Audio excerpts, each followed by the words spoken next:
1/4 century ago, 3 men shared a dream. Dave Buxton, Melvin Joseph, and John Rawlins pooled their talents and resources to create something the likes of which the Delaware marshland had never seen. A combination horse and auto racing facility in the state capital of Dover. By the time they had completed their task, they had a 1-mile oval which immediately laid claim to the title fastest in the world, as 1968 Indy 500 winner Bobby Unser ran a then blistering 155 miles an hour. To many who followed Unser, though, 3 businessmen's dream turned out to be a driver's nightmare. The track was so demanding it acquired the name the Monster Mile. This track was so tough that when NASCAR first visited, it took a king to slay the 1-mile beast. And Motorsports proudly presents live flag-to-flag coverage of the silver anniversary Budweiser 500. Richard Petty, now a car owner, ponders today's fate for his driver Rick Wilson, qualified 5th. Richard knows that time has not dulled the teeth of this monster, and so does the man on the pole for today's race. Yesterday, late in practice, Ernie Irvin slid up to turn 3 and smacked the wall hard. Coming to the garage, Irvin and his crew were faced with a ruined race car and the task of preparing a backup car, thus losing his front row status. The new car has been carefully prepared, but it is still the backup car. It hasn't been practiced, and a lot of questions remain. With more on that story, let's go down to the starting grid. Here's Glenn Jarrett. Well, you're looking at the backup car of Ernie Irvin. Now, it looks exactly like the other one, and the crew has worked really hard trying to get it to work exactly like the other one. Under NASCAR rules, Ernie can keep the pole under the parade lap, but when the race starts, he's got to go to the back of the field. Ernie, the guys have worked real hard to put this car to make it exactly like the other one. Do you feel confident it is? Well, you know, you never know unless you go out there and practice it, but the guys did an excellent job putting this car together. It's the same car we tested at quite a few racetracks, and it's always been a good race car, so you know, there's no doubt in my mind it'll be good. Whether it's as good as the other one's going to be hard to say, because the other one was an awesome race car. Well, and an awesome driver he is. It's going to be fun to watch him come up from the back of the pack. And now let's meet the man who will bring you today's action in the Budweiser 500. The best play-by-play man in motorsports. He paid me to say that. My buddy Mike Joy. Was only $1. Well, as Ernie Irvin's the latest to find out, this track is a tire biter, a car buster, and a driver breaker. Yesterday, the Monster Mile snacked on some of the Busch Grand National cars, and rumor has it it's hungry for more today. Who can tell you better about how tough this track is than my 2 broadcast colleagues, Buddy Baker and Neil Bonnet. First, Neil talks to the owner of a team that hasn't been running too well of late. This team won 5 races in 1992, 4 in a row, just 10 points from winning the national championship. 93, I think everybody expected them to be a contender to win the championship in a lot of races. It hasn't went that way. There's been some problems. Junior, you had a little bit of medical problems early in the year, and that's behind you. Now you're really getting involved with this race team. Well, that's true, Neil. I kind of fell out of socket there for about 6 weeks, and I made a lot of changes internally in the teams, too. Some of the things that just, worked last year just kind of fell apart.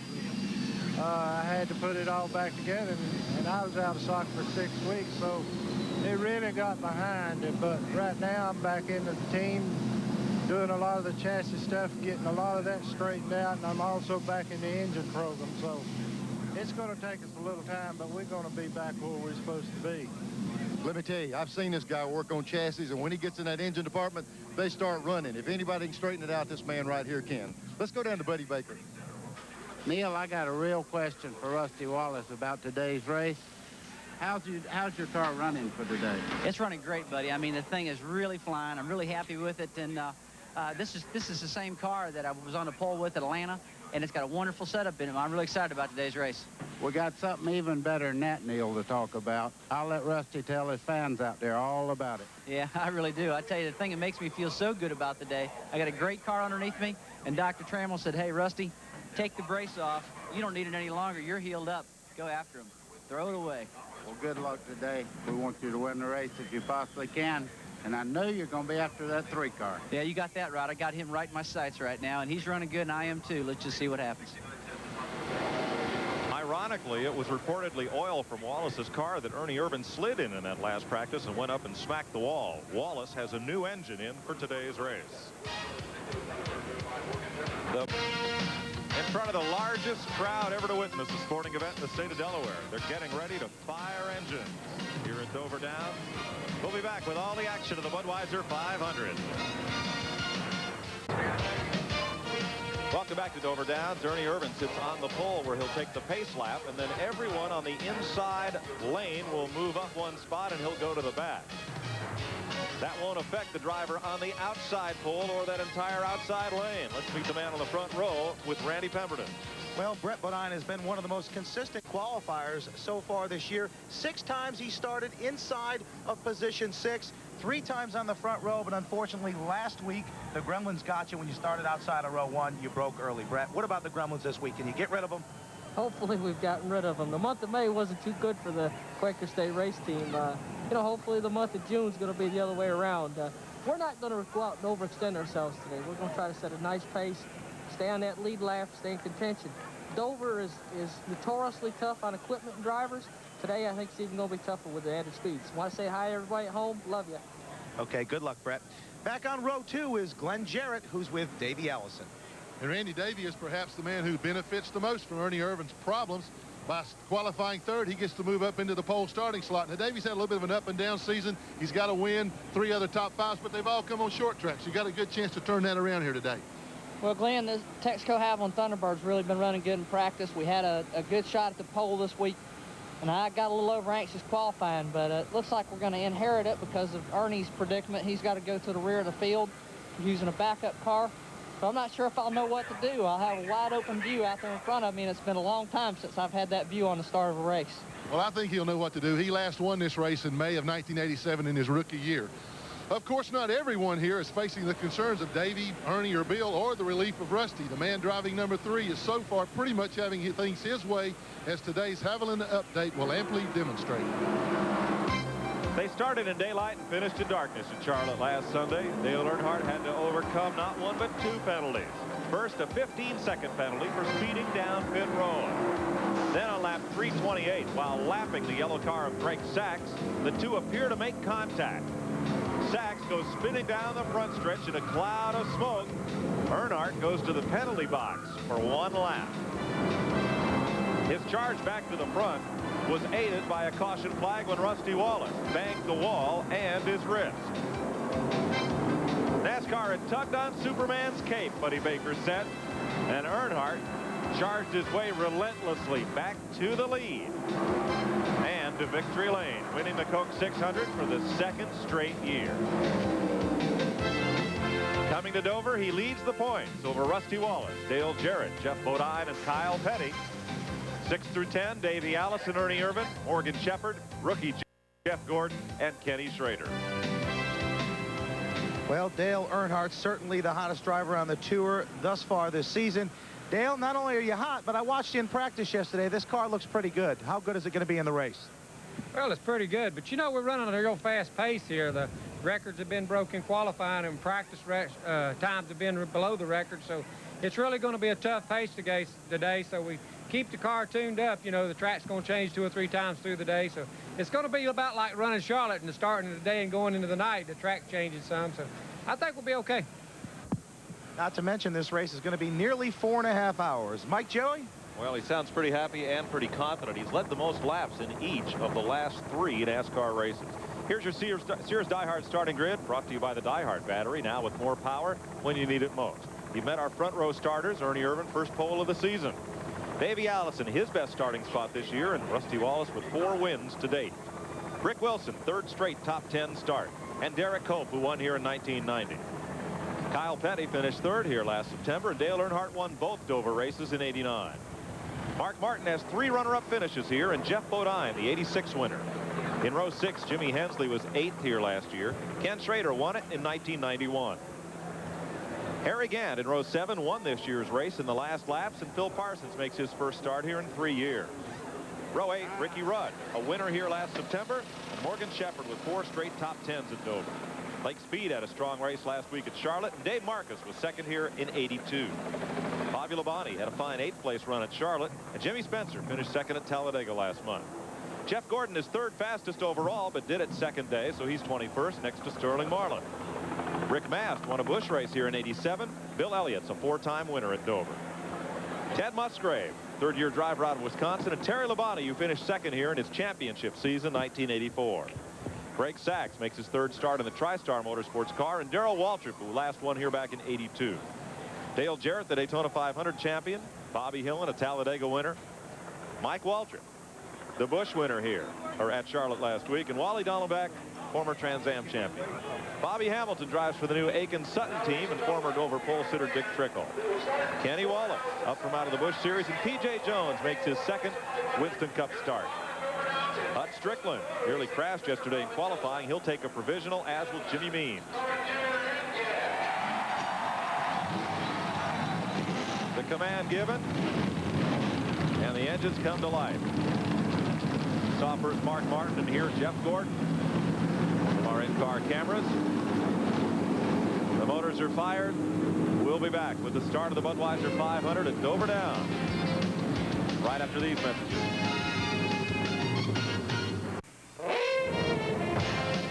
They've rolled the cars on the pace lap here at the Budweiser 500 as you watch high above Dover Downs from our Steel helicopter mounted camera, brought to you by Steel, manufacturers of chainsaws, string trimmers, and other outdoor equipment.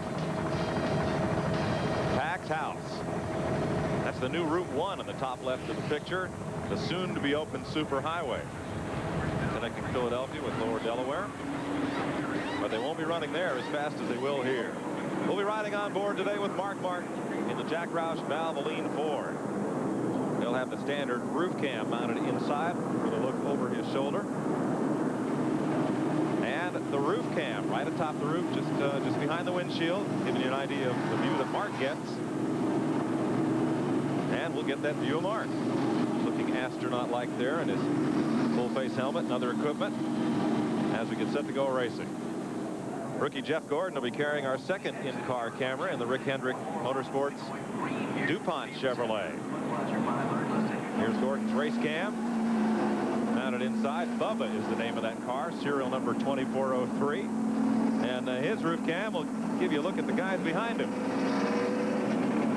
And here's a look at Jeff at work.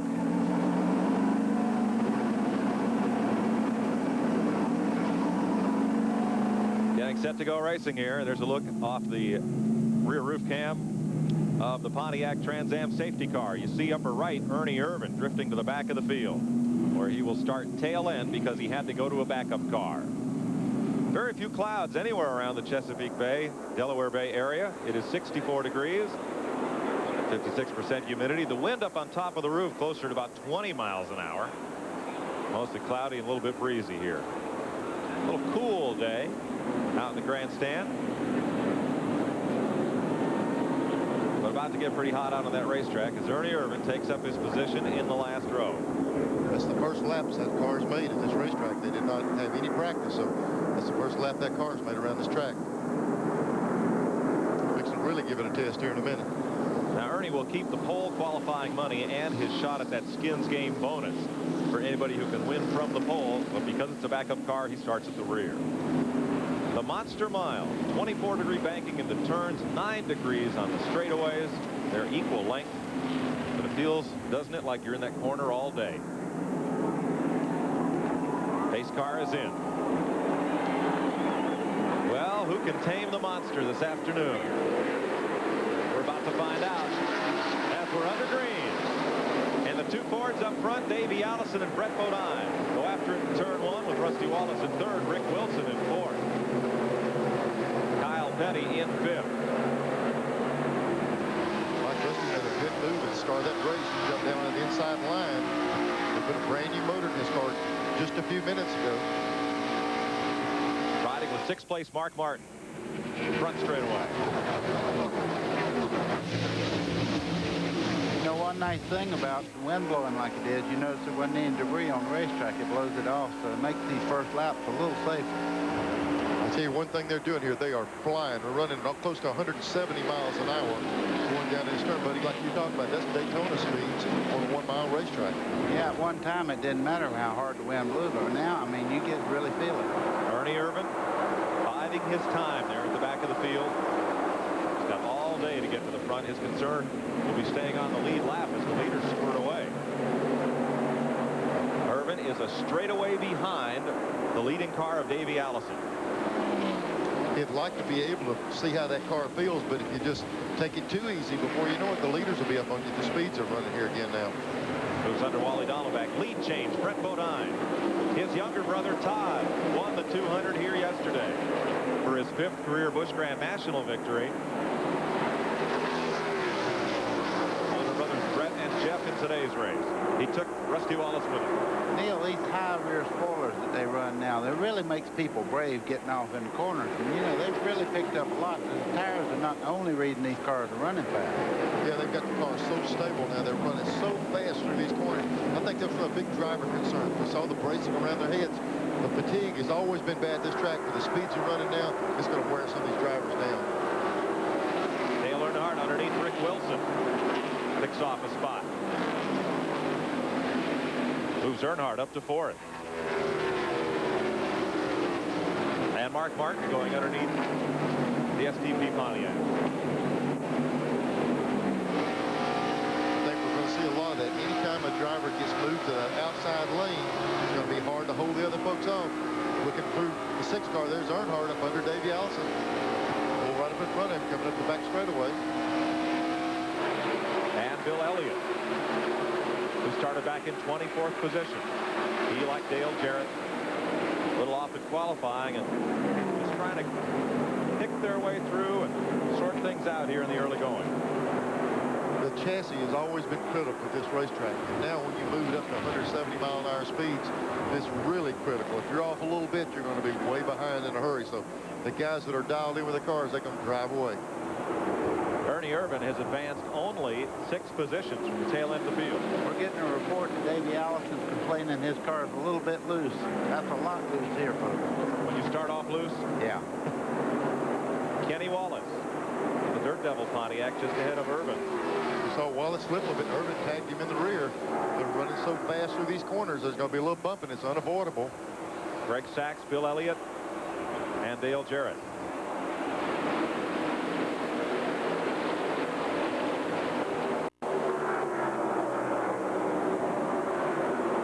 Past, we've seen these drivers run on the top side of the racetrack, but as fast as they're running now, they're going to have to use that bottom lane. They go on the bottom and they've got to hold the car down. They can't flirt with that outside wall. Right down against the paint in the middle of turns 3 and 4 was Ernie Irvin that time. Mark Martin got up and out of the groove. He was trying to pass Kyle Petty and Rick Wilson. He had passed both of them, but he got up a little high, and it cost him 2 spots. As you get up, it's kind of like up and away. You're not going to come back. Martin drops back to 5th in the Valvoline Ford of Jack Rouse. 10 laps complete. Only 490 to go here at Dover Downs. We'll be right back.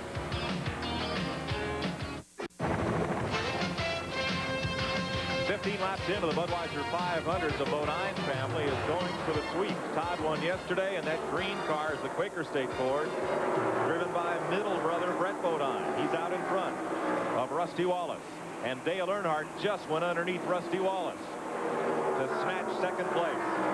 You know what's crazy about this thing? You run somebody down, and the track is so fast in the corner, if they ever slip, it looks like they just dropped out of the picture. Rusty was leading Dale at this particular part of the track the last lap around.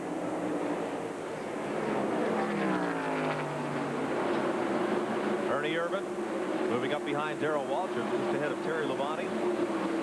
And he's been moving up along with Bobby Labonte. The Bill Davis car, the Maxwell House Ford, he's been climbing up 2 spots. Well, his progress is good, but he's being very careful. He's got a long ways to go yet. Let's check with Glenn Jarrett. Well, Mike, I talked to Tony Glover, the crew chief for Ernie Irvin, and asked him how Ernie said the car felt. He said it really felt good. He really liked the way it felt. Now let's go down to Randy Perry. Well, Buddy Parrott and the crew sit here waiting for Rusty Wallace. He's now arrived. Rusty came over the radio and said, I've lost the right front tire. So the right front went down just as Earnhardt was making his move on him to take over 2nd place. They're just going to change right-hand side to get out of here. Hopefully, well, he'll lose the lap. 12-second pit stop Negative. for Rusty Wallace. Trouble, turn 4. 2 cars, Bill Elliott and Greg Sachs hard up into the wall at turn 4. Bobby Hillen was also in that deal. He was spinning round and round when I seen him. First caution of the day comes out at lap 19. Bill Elliott and Junior Johnson's season remains star-crossed. A lot of fluids running out of that car of Greg Sachs there. And a tough break for Rusty Wallace, who had pitted just before the caution flag came out and will lose a lap to the field. Yeah, Mike, just one lap later, and he got in. We see this left car got the toe out knocked way out on in. Front end's out of line on the car. Right front's got a good ding in it. And this one doesn't have a right front anymore. Mike made the comment of the day yesterday. He called that foot out, not toe out. Yeah. And that's 2 left feet out. Yeah, this one got the radiator knocked all back over the engine, busted. Second week in a row that Greg Sachs has met with the wall. Looks like the 11 got into Greg Sachs just a little bit there, and both of them spun. Bobby Hillen just almost missed that. He split right between the 2 of them and just got tagged a bit. Saw Darrell Walter and some of the other guys do a good job getting slowed down, not getting involved. Here's another angle. You see Bill, well, up to the left up there, right behind the sign, yeah.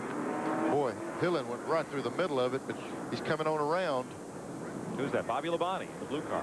Yeah. Looked like he tried to miss the 11, but just got a piece of him. Look at Ernie Irvin go through there. Let's see that first angle again, see if we can get a better idea how this got started. No? A little bit different angle. Well, you could see that Bill was just behind him, and I'm sure Greg thought he was clear and maybe come down on Bill just a little bit there. Well, it's hard to really tell when things like that happen. What's really hard to do is run off in this corner to 170 and have to deal with 6 inches one way or the other. You're asking these drivers a lot to run at these speeds, and they've been telling us all week it's kind of like a major Bristol. You know, Bristol, we talked about how fast they go there. 1 mile Bristol now. folks, they did not put sealer on the track surface here at Dover Downs for this race. And thus, the corner entry speeds are considerably higher than they were when we were here last September. That's accounting for the quickness of the lap times here. And how hard they have to stuff those cars into the corner. Bill Elliott's car under repair. Greg Sachs is about to be towed away. There's a look at your top 10.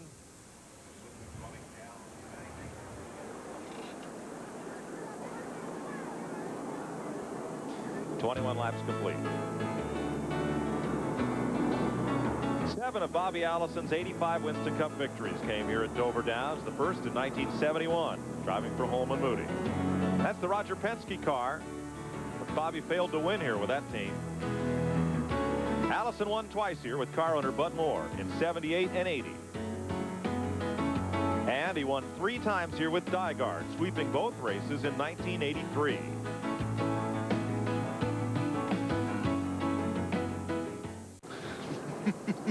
Well, Mike Beam and the crew looking over Bill Elliott's Budweiser Ford Thunderbird. What they're doing on the right side of the car is they're going to reset the toe in. Obviously, the wheels were knocked out of line, at least on the front end. So they're going to set it on the right-hand side, and I think they want to take a look at the left side. Maybe they'll come back in and do that on the next go-around. Only that damage on the right front corner, very slight. You see the bumper scuffed in there and a bit of yellow paint where he and Greg Sachs got together. Junior Johnson, a legend behind the wheel and great success as a car owner, has had a struggling season with his 2 cars thus far this year. Mike, when I did that piece this morning with Junior, he said, man, I don't know what we're doing wrong. We got to get it straightened out. There's no doubt there was a lot of hope for these teams, but they're trying to get it sorted out. Let's go down to Randy. Junior, how bad is it, and what did Bill say? It's the front end, right front's been up a little bit, and the toe end's knocked off. I don't think it's hurt too bad, but just get the toe end set back where you can drive, it'll probably be all right. The guys are working hard. You guys can't get any luck. I know it. We're involved in everything that's going on right now. Yeah, they'll stay with it. Greg Sachs' car being taken back to the garage area. Right front wheel stuffed up under the fender back toward the door. Elliott will come in another time to restring that left or right side this time. There you see Rusty Wallace, who's gone a lap down as a result of a green flag pit stop to change a right front tire. Mike, people's not used to seeing this. They're just taking, like you say, a string. They'll take a string and pull it down the side and work on it. Let's go back down to Randy. Well, Neil, that's just right. They're going to take a string. They're doing both sides now. They're going to jack up the right side of the car.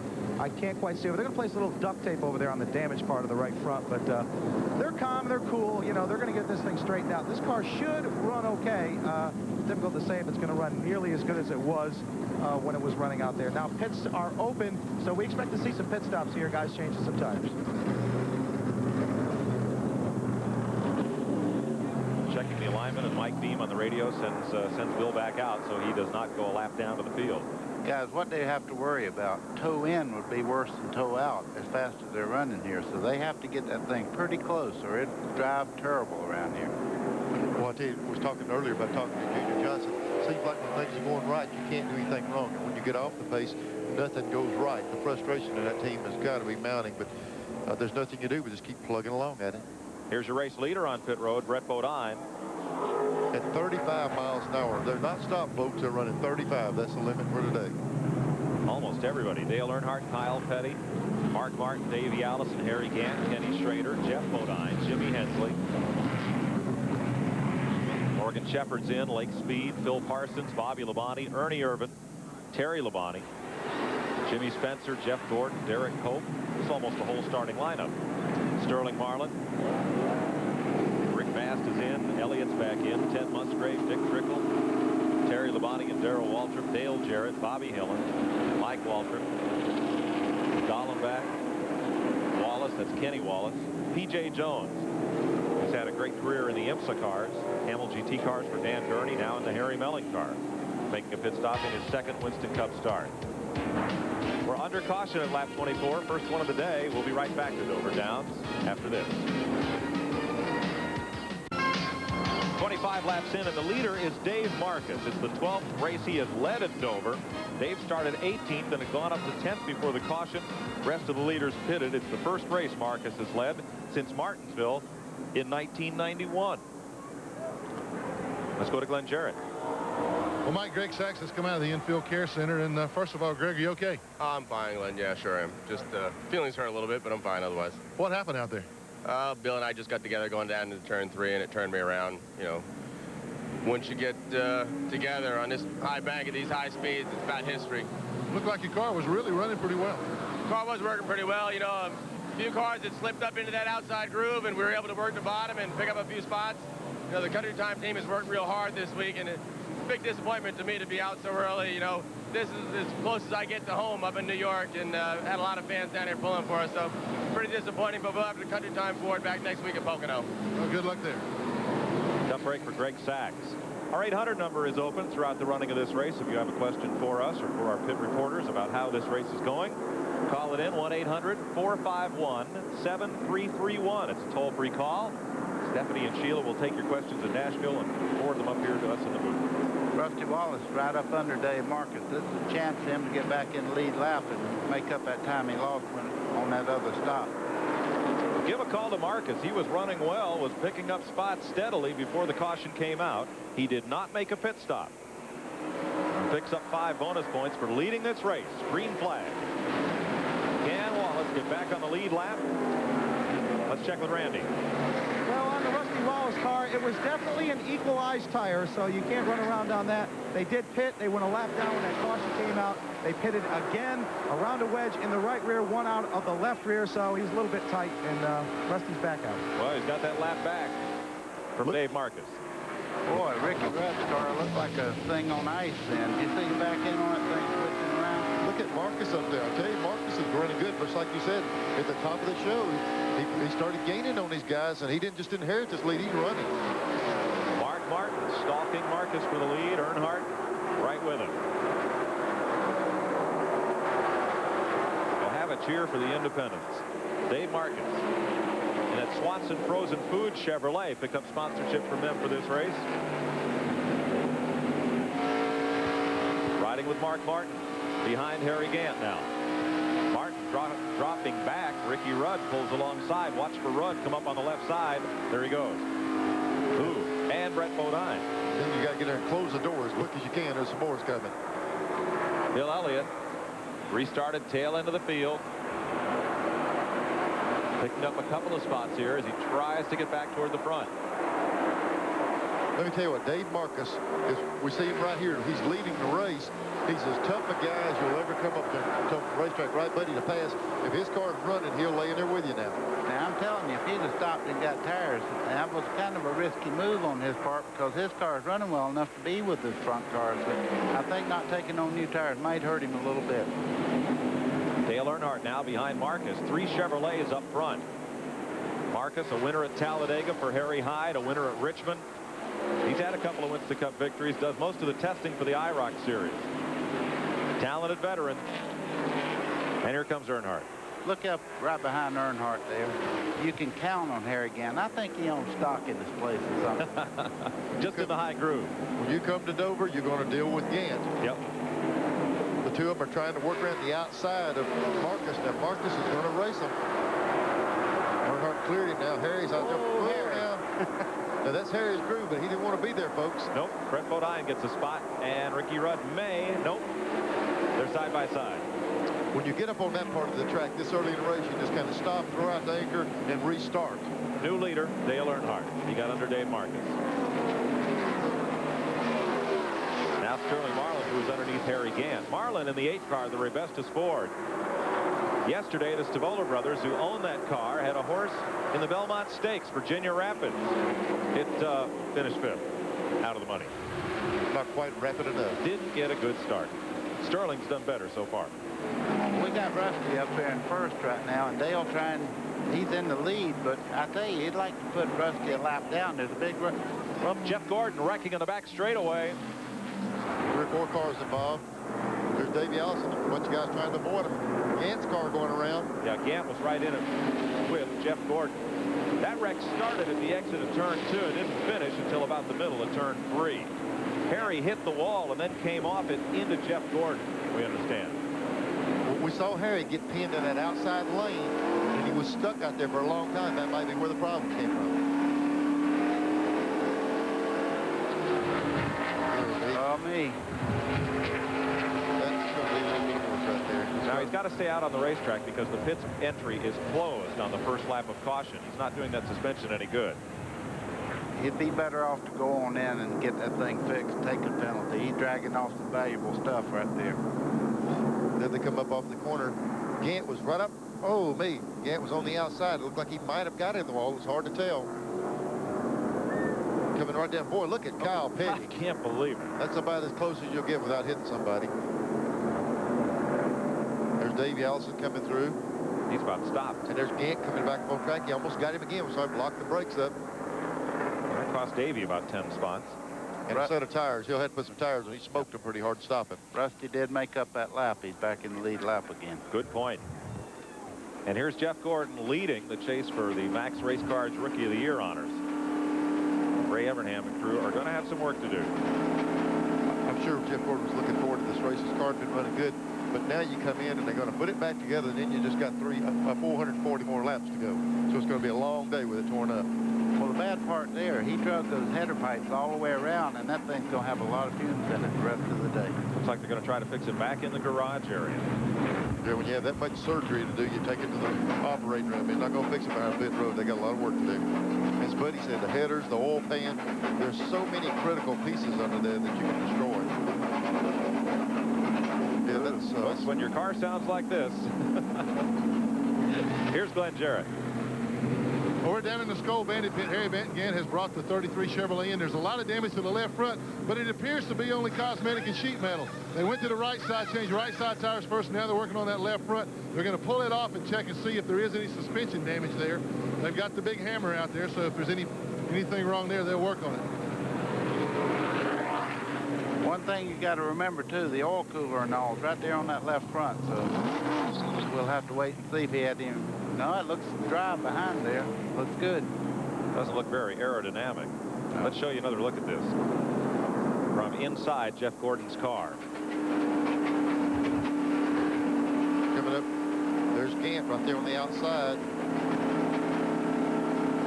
This is down the front straightaway. It happened to turn.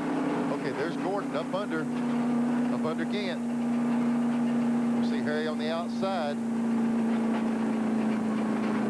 Oh, now we see what happened. Clearly. Jeff Gordon thought he was by and pulled over in the air again. Turned himself into the wall. Looked like Ant might have been as far as he could get up against the wall. There's a blind spot coming off these corners. That's the tough part of this track, pulling up there, not knowing exactly where that guy's at on your right side.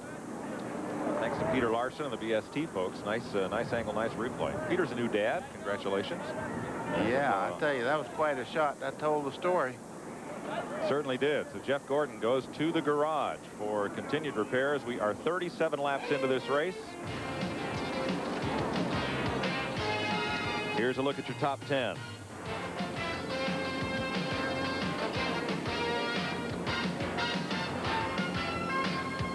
David Pearson scored 5 of his 105 career Winston Cup victories here on the Monster Mile.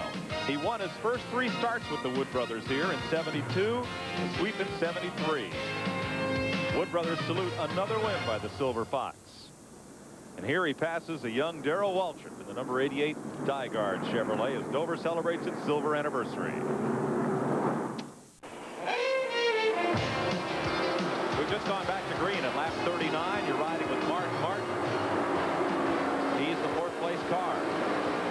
Chasing Dale Earnhardt, Dave Marcus, and Brett Bodine. I tell you what, Dave Marcus, Earnhardt jumped and got a good start. Let me tell you, Marcus is coming right back up there. As good as he's ran all year long. Qualified in the top 20 here, first day. New sponsor for the weekend, Swanson Frozen Foods. Wants to make a good showing. He's doing it. Big difference when you buy your tires, you know. Here's Randy Pemberton. Well, the crew's working on the car on the right front. Gordon sits patiently inside. Definitely got a towing problem. They've torn away the sheet metal on the right front. They had the hood down at one particular time, all set to go back out. Oh, now they're coming around with the jack stands. They may very well put it back up, but it's very difficult to get in and talk to Jeff right for the time being. Let me get a quick word with him. No, they're going to put the window down. I'm going to let him go, guys. Thanks, Randy. Jeff Gordon came in here 9th in the Winston Cup points and leading the rookie chase. Dave Marcus, one of the toughest guys to pass on this or any racetrack, sits in 2nd spot. Well, he has a tremendous amount of short track experience, and he's a hard-nosed race car driver. You see the 26. We're looking out of the 6 car, looking at the 26 of Brett Bodine. He's tried Marcus several different places. Still hasn't been able to get around him, and that's the outside pole guy trying to get around Marcus, and Marcus holding him off. Dave has 5 Winston Cup victories, 2 at Talladega. He's won at Atlanta, at Richmond, and Martinsville. Last win came 1982 at Richmond in his own car. Here goes Brett Bodine after him. Yeah, he got him. Got him that time. Now Marcus is going to look for an opening to jump back to the inside. He said, let me get in behind this 6 car. When you get shoved out the outside, you're just looking for a place to get back in. See Ernie Irvin about mid-pack trying to move up through in the Kodak car underneath Rick Wilson. He's up to 11. His car's running good. He was concerned. Oh, 3 deep. Rick. Boy, Rick just got squeezed out of that sandwich with Morgan Shepherd and Derek Cope. Somebody had to give, and it didn't really matter who it was, as long as somebody backed off. He was about to become a new menu feature at Bojangles, I think, there. In fact, Morgan Shepherd has dropped from the pace. Falling right back out of that group. Irvin moving up on Jeff Bodine. You know, earlier we heard that problem with the 2 car. It was a flat tire. Tire was cut or either out of balance. So, you know, they were concerned about tires at this high rate of speed. Looks like they're going to be okay. You can actually see these cars when they go in the corner. You can see them put a black strip down. No different than spinning your wheels on pavement. They actually pull the rubber off the corner that runs so fast. Yeah, you don't need an infrared camera. You can just see the rubber get laid down. You know, Neil, everybody wants to know how that 4-car without any practice runs like that. Well, they keep a dictionary on everything they do as far as how the setup is and everything. So they made that car exactly like the one they tore up, except, you know, just maybe 5 pounds here or there. I think the biggest thing that's come along that's helped these guys is they have 4 individual scales they put under the wheel. If that other car weighed 812 pounds on the left rear, right front weighed 915, this car weighs the same. They can get the car to where it weighs exactly the same thing, all 4 wheels, and it should drive the same. Jeff Bodine, Rick Wilson, and here's Rusty Wallace moving up on Bobby Hillen in the Heilig Myers car, having come from the back of the pack after making up his lap under green. Here's Randy. Well, Bill Elliott's patiently sitting in here. He's not too thrilled about this, but Bill, what happened? All right, he can hear me. They're getting ready to set the toe in here. Bill's working on the steering, trying to set the toe in. These guys are thrashing in here, fellas. Thanks, Randy. We'll get back to you if there's further news there. But Elliott's car is in the garage area, and apparently they're having to replace some of the suspension components to straighten it out. Up front, Brett Bodine's got it straightened out. I think little brother showed him up yesterday when Todd won that 200. I think the Bodine might have some of Harry Gamp's money in this thing, too. I tell you what, they all run well here. Once Bodine was able to get around Dave Marcus, he really closed in on Earnhardt. Now he's climbing all over the back of him. His car looks real strong. And Mark Martin coming right up into the picture in third.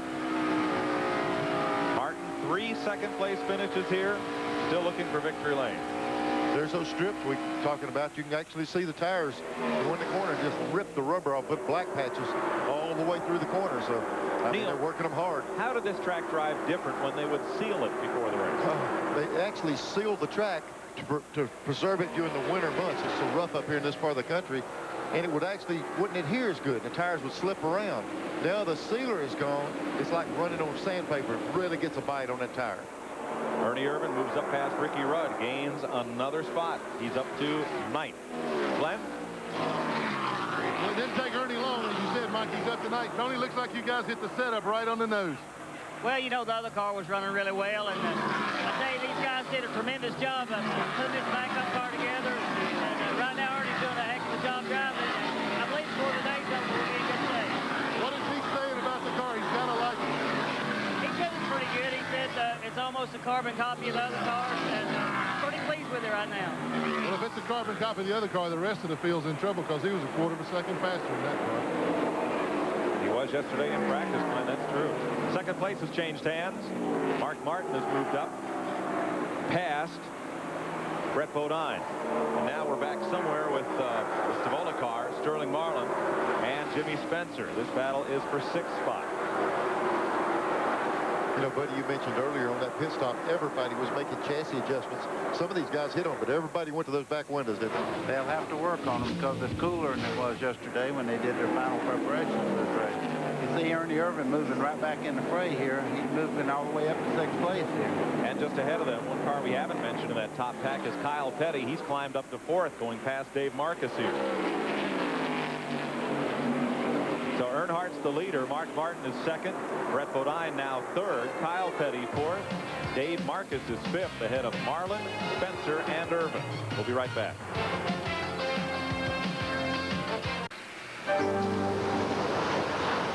On the shores of Delaware Bay. Scenic beauty of the state of Delaware can't compare to the scenic action we're getting right now. Here at Dover Downs, 62 laps complete. And that is the difference from 1st to 2nd place. It is the Winston Park Tour. This shot right here shows how fast these cars are running around here. I tell you what, I've raced here and I've never seen a racetrack where you went down the straightaway that fast. Especially here, Neil, they should be slowing down. The times are as fast as they were at the first part of the race.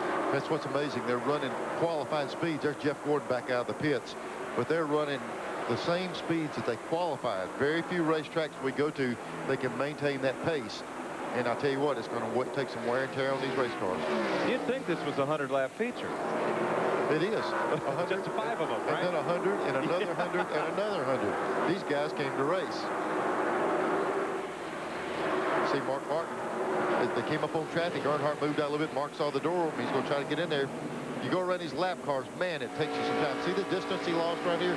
But Mark's car has really been able to get down in the corner good. See how he gains on Earnhardt going into the corner. Well, he got caught on that lap car. Boy, and I tell you, it's just like you just can't dive in there on that outside. You're going for a good little ride if you do. Mike, I was talking to Richard Childress yesterday, and they're really concerned about the valve train and all in these cars because they're running so much faster, and they got to have the gear to get through traffic. They're afraid they're going to tear the motors up. They're turning 8,700 to 8,800 down the straightaway here. But how many points a gear did they drop back because the surface is so good going into the corner? so they wouldn't overrev the motor. That was the problem. They changed and went back in gear, and they actually got faster. So it was a deal where they still turned the same thing with more gear. Wow. They usually pull like a 411 or 422 and stuff like that. And these guys have been backing the gears down. And the motors, they've got the motors so strong now, they're able to pull them tall gears. And I think that's one way, like Bud comment, we're seeing bigger speed numbers just because they put those tall gears in.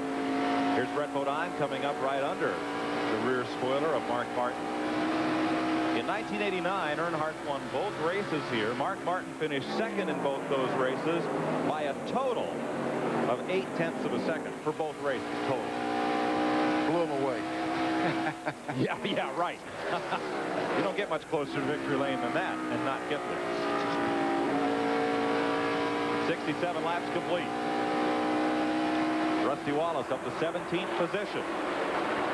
After getting back on the lead lap, green flag pit stop for an equalized tire. Got his lap back on a restart. Earnhardt slips way up the racetrack and out of the lead. Car just shot up the racetrack. He gathered it back in. He's in trouble. He's got a problem with the car. I don't know what He's got probably a tire problem because he's coming in immediately. When it does that, it's time to come. Something's fixing to happen. First Wallace and now Earnhart. See if we can see if the tire's down. It's hard to see anything with a tire. That moves Ernie Irvin up to 5th. All right, Earnhardt's in. Randy Pemberton is there. Randy? Well, they haven't said exactly what it is, but obviously it is tires. He had one going down. They went to the right side. Left side lug nuts being loosened. Going to be a 4-tire stop, no question about it. 1 lap down already. And here at the pit stop, it's Dover, even 17 seconds. As quick as they get around this track, he'll be likely nearly 2 laps down when he gets back to the lead. Dale is down and away. Now the NASCAR officials counting the number of men over the wall. 19.6 seconds for 4 tires under green. 35 miles an hour down pit road. You lose a lot of time that way when everybody else is going 150. Jeff Gordon back in the pits as Earnhardt comes out. And there's your lead battle. Now it's 2 Fords in the front of the field. Mark Martin and Brett Bodine.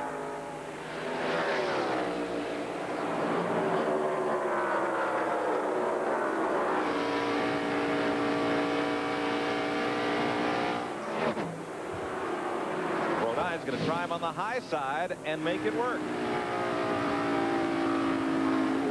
It was the right front tire on Earnhardt's car. We just the reporter called me up and told me that. Said it was flat. Not cut, just flat. They're not sure what caused it.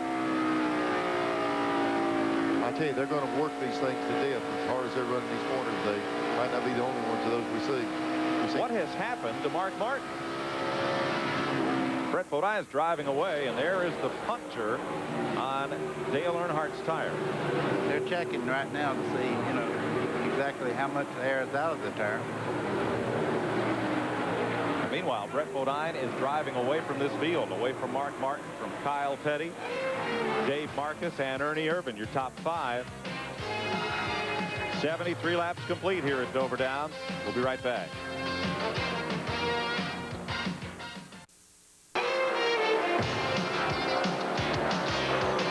78 laps complete, and we pick up kind of where we left off, unless yesterday GM Goodwrench Delco Battery 200 with a Bodine in front. Todd Bodine won that race.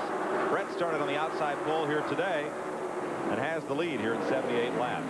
1-800-451-7331, our toll-free number. If you have questions for us up here in the booth, we'll try to incorporate them into the commentary, pass them along down on pit road to get answered. And any questions we can't use, we'll pass along to Inside Winston Cup Racing. It looks like Mark Martin's dropping off now, and here comes Kyle Petty coming up on him real fast here. I wonder if he's having a tire problem or something. We'll get word from his pits in a minute. Martin has held on to second place, but it's almost as if he waved Brett Bodine past. Brett jumped out to a big lead.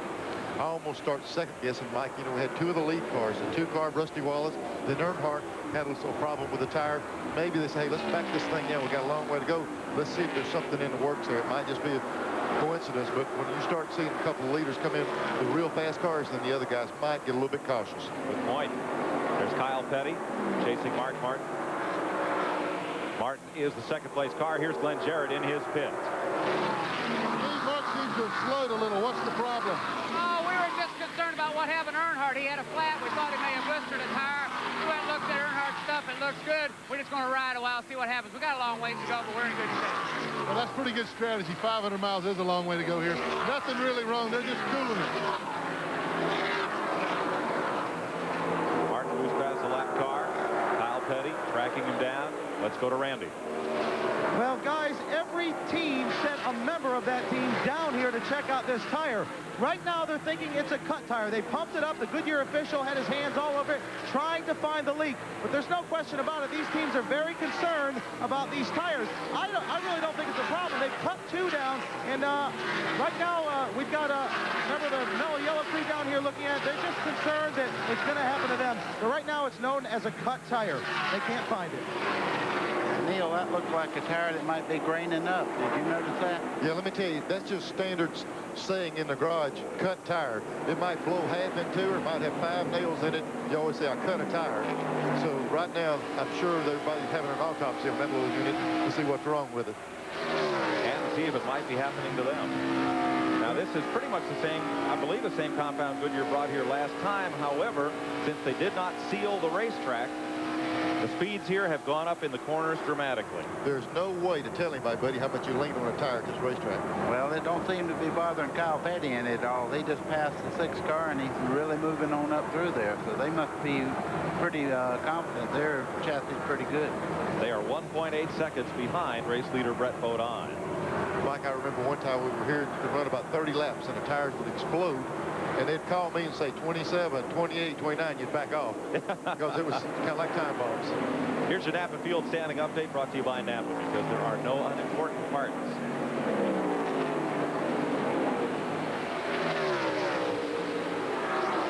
This is the deal here where you want the other guy to be the guinea pig. Let him run out there and see what's going on. One of our phone-in questions is whether they might run restrictor plates here, the way the speeds are getting up.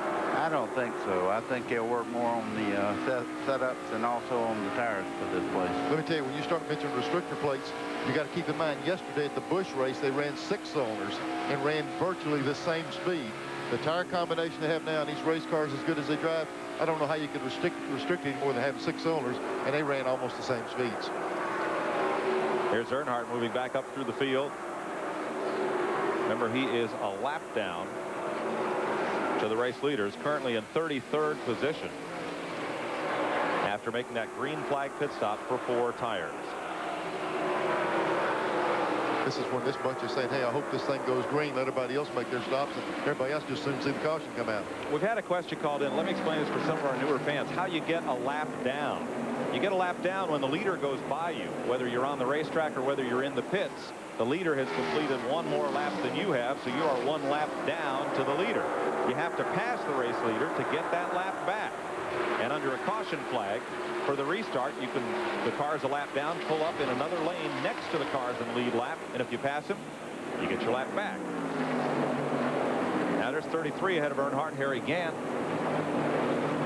And of course, he's a lap plus that distance ahead of Dale. Only thing I tell you, if there's ever a place where you had an opportunity to get a lap back, it is here. Yeah. Because we're going to race all day. 29 cars are on the lead lap. See Gant with his car, a lot of damage to it. Must have slowed him down some. Richard from California calls in, wants to know if the drivers get pain pills after they wreck, and can they race after they take these. I know they keep about a 55-gallon drum of Goody's headache powder, down there in the garage area. And if you hit the wall, you do have to come to the care center for a checkup. If they release you and you're okay and the car can be fixed, you can't go back in the race. Here's Dave Marcus, the Swanson Frozen Cruise car. This is his first pit stop of the day. It comes under green at lap 91. This is Marcus's scheduled stop. He didn't stop. It's 91 laps now. 100 is about what you want to go, so he didn't stay out. Yeah, they're graining them up. I mean, there's a lot of wear on them. But I'm telling you, going through these corners so fast, it's amazing anything to stay on. 4 tire change for Dave Marcus. For a good example, this is the very same tire that was ran in Charlotte last week. And that's 1.5 miles, and this is a 1-mile track. Tells you how much tire wear there is here. Marcus back in the race at lap 92. He goes 1 lap down on the green flag pit stop.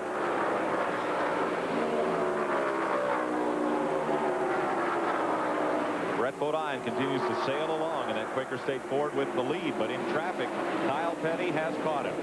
Yeah, he's been reeling him in all the whole time, and it looks like that car is really handling a lot better than anything on the racetrack.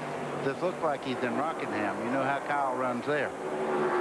Tracks are the same distance, but very different in configuration and how you run them. At 93 laps, Bodine and Petty. Here's the rest of your top 10 back through Darrell Waltrip. He snuck into the top 10 there. Dover celebrates its silver anniversary. A gleaming trophy signifies success. Cale Yarborough's had a lot of success here. He won 3 times in a 4-year span. His success was unmatched with car owner Junior Johnson, 3 straight Winston Cup titles.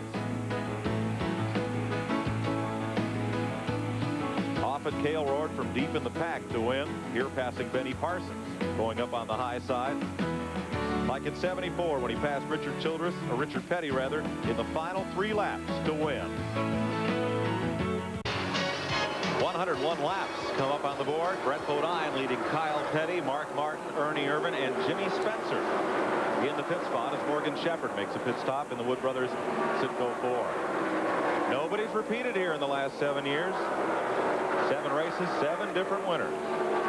Will we see number 8 today? Jimmy Spencer, the 5th place car, makes a pit stop. The Bobby Allison Meineke Mufflers Tic Tac Ford. And there are your leaders.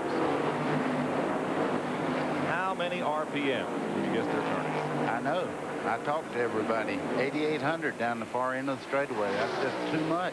Let me tell you what, that 42 car, I was down in the garage. There he goes, right around the outside. 26 must be coming down pit road. 26 coming. How many times have we seen the leaders come in? You get the lead in the thing, you had to head to the pits. But as we're talking about Kyle Petty's car, he's got a tremendous gear in it. He's turning a ton RPM. Brett Bodine on pit road. Glenn Jarrett is in his pit. Glenn? They're very, very slowly, Brett, brings the Quaker State Ford in. These guys are really watching that speed limit. Jimmy Spencer just got penalized because he came in too fast. The right side is up. This should be a 4-tire change.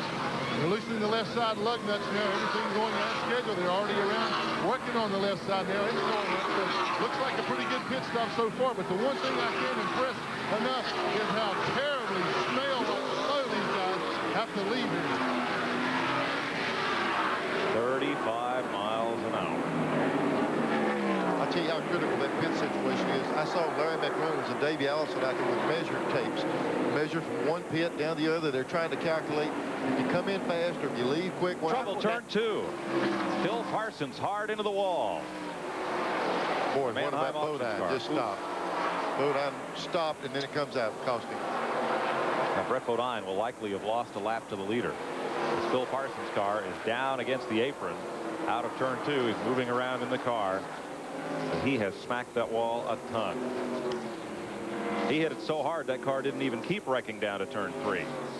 Here it is. He's sideways, way back up in the corner. There were 3 abreast of the block. You see 2 of them side by side. He smacked it, just like you said, right back across the track. Wham! We're not going to see any easy wrecks today, folks. They're going so fast around this track, it's going to tear some equipment up.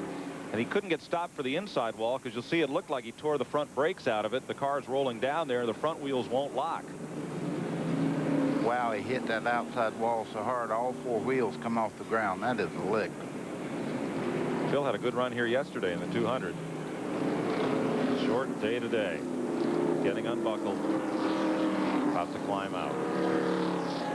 That was a pretty paint job. Caution flag out for the 3rd time today at lap 107 for Phil Parsons. Kyle Petty is the leader as they come to the pits. And Steel Outdoor Equipment, as good as you thought, priced less than you think. Gives us these shots from the helicopter. As you look at 3 of the leaders down coming to pit road. That's not slow motion. That's just like Glenn said, look how slow. But they do that because the pits are so short and so crowded. 35-mile-an-hour speed limit. Really doesn't hurt you when you pit under caution, but pitting under green, you're right, that seems awfully slow when everybody else is running 150. Mark Martin's crew at work. Ricky Rudds. This is going to be the first gauge. Each team has to look at its own tires. They're using other teams' gauge the tire wear. Now they can use their own equipment to see what they have. Mark with a look to the right and a look in the mirror as he pulls out. Just clears Kyle Petty's car. He'll be the race leader, or rather he'll be the leader among the cars that pitted. There may have been some that stayed out. They gave them 4 more feet in each pit this race. They've got 4 more foot of room in each pit, so it helps them a little bit.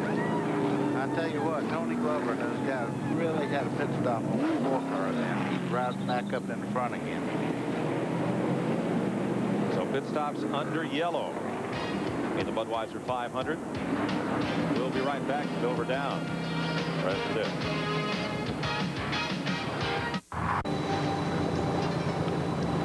Just offshore in Delaware Bay, crabbing. Popular way to make a living, and it sure provides for a tasty meal.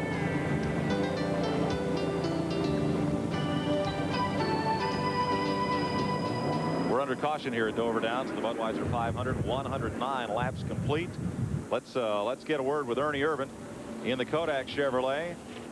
Ernie, this is Mike Joy with TNN. How's that backup car working for you today? I'll tell you, the guys did a great job. The car's handling pretty good, and we just got a little bit of a push, but I think we're in pretty good shape. Okay. Irvin cranking along there. Was up among the top 5 when they made that pit stop. He will restart in 2nd place. I tell you what, they did do a good job. You know, to take a car out of the truck, you always go with your strong hand. They had their best car for the race. They lost it. Boy, this one's not bad. The way they're running after pit stops: Mark Martin, Ernie Irvin, Kyle Petty, Ricky Rudd up the 4th, and Darrell Waltrip in the 5th spot. Now, Jimmy Spencer, when he made his pit stop, was a little too fast down pit road. He had to come back in and is now 2 laps down. Never forgotten NASCAR hero, Ellen Floyd. That's the truth. He is missed. I tell you, it still brings a lump in your throat every time you think of it. It's just hard to believe he's not here. Jimmy Hensley doing a good job in that car today. He's on the lead lap, 16th position. 109 laps complete as they clean up from Phil Parsons' accident in the backstretch. As we celebrate the silver anniversary here at Dover Downs, sometimes the Monster Mile gained the upper hand.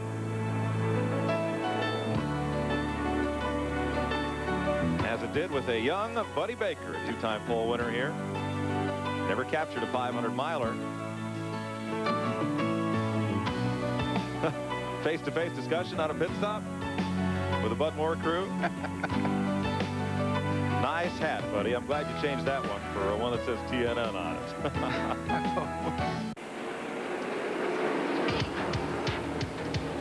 We went back to green, and quickly again we were yellow. Brett Bodine got his lap back from the race leader, Mark Martin.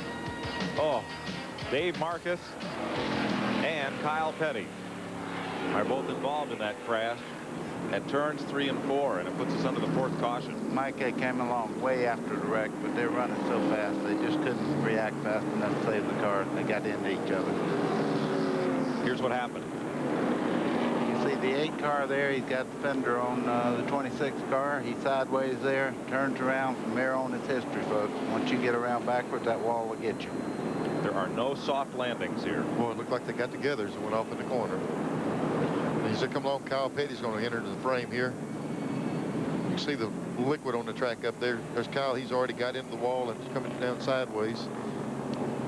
That was the exhaust pipe you seen coming around there, so he really smacked her.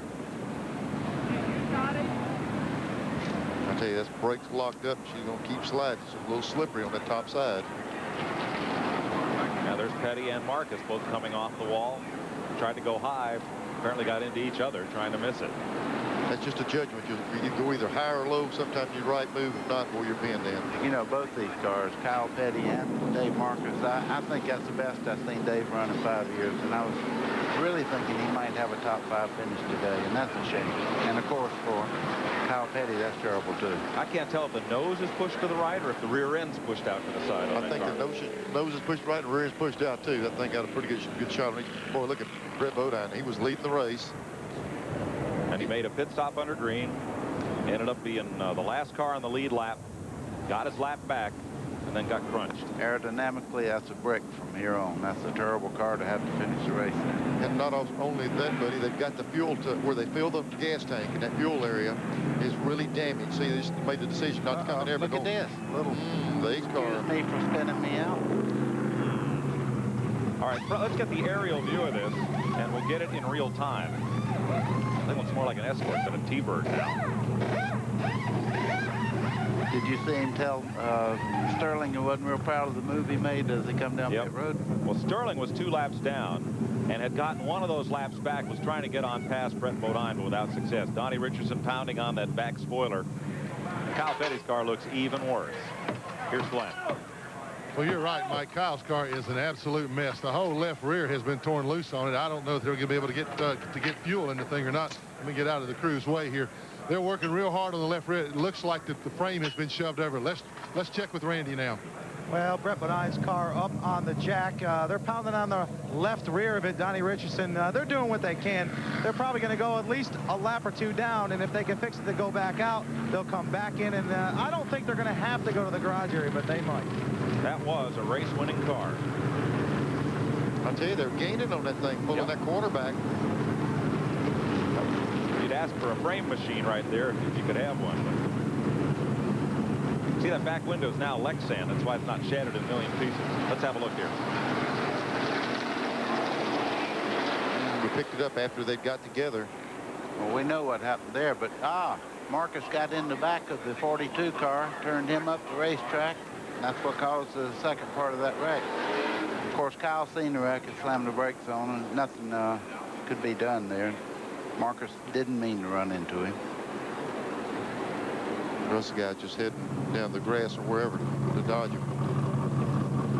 They're going to take trying to do a lot of duct tape, hold that rear deck lid on.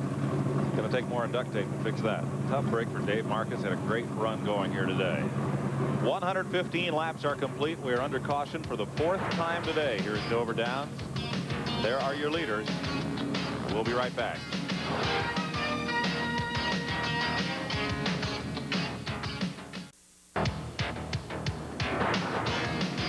We're under caution here at Dover Downs. 116 laps. Dick Trickle makes a pit stop in the Bob Rahilly and Butch Mock car.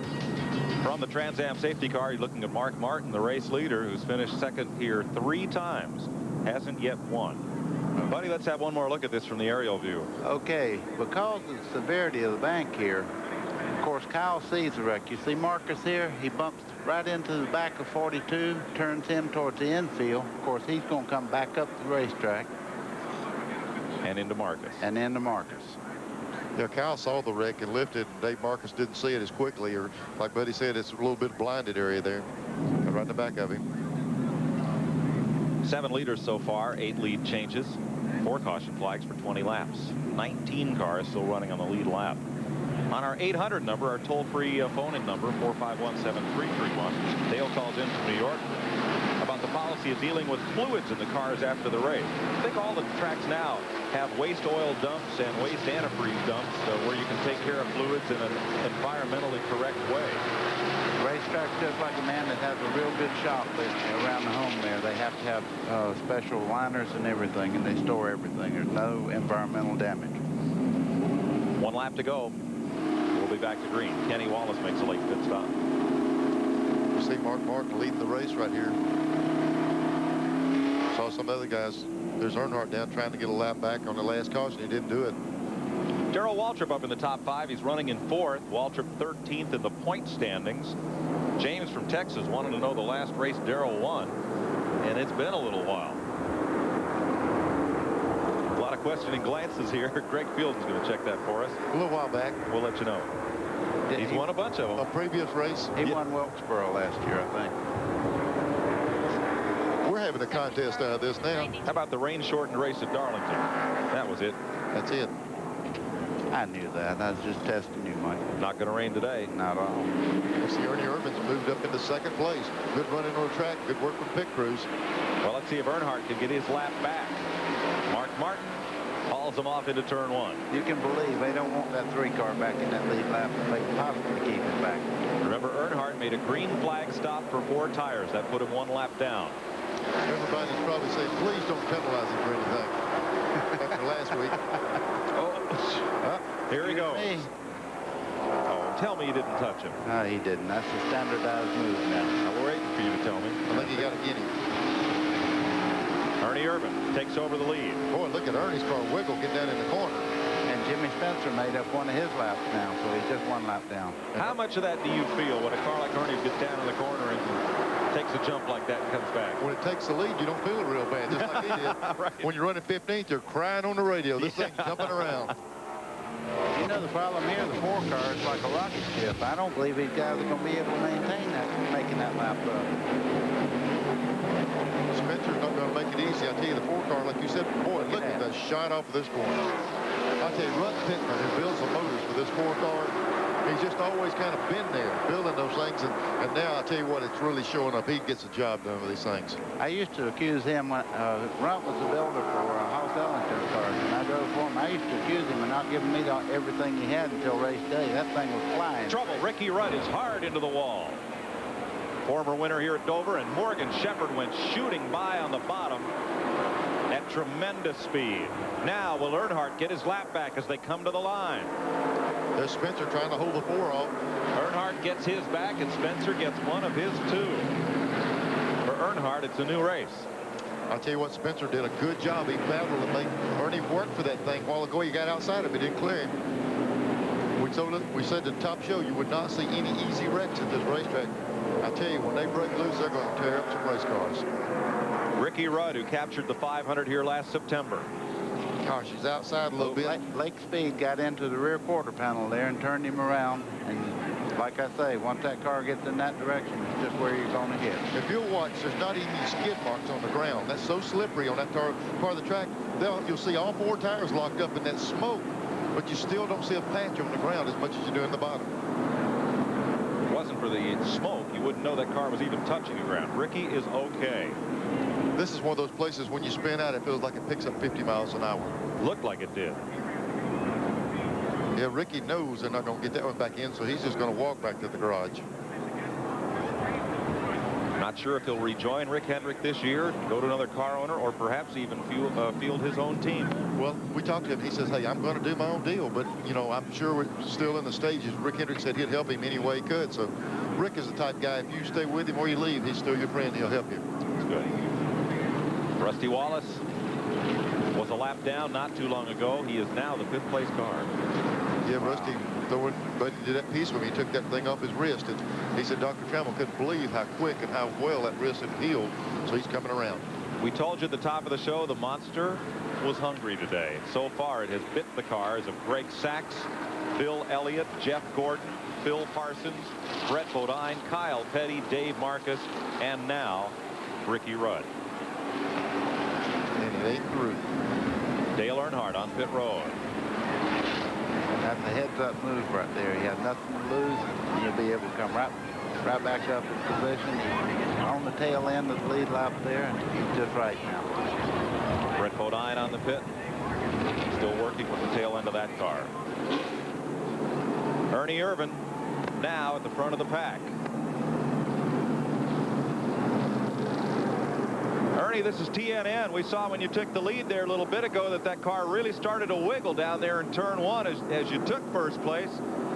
I was asking Neil what that felt like, and he said when you take the lead, it's got to feel pretty good, does it? Yeah, it sure does. You know, after starting dead laps and coming all the way to the front, you know, we got a good race car today, and just going to try to bide our time and bring this Kodak Film Chevrolet home the last part of the race and then race them hard.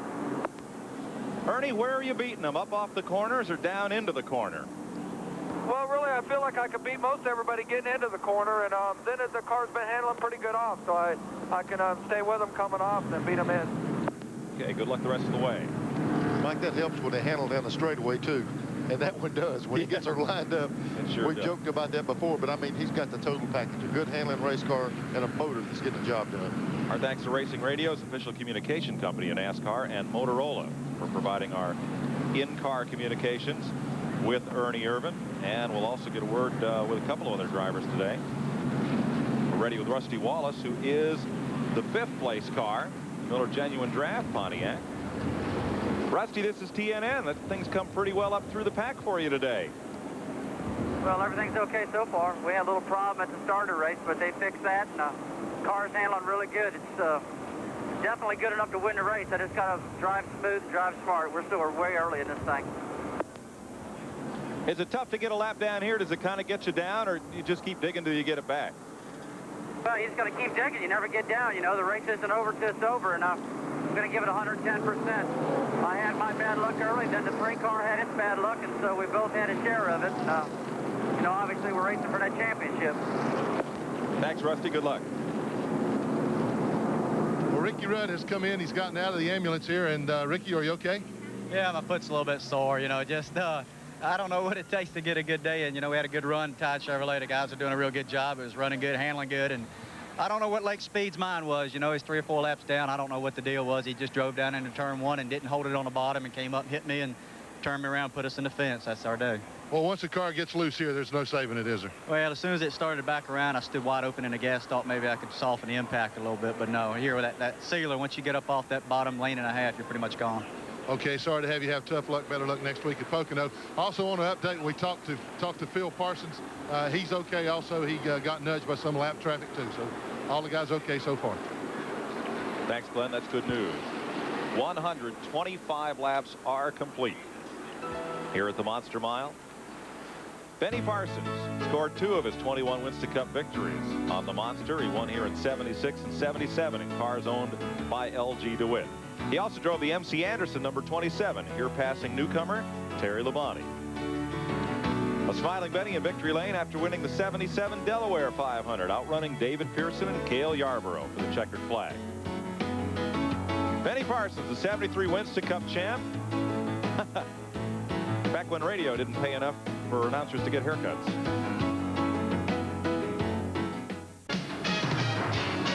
.126 laps complete. Ernie Irvin leads Mark Martin. Darrell Walsh is up in 3rd now on this caution flag. Jeff Bodine and Rusty Wallace in 5th. Everybody's been on pit road.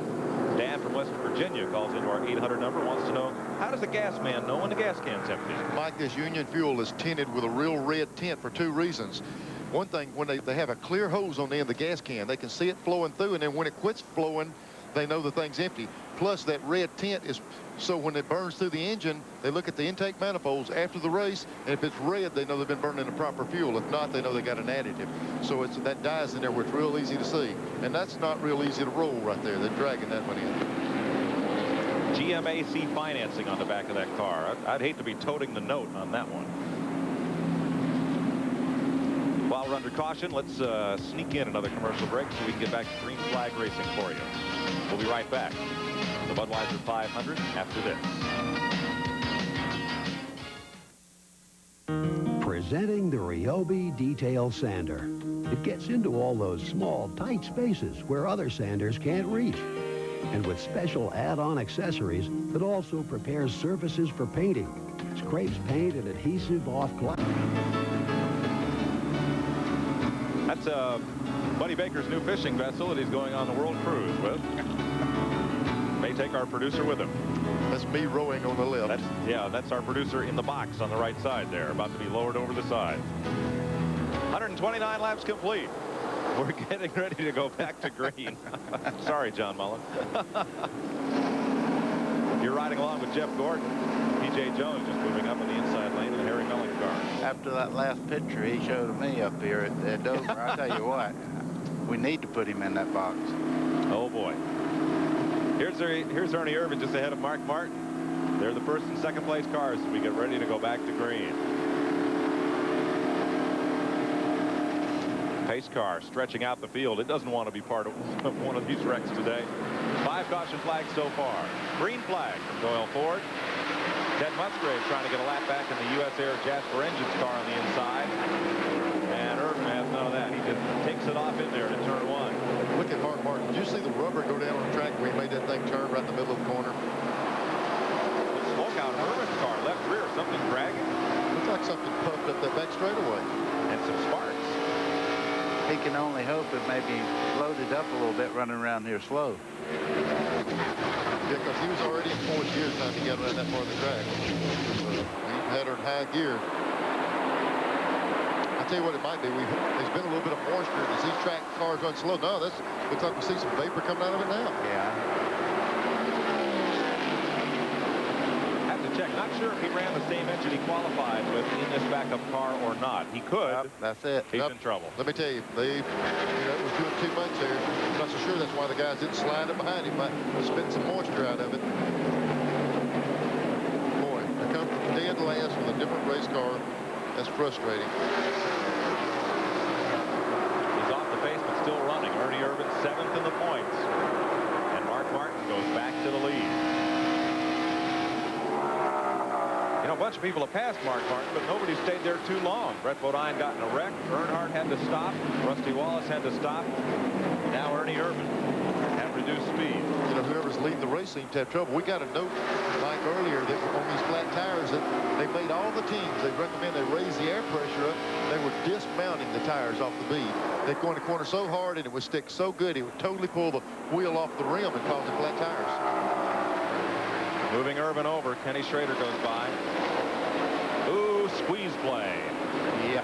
P.J. Jones gets a little rookie orientation there from Dale Earnhardt and Bobby Hillen. Earnhardt is headed for the front. You know, he can make those moves and never get in trouble. Somebody else done that to cause a 3-car wreck. Oh, man. Well, 9-car lifted the 44, got in the backup and going down the corner. Yeah, that was hardly P.J.'s fault. Ernie Irvin slowed dramatically, and somebody ran into the back of Parnelli Jones Jr. Terry Labonte got a chunk of it. There are no just easy little single-car spins here. You see Jeff Gordon there. He's barely limping around the racetrack, and he almost got involved in that thing again. He didn't have enough race car left to hit anything. This is going to give the 4-car an opportunity to come out of the caution. He did not lose a lap, but, you know, what we saw earlier, it might not be fixable on the caution flag. Let's have another look at what happened here. Yeah, see, Ernie just almost stops. PJ's right there. Rick Wilson got in the back of him. Poor Bobby Hillen just barely got There's by. Labonte, Terry Labonte center punching the 9-car. Gave the nose of his car in. Hillen's driven right through the middle of 3 of these fields today. And come away pretty much unscathed. There we go. Okay, the 4-car just running slow there, and they run up behind him, and he didn't check up quick enough. You'll see smoke whispering right out of the left side of that 9. I mean, out of the 4-car. Yeah. As you said, PJ ran down into Parnelli. That's easy to make that mistake, isn't it? See Jeff coming here. Here comes how Jeff slow do I have to go and miss all this stuff? Yeah, he hasn't got enough left to hit anybody with. He can't run into anybody. Pit road action. Mark Martin, Jeff Bodine, Rusty Wallace, Dale Jarrett, Darrell Waltrip, and Rick Mast. Derek Cope, Davey Allison, Jimmy Hensley. Harry Gant, all on pit road. Kenny Schrader, Rick Wilson, Ernie Irvin, Bobby Hillen, Mike Waltrip, and Terry Labonte all in the pits. And if he stays on the racetrack, Earnhardt will lead the next time around. See it stop and go paddle. They have to let the cars on the track clear the end of pit road before they let them out. Here they are on the hood of that 4. It's all the trouble. Neil, that looked kind of bad when he backed off. That's when smoke come out. Yeah, so that's not real good. Well, we saw that deal up the back straightaway under power, pumping up through there. That's usually the valve train going out on it. I think that's Ruck Pittman in the jacket with the black sleeves, working under the hood of that car. Rick Wilson was involved. His car owner, Richard Petty. There's no car. There in the pit. Had been spotting up at the inside of turn number 4 for Rick. Oh, my God. Sounds like a peat thrasher running. I don't believe it's going to get it done. Sounds like about 5 cylinders. That's definitely a valve train deal. You see when he shifted gears there? Look at the left side exhaust. At one time on the restart, as he went down the backstretch, there was smoking and sparks like it chucked a valve out there. Here's Glenn Jarrett. We're in the picture there. Ernie's crew chief, Tony Glover, and the engine builder, Sheldon Pittman, are discussing it right now. They seem to think that it is a burned piston. When Ernie shut the car off and then refired it, a lot of smoke came out of it. They're not certain, but Runt told me he thought that it was a burned piston, so that's going to be terminal. I tell you, a burned piston usually smokes a lot more than that.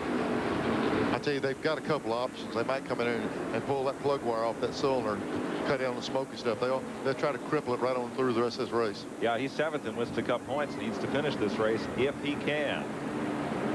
138 laps complete. There's the top 5. We'll be right back.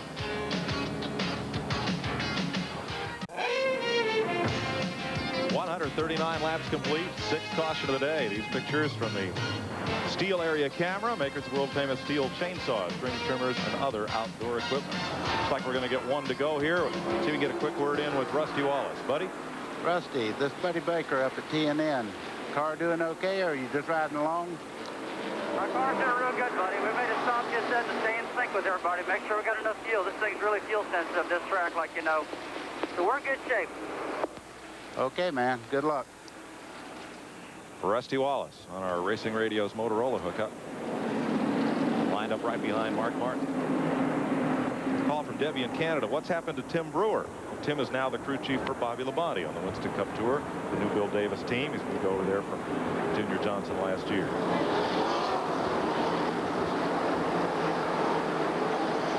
Light out atop the safety car. They're in the backstretch. That covered grandstand is the main grandstand for the horse track. That's inside the 1 mile paved oval. Harness racing here, and that's the front stretch for the harness track, just inside. As they come up this restart, we see the 21 car, Morgan Shepherd, a lap down the inside.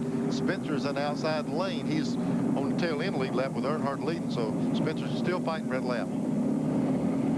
He was 2 down. He's 1 down now. Still a bit of smoke from Ernie Irvin's car. As he lines up for the restart, we'll try to keep him out there and keep him up in the Winston Cup points. Green flag. Spencer, Morgan Shepherd. Earnhardt on the outside. He's the race leader. And Bobby Labonte is the 2nd place car. Driving for Bill Davis. Had a fine 8th place run at Charlotte in that Maxwell House Ford. And he's in 2nd place. Ooh, Earnhardt up the racetrack. Ted Musgrave gets underneath. Boy, that outside lane is not the place to be. We saw several guys get out there and they lose ground when they tried. You know, speaking about Bobby Labonte, at one time he and the lead car were the only 2 on the lead lap at Charlotte. He was really in contention to win that race at one time. Still picked up his best finish of the season. Ted Musgrave slips just a bit, and there are your 2 leaders. We saw both these leaders kind of regroup and get out of that outside lane back on the inside. They want to try to make all the passes to the inside. Rusty Wallace, 10th place on the move. Past Hunt Strickland, who had to use a provisional spot to get into the field. After sliding way up the track in qualifying and almost collecting the wall. I tell you, Dr. Trammell will prove that wrist. Dover will be the ultimate test. Yes. To see how Rusty, what kind of shape he's in. Ernie Irvin works around Jeff Gordon's crippled machine. Well, Neil, whatever you said to do, they must have listened to you, because it's not smoking anymore. It's not running very well, but it's not smoking anymore. Oh, I love this. Barry from Kentucky. Why doesn't NASCAR have side view mirrors? Barry, have you been watching? Would there be a side view mirror left on one of these cars? They would, but I don't think so. They would, but they'd be laying on the racetrack. Yeah, right. That'd be dangerous. Rick Mass there has moved all the way up into the top 5 now. And also Dick Trickle. In the Butch Mock Bob Rahilly car, the Carolina Pottery car. He's up to 3rd. So pit stops under this last caution have really shuffled the field. That red car is Jeff Bodine, the Motorcraft Ford of Bud Moore, in 4th place. Former winner here, both driver and car owner. Trouble in turn 1. Sterling into the wall. And he hit it hard. While this is going on, you've got the 12 car and the 21 trying to get a lap back. Race back to the line. Dale Jarrett also involved in that one. Running to the flag. And both Jimmy Spencer and Morgan Shepherd will get a lap back from Dale Earnhardt. Since they were ahead of Earnhardt, the race leader, when they came to the caution flag, Earnhardt slows down and waits for the pace car, and the drivers ahead of him get to go all the way around. So that'll put Spencer back on the lead lap and move Shepherd up to a position of being 1 lap down. I tell you what, we're just past right at the 150 mark. We've lost a lot of good race cars. Survival is going to be the name of this one. Well, they had had to shoot that horse in the Belmont yesterday, I understand. Had to put him down, the horse that broke its leg. They don't shoot race cars, do they? No, but Dover does. The monster chews them alive. We said that little piece, and I'm telling you, you thought this we were place kidding? Chew up some race cars. Let's have another look at it. 7th caution of the day. Okay, you see Sterling going in the corner here, right by himself. Smoke come out. It looked like he might have lost something in the motor compartment there. It just turned around on him, like maybe the engine locked up, Neil. It's hard to tell, boys. Something, he had a little pup. I don't know if he locked the left rear up or if he had the... Whoa. Man, that's the part we didn't see before. Yep, there's Dick Trickle and Jeff Bodine trying to go through. This is when you say, where do I go? And you say, nowhere right now. Slow down. Wait on him to make his mind up which way he's going to go. Now, the white car will be Jimmy Hensley, and the yellow car, Derek Cole. Close. See Mark Martin going by there, very close. Earnhardt was only one of the few cars on the lead lap that came in this time. He was out of sync one stop. He didn't stop that last time. T. Spencer and the Morgan Shepherd car did a good job of getting the lap back. Jeff Bodine will be the first car out of the pits. And Bobby Labonte, though, he is the race leader. Yeah, they're still working on this 4-car here, trying their best to figure out what to do to get it going. If it's puffing smoke, they're going to be concerned about just stopping that smoke for them black flag. Foot goes back down, button it up. Oop. Sounds like a 6-cylinder there. That may be all that are kicking are 6 cylinders. Dover Downs celebrates its 25th anniversary this year. Neil Bonnet tamed the monster twice while driving for the Wood Brothers. His second start on the Wood Brothers Ford found him in victory lane in 1979. He also won in 1981 on the High Bank track here.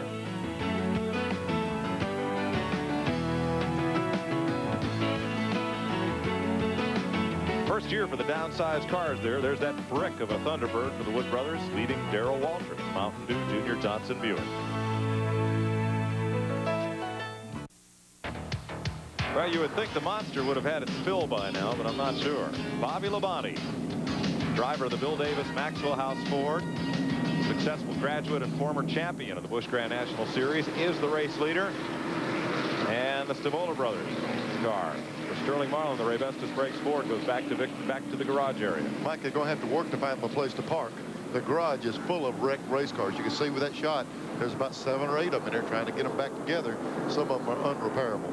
Of the top 3 drivers in this race, there is not a Winston Cup victory yet among them. You have to go back here to 4th place in Davey Allison to find the first winner on the tour. Leader is Bobby Labonte, second is Rick Mast, and third is Dick Trickle. Let's check with Davey Allison. They may get him one to go this time. Davey, this is TNN. We haven't seen much of you today, not near any of the commotion and not up front on the lead. It looks like you've been kind of staying out of everything and just sneaking your way up front. Well, we've been working on the car. We've had a little bit of handling problems, and we've had to make some adjustments, but it seems to be coming around pretty good for us. But all these wrecks just seem to be happening right in front of us. We've been pretty fortunate not to be involved in any of them so far. They just gave us one to go. We're going back to race and talk to y'all later on. Okay, good luck. Davey Allison, the Robert Yates Haviland Ford, 4th place right now, just ahead of Jimmy Hensley. Hensley driving the Alan Kulwicki car. Barbara from Texas calls in. Who gets the pit spot Alan Kulwicki would have as champion? His race team does, because that team is still operating the car for the rest of this season. Jeff Bodine will take over as new team owner after the season's end. Alan Kulwicki Racing Inc. continues to operate the car and receives all of the benefits that go along with being Winston Cup champion owner. Along with the deal money, the winner circle and all that is still honored for that race team. Thank goodness. Average speed for this race, 87.7 miles per hour. You were right, but he almost got a shot at him with a pace car. Yeah, it'll run faster than that. Yeah, that LT1 motor. Sure it will. These restarts have been critical. We've seen a lot of these accidents happen the first or second or third lap after the restart until they can sort it out. I promise you, they don't want to be in that outside lane. And Bobby Labonte tries to keep Ted Musgrave from getting a lap back. Lets Musgrave go and drops in the low groove. Rick Mast in second, Dick Trickle in third. Facing the challenge from Davey Allison. Here's Glenn. Well, it's standing room only in the infield care center down here. You got to get a ticket to get in there and to get back out. We're happy to report that Sterling Marling is okay. What happened, Sterling?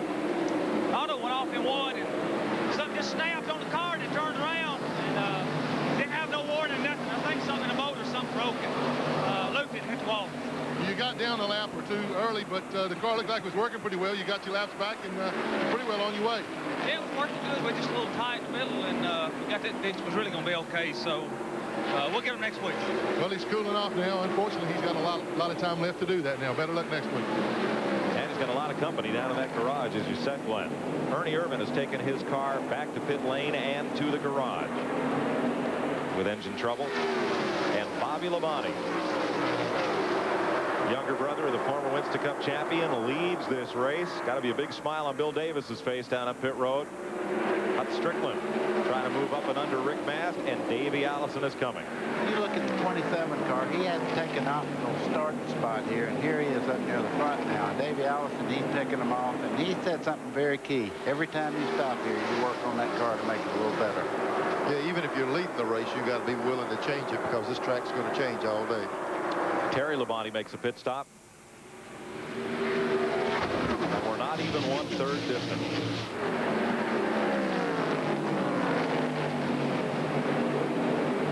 Davey Allison now up to second. Hut Strickland separates him from the race leader.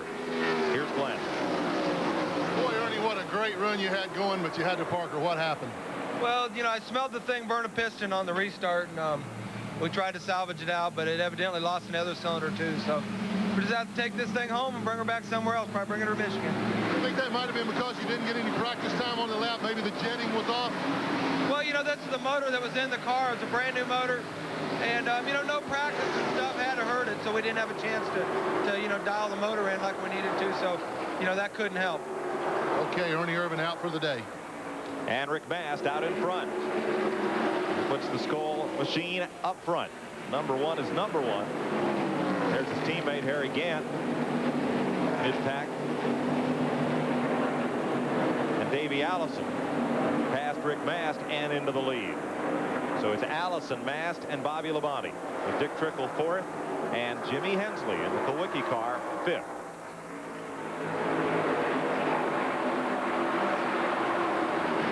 Once Davey got around this guy, the other guys were trying to hold that back and get that lap back. The Musgrave car is out in front of Davey Allison right now. He's the only one got an opportunity to get a lap back should the caution come out. Sixth place, Mark Martin. You see Hut on the outside here, boy. That outside groove is so much slower. You just go right on by him. When the guy gets out like that, he's going to lose about 6 or 7 positions here. Strickland is 1 lap down. Jimmy Hensley, Matchbox Toys, and White Rose Collectibles picking up the sponsorship for this race. Purolator will be on the side of the Kowicki car for the next 3 races, we understand. Really got to take your hat off to those companies that have jumped in to fill the void for that team, to provide them with sponsorship for the remaining races this season, and give Jimmy Hensley a good strong shot here. He just dropped the spot to Mark Martin, however. Look at that steering wheel. He isn't fighting that thing a bit. Those tires are really sticking in the corner, Neil. Oh, yeah, you're right, buddy. Just as soon as Mark went under, Hensley lifted, jumped right back in behind him. They're willing to give up that one position, but not that freight train. So they're kind of working. Hey, I'll let you have one of them, but I won't back in. Didn't want to let Rusty Wallace on by.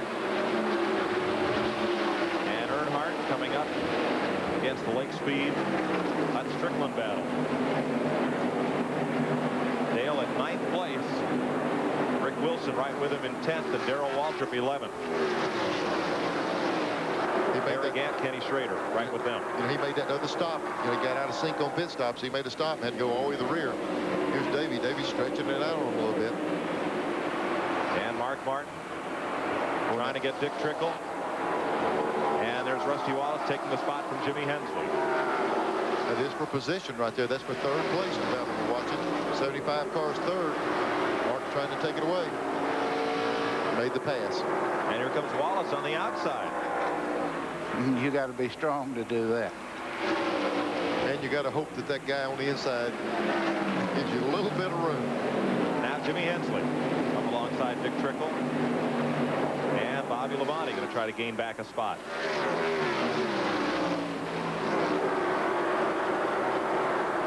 Labonte's gang, saw them at dinner Friday night. They were fired up after that 8th place finish at Charlotte. They said, we think we've got something here for him at Dover. He led a bit of this race, and running top 10 right now. You know, talking about Bobby Labonte, this race is the Rookie of the Year. Everybody thought Jeff Gordon was just going to run away with it. This thing's tightening up now because this kid's coming along really fast here. Derek Cope moves underneath Morgan Shepherd. Cope in the Bojangles car. Here comes Earnhardt. We're always saying that. Here comes Earnhardt. Never there goes Earnhardt. Here comes Earnhardt to the front.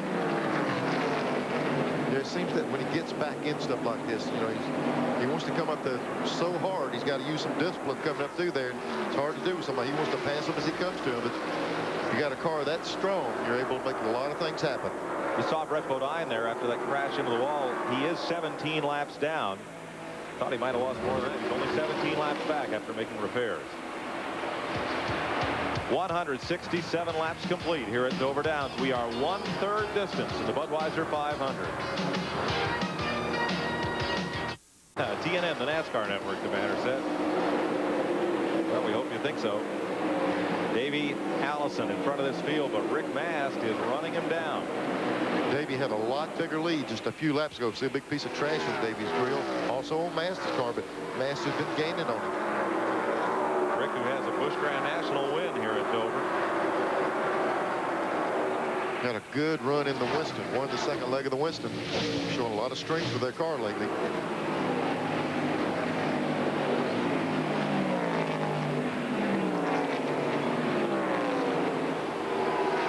Got a lot of trash flying around. Got stuck on the grills, all these cars. There's Dale Earnhardt moving up to 6th. Passing Bobby Labonte.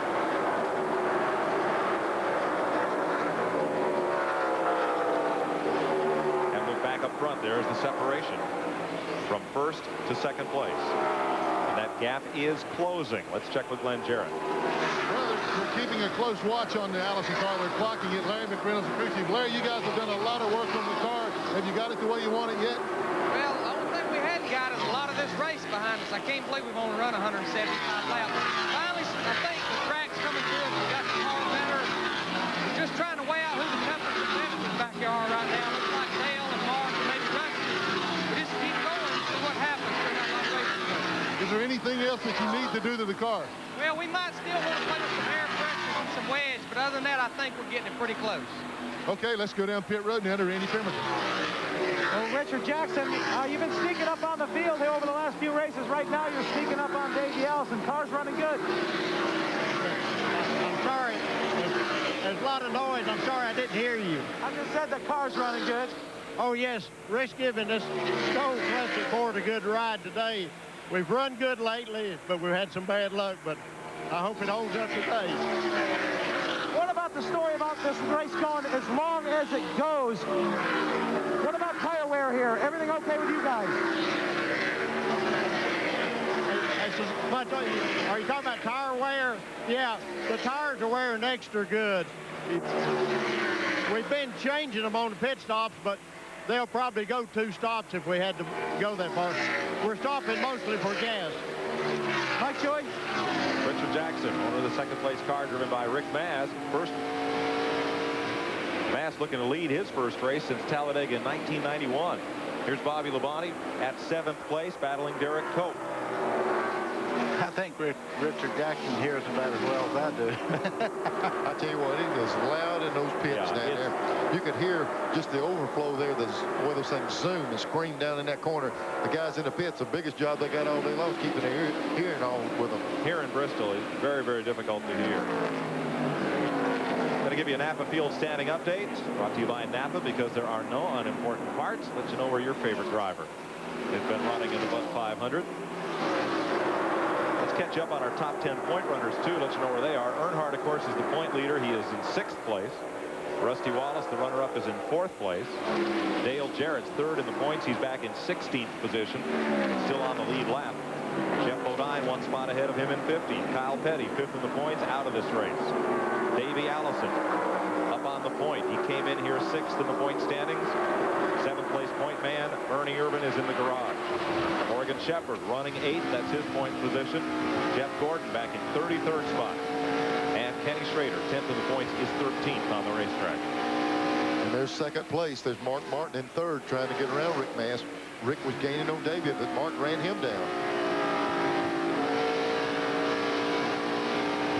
I don't think I ever had a car handle that well up here at Dover. Maybe that's why I didn't win as many as the rest of you guys did, but I could win at a lot of racetracks. This place, I'm going to tell you, you talk about something that's hard on the driver, this place will wear you down quicker than anywhere I ever run. Yeah, and as much side bite as they're getting with these big corner speeds, we're going to see these drivers tested today physically. Mark trying to get it turned down up under him and get a run up off this corner. Just get the nose there, because maybe the tie goes to the guy on the inside when you get at the end of the straightaway. That's the deal where all you got to do is pass him 6 inches. He'll give you the rest of it. While that goes on, Earnhardt moves back up onto the leaderboard. He got underneath Jimmy Hensley and moves into the top 5. Second place, changing hands. Mark Martin up to second. Rick Mast to third. There's Earnhardt. Took him a long while to get past Jimmy Hensley. Hensley once qualified Earnhardt's car during Hurricane Hugo up at Martinsville, put it on the pole. Now they're adversaries. I'll tell you something they got to be thinking about with the 3 car. He's already dismounted a tire by running hard in the corner. And that's Earnhardt's strong suit. Drive it down in the corner and make up time getting in. It can also hurt him. He's got to be careful not to dismount another one of those tires. That battle 6.5 seconds behind the race leader. Darrell Waltrip rolling along in 11th place. Kenny Schrader and Harry Gant. All those cars are on the lead lap. So just ahead of them is Rick Wilson. Mike, Harry Gant had as fast a car as anybody in practice. I think in the garage area this morning, there was about 4 names mentioned, and it was always Gant with a chance to win the race, and that early wreck is really hurting. Neil, with the damage on the left front there, he has to draft the car to get the aerodynamics that he needs. You know, draft along, let him pull him along. He can't run by himself right now. It sure hurt his chances. Had a question why they didn't move everybody up 1 spot when Ernie Irvin had to start at the back. They rolled them out on the pace lap the way they qualify. If you can imagine trying to crisscross the field like they do on short tracks to get everybody up in the proper line. No, they just move everybody up 1 notch. Wherever somebody goes to the back, that whole row, whether it's inside or outside, and some days you benefit, some days you don't, just moves up and fills in the space. That's the rule. 188 laps complete. Davey Allison, the leader. Mark Martin, Rick Mast, Rusty Wallace, and Dale Earnhardt. Now the 5th place car. Here's the rest of your top 10 as we go to break. We'll be right back.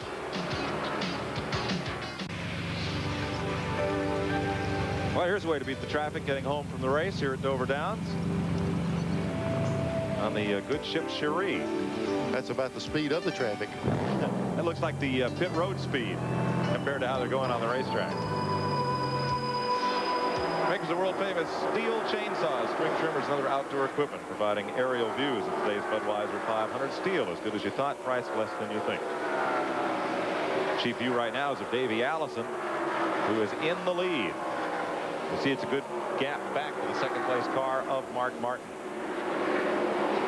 Rick Mast in 3rd, Rusty Wallace in 4th, Dale Earnhardt in 5th. And 3rd place is heating up. There's Mast and there's Wallace running him down. See the difference in the 2 cars? One car cannot hold the bottom lane as tight as he needs to, and Rusty's just eating him alive in the corner. Mast made a good, strong run at Davey a while ago, and then couldn't make it, and then he's been dropping back ever since. So might have really taken something away from the tires on him. Sure falling back some down. They are 3.3 seconds behind the leader, Davey Allison, one of 8 drivers to lead this race. Average speed 94 miles an hour, creeping back up there. They're the drivers who have led today.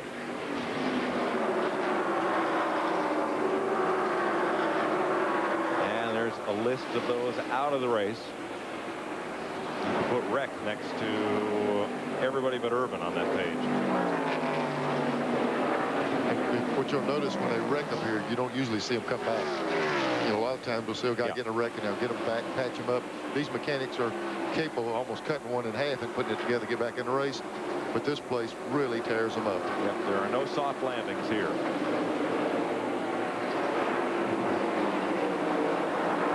Coming up on 200 laps for Davey Allison.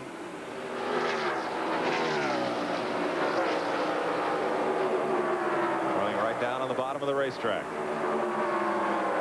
Packed house today at Dover Downs. Here's the way they're running as we move in on 200 laps. Remember those old dirt tracks, AJ? The dirt would just eat up the engines. Two champions sharing a winning formula. Haviland Formula 3. Davey Allison leads the Budweiser 500. Mark Martin, Rick Mast, Rusty Wallace, and Dale Earnhardt, the top five. Allison was all but unnoticed in the first 150 miles of this race. Here's the battle for 11th spot. Rick Wilson, Darrell Waltrip, and Harry Gant. Kenny Schrader was part of this a minute or two ago. Schrader was able to get around to Mike. He passed this crew here and got around. Waltrip's been the guy on the move. He's been trying to track down Rick Wilson. Been gaining on him. He got up beside him a couple times. Couldn't make the pass. 11th, 12th, and 13th positions.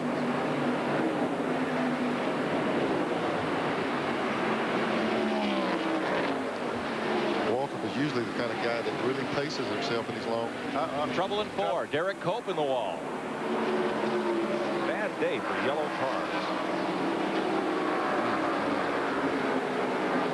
You almost just felt like we went a long time without it. And here it comes. Lap 205, 8th caution flag of the day. Driver out of Washington State. All the guys back in the Carolinas that work in the body shops on these race teams probably hate to be seeing this broadcast because we're showing them plenty of work to be done. Wow. Let's see what happened here. Okay, Derek. Ooh, late speed. Well, I tell you, he just got on that outside out there. Might have got into a problem, I don't know, but we just outside and then it broke loose on him, went up the track. Check, that's Bobby Labonte underneath him, not late speed. And Dick Trickle, Brett Bodine getting past. Look at everybody head for the bottom. They're going to try to get just as low as they can and hope he stays up there. Duck and cover. Yep. This is after he got in the wall, really backed in there. You see him locked up. This is when you want to stop. Don't head back out in that traffic. You notice how slick the top part of that track is. Even at 20 miles an hour, the back end still sliding just a little bit. Well, we'll close up the field at lap 207. Unofficially, 17 cars on the lead lap. And all of them will visit pit road this time by. And the way it's going, I'd say any of them have a chance to win it. Sure. The way we're going through these cars. Including Elmo. Leader Davey Allison. Robert Yates brings that right front tire back across. You've seen they're doing a lot of chassis adjustments. I've seen a lot of guys go in the back window early in the race. We saw teams making big chassis adjustments. Davey's car, they might be messing with the air pressure a little bit. They didn't turn the jack reaches any on it, working on the springs. Good stop. Davey Allison and Rusty Wallace's team.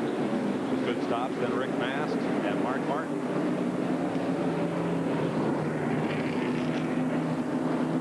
I'm not so sure these teams did put it in survival mode. So hey, let's wait a while and race. The biggest thing that's happened to the #2 car is Buddy Parrott. I tell you what, every time that boy comes in the pits, he knows he's going right back out in front. See if we get a word with Davey Allison here as they roll around under caution. Neil. Davey, this is Neil Bonnet up with TNN. Looks like you got that thing going now. Neil, I told y'all a while ago we've been making some adjustments, and the car feels pretty good right now. Still got just a tiny bit of push off the corner, but we're going to see, just ride this one out. We didn't make any adjustments this time. We're just going to try to see what happens, and if we need to, we'll adjust it on the next stop. But looks like y'all making the right adjustments. Good luck. Thank you. Davey Allison up front. Our Racing Radio's Motorola hookup. Elmo Cam. It's the return of Elmo Cam. NASCAR pace car driver Elmo Langley.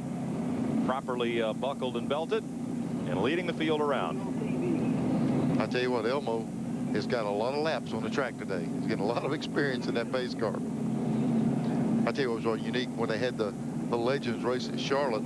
Elmo got in that car first time he drove in a race car in a long time and won the race past Cale Yarborough on the last lap. That's right. Let me tell you, Elmo was a racer now.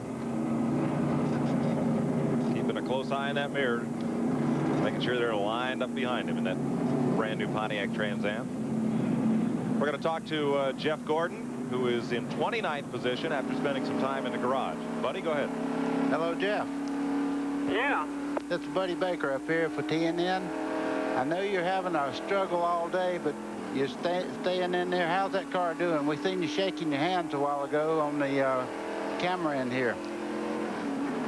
Oh, you know, it's just a real frustrating thing. I mean, we had such a good car, and for me to make a small mistake like I did cost us a whole lot. We had a good car, and I thought I'd got by Harry in the middle, turn 1 and 2, and he got back to the outside of me. I didn't know he was there. I turned right into him, and you know, it's cost us a lot, but I'm just hanging on to this thing and just going to try to be here all day.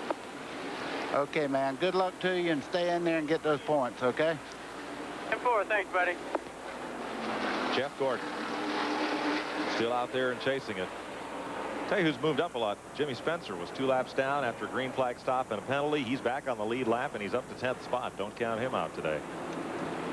Of course, he's the only yellow car, yeah, it is, that hasn't been in the wall or in the garage. Man, don't say that. This racetrack's built for Jimmy Spencer. He flies at Bristol. He runs good in Rockingham, and this place is just right for him. He's really a strong man. I'm corrected. Mike Waldron also has been unscathed thus far. Now, what are you going to say if the next one is a yellow one again? I'm not going to say a word. You better not. Right. Here's a mellow yellow one that's come back. Kyle Petty back from out of the garage. Nothing mellow about it now, is it?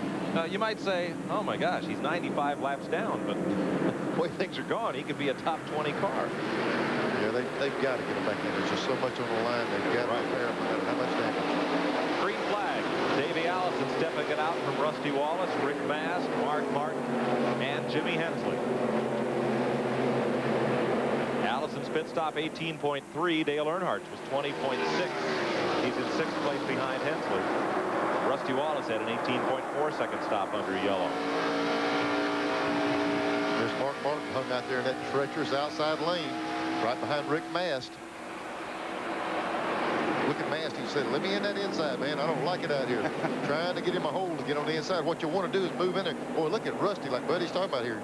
Getting after him now. I think trouble back straightaway. Mark Martin lost it, saved it. Jimmy Hensley goes around and doesn't touch a thing. Boy, that was some great driving by Rick Wilson there. I think Bobby Labonte behind him, though, did get into the wall. Yeah, that is Labonte, Mike. Oh, you're right. no. It's the yellow car. Jimmy Spencer got a piece of it, and Dick Trickle. Now, if I had a yellow decal on, I'd take him off. You'd probably put it over my mouth so I wouldn't say that again. You're exactly right. Can allow an extra man over the wall now on pit stop to service the driver. So we're under caution once again. 9th one of the day. We'll sort it out when we come back.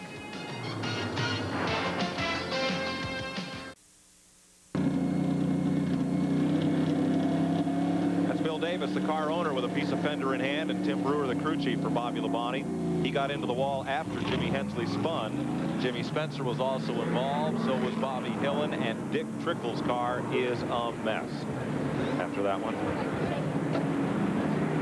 This is after it started. There you see Mark Martin. See him get loose there? Yep. Saved it. He got loose. Rear end twitched out on the car. He had to get out of the gas a little bit. But the chain reaction to the rear is what the problem was. Spencer turned it around. The 22 is going to enter in here somewhere. I think he was slowing it, got in the outside. Well, there goes Spencer by on the inside wall. You see Rick Wilson go through that little opening there. There's Trickle up there. No, that's the 22 against the wall. Trickle hit everything on the bottom. Let's see. This was a pass for the lead. Oh. Oh, Bobby Labonte, it looks like he got tipped there into the fence. Watch Rick Wilson right here. He's headed directly for the door on the 7 car. He makes a tremendous save right here. Look at all of them in the bottom down there gouging around. That's Dick Trickle in the middle of that sandwich. Oh, is that the, it looked like Phil Parsons right on the bottom down there. It's hard to tell. Bobby Hillen. Not Bobby, I'm sorry, Hillen. From the backstretch. Wow, that tells you there's nowhere to go sometimes. Look at Dale Jarrett there with the wheels locked up. Jeff Gordon up against the back of Bill Elliott. Yep. Gordon didn't have a front end. He's looking for a little guidance there. Yeah, right. As wide as that track looks. More repairs on the Bobby Labonte car.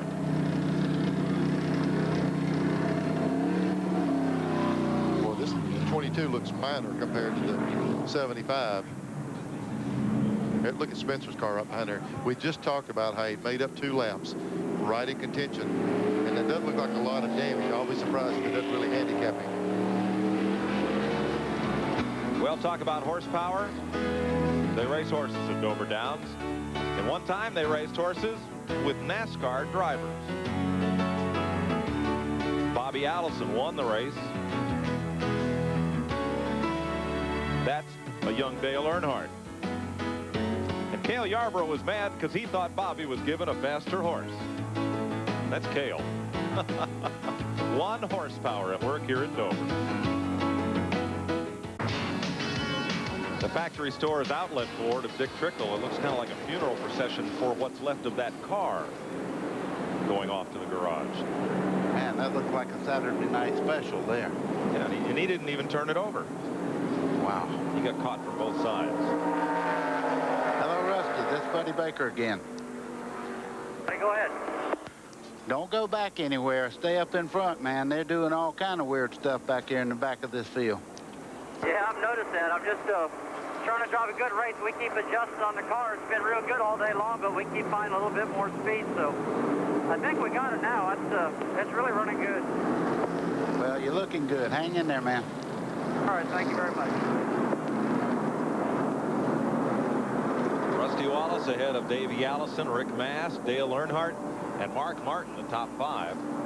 Kenny Schrader's up to 6th during this caution period. 7th is Darrell Waltrip. 8th is Harry Gant. 9th is Michael Waltrip, just coming off pit road. Somebody punched a hole in the Pennzoil can that serves as his hood. Looks like they put a giant can opener in it. And at 10th spot is Dale Jarrett. Jimmy Hensley, after that spin, comes back on the track in 11th. Jeff Bodine is 12th. Rick Wilson 13th. Bobby Labonte 14th. And Jimmy Spencer 15th. Those are the cars on the lead lap.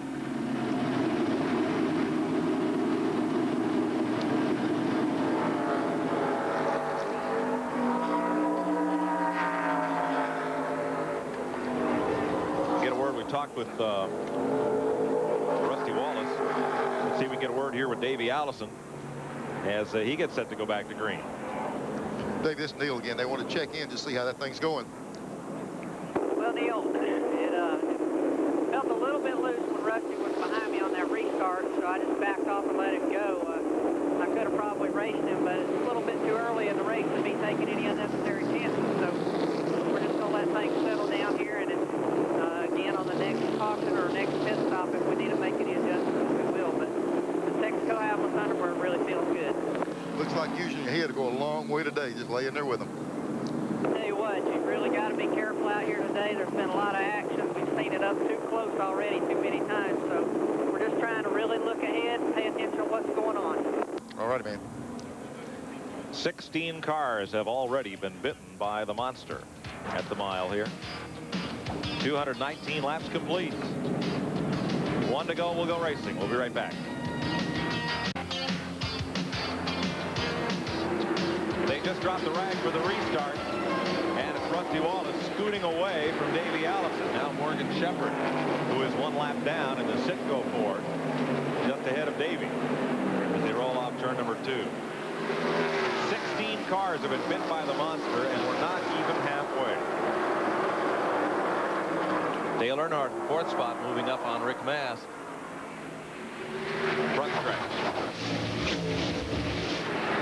And Earnhardt up and into 3rd place.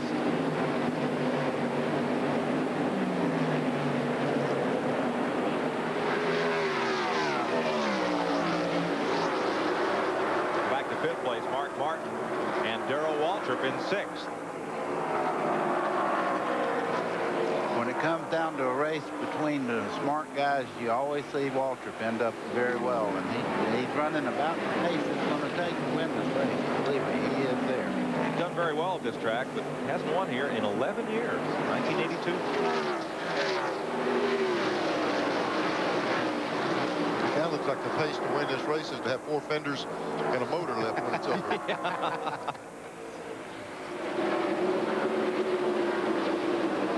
Waltrip in 6th. And he's fading back from Mark Martin, but still well ahead of that second pack of cars.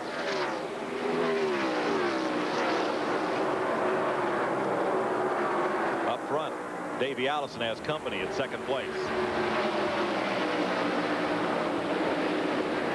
Earnhardt's been out of the picture for a long time. He got off one sequence on pit stops. It's taking a long time to try to get back to the front. Boy, that car is handling. He just turned right under Davey Allison off the corner there and drove by him. Well, we just heard Davey say they're maybe not just exactly like he wants to be, but they're getting it better every time. So just don't overextend the thing. You got a long way to go yet. Earnhardt seems to have his car like he wants it right now. Mark Martin goes underneath Rick Mast, and Mark moves up to 4th place. So it's Pontiac, Chevy, Ford, and Ford. And then a bunch of wrecks. We better identify them while they got fenders on them. It's hard to tell after they run a few laps of what they are. That's why they put the number on the roof. Sometimes it's the only straight panel left, like Dick Trickle's car. From Mark Martin, looking back at Rick Mast. Look how fast those poles go by on the side. You can't get the point across to you how hard these guys are running. Telephone poles look like a picket fence. Isn't that how that song goes? Yep, and hey, let me tell you, they do here. 9th place, Jeff Bodine and Rick Wilson battle it out. Jimmy Spencer just behind them.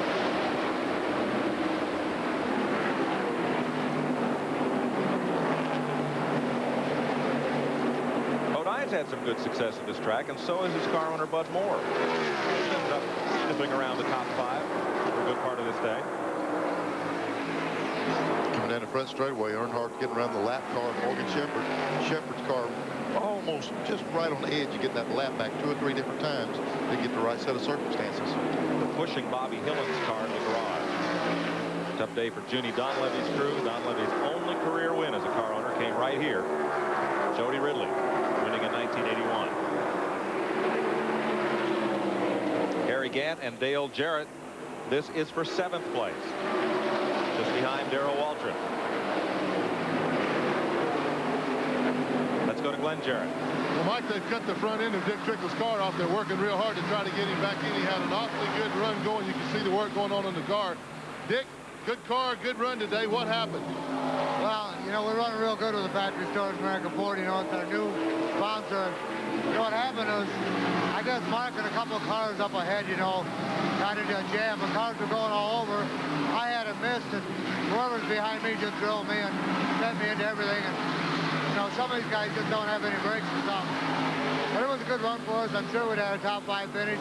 With this long race, you could win it.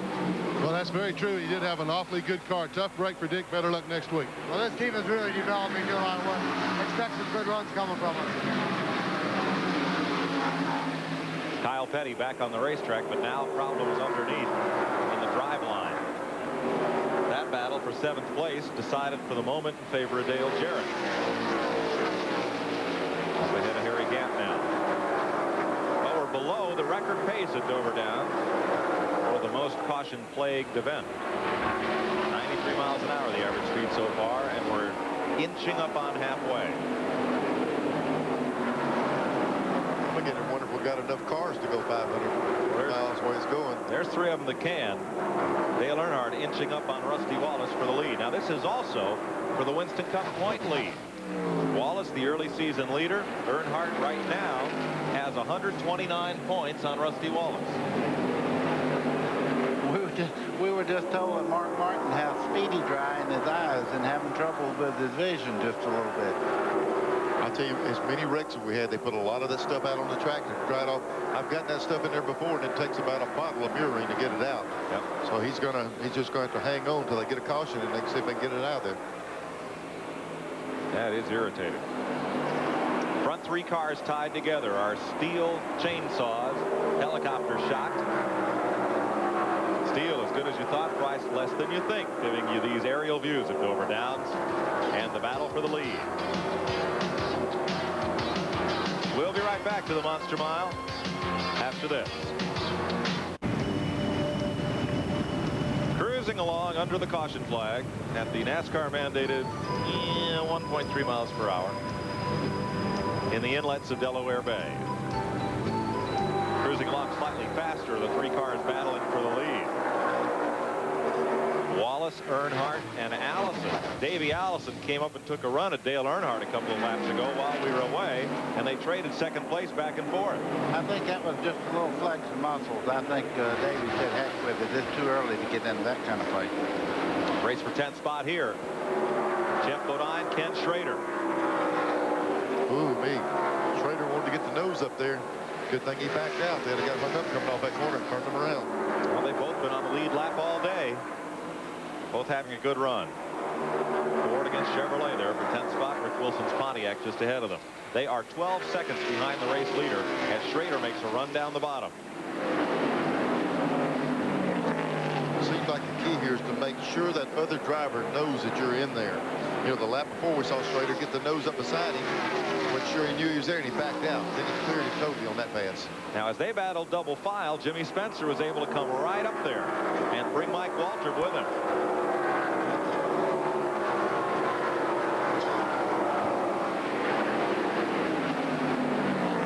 Four cars battling for 10th. I was looking at Spencer's car there. It looks like an old turkey on the farm when he spreads his tail out. He's got some real damage on that thing. Look at that thing on his back end all curled up on him. Doesn't seem to be hurting him too bad. You know, we were questioning how bad it would damage that car on the aerodynamics, but he's running along pretty good.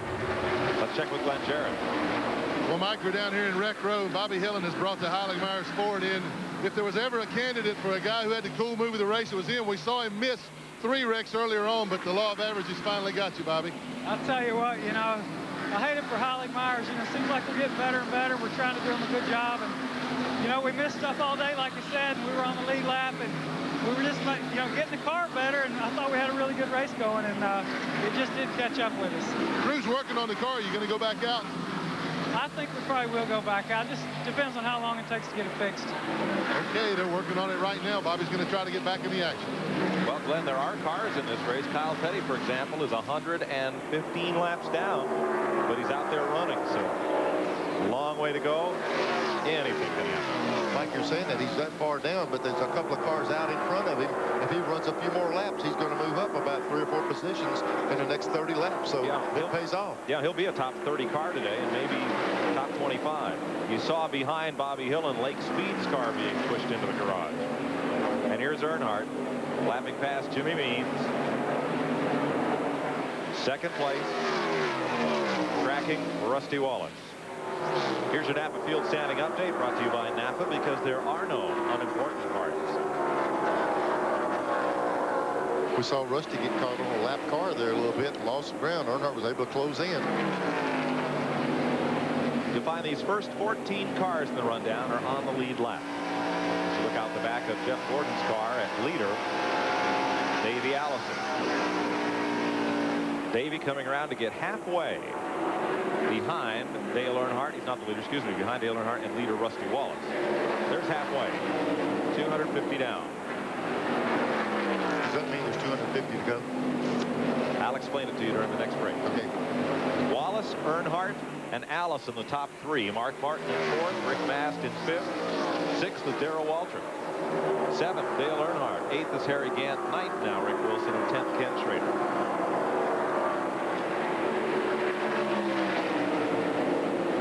Had a lot of questions on the 800 number. Why don't they let him use a backup car during the race?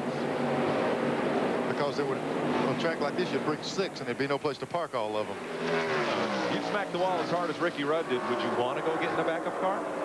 Well, they probably would like to do that. Yeah. They'd run out of cars here. They wouldn't have anything to take next week. There's got to be some line drawn, and it's the deal. You can start it with a backup car, and if you have a problem during a race, you got to fix that car. You can do anything to the motor as long as you leave the same engine block in it. So there's restrictions on what can be done. Those two cars right there, they love to race each other. I know near the end of this race, if it seems just like it is now, this is going to be a fight that we will all remember. Only 2 races this year have been won by the driver leading at halfway. Now, Wallace has won 4. Race for 11th place here. Jimmy Spencer, Jeff Bodine, and Michael Waldron. We had a call, Mike. Some guys called and said, did NASCAR outlaw chrome wheels on these cars? They did for a very simple reason. The wheel weights wouldn't stick on them. And it's slinging the wheel weights off right up to the hood of the car and then up in the grandstands at times. So they did that just simply where they could get the wheel weights to stay on better. There's Jimmy Spencer in 11th place. Meineke Mufflers Ford. And up at 9th place, Rick Wilson and Ken Schrader. Schrader's been moving up a spot at a time here. Schrader's been real cautious. We seen him just a little bit earlier racing under a guy taking his time getting by. Here he's with Rick. The way this race is playing out, caution's going to be for your advantage to take care of the car. Neil, you see them give way. Years back, we used to move the groove up. We would just keep moving it up until we had room for a bunch of cars to run here, but you can't do that anymore. You leave that bottom line, you're out of here. Well, at the speed they're going, boy, once it breaks loose, there's Richard Petty. He's in there checking that 44 car, watching Schrader race with him. Lapping past Bobby Labonte, his car badly damaged and being black flagged. Don't believe he's running up to speed right now. Well, Richard's got all kind of cowboy hats, hasn't he? Every time you see him, got a different cowboy hat on. Yep, Charlie One Horse makes those hats. I saw him last week in Charlotte riding a Harley, and I said, Richard? Yeah, Richard's riding a Harley, and he had a motorcycle, had a baseball cap on. I said, where's the cowboy hat? He said, damn near blew me off the bike. Kyle Petty rode his Harley here from Charlotte, along with Eddie Gossage from Charlotte Motor Speedway, Mike Dranis, one of our tape producers, and Robin Pemberton, Kyle's crew. They're going to ride up to New York City tonight, ride on up and see the Mark Twain house. Kyle's quite a literary buff. Then go on up to New Hampshire and do some testing up at the Speedway in Loudon, then ride home. I believe they'll sell them by the time they get that far. Yeah. I'm not sure you can talk them into riding them back from there. Could well be. 12th place battle right here. Jeff Bodine and Mike Waldron. Mike's older brother Darrell currently in 6th place. Don't count him out of it as they move past Kyle Petty.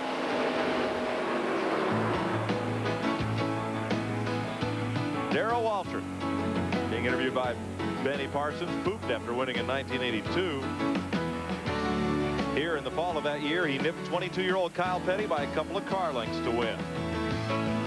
Waltrip won 3 driving titles for Junior Johnson in the 6 years he drove for him. Among those he beat for the 85 title, Terry Labonte at 44, Tim Richmond at 27.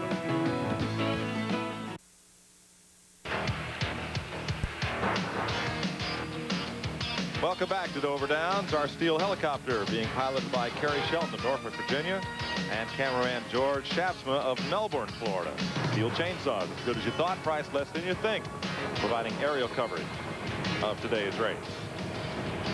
Brad from Missouri is one of the inquiring minds that called in and wants to know what's the fewest number of cars to finish a 500-mile race. We'll let you know in about 2 hours. Yeah. 10 cars out of 44 starters finished the 1964 Atlanta 500. I wonder if that counts the pace car. Here's a race for 6th place. Darrell Waltrip has Dale Jarrett breathing down his neck. Buddy was right earlier when you talk about this being Waltrip's type of race. A lot of discipline there, and he'll lay in there with it, and he'll be there at the end. Well, you look at both those cars. Neither one of them have a scratch on them. Don't say that. Sorry about that. At least they're not yellow, Mike. Yeah, it's been a tough day on yellow cars. Even green, mellow yellow ones. green Yeah. and black. And most other colors, too. Barry Gant, presently in 8th place. 14 cars on the lead lap. Dale Jarrett's been working on Walter. He's gained on him quite a bit the last 3 or 4 laps he's there now, just trying to get the right opportunity to get around Darrell. And they're not gaining much on Morgan Shepherd. Morgan's a lap down, but he is in 15th place. The first of the cars 1 lap back. Here comes Jarrett. Just not quite enough with the drive on him under Darrell. A driver like this, like Jarrett, he knew that if he sailed it on there on the bottom, it wouldn't stick. He'd slide up in the side of Darrell. He's going to have to get the right kind of run to make the pass. Dick Trickle got back out on the racetrack, ran a lap or 2.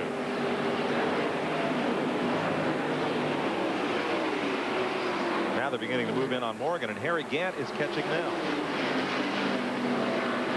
Gant, the 8th place car.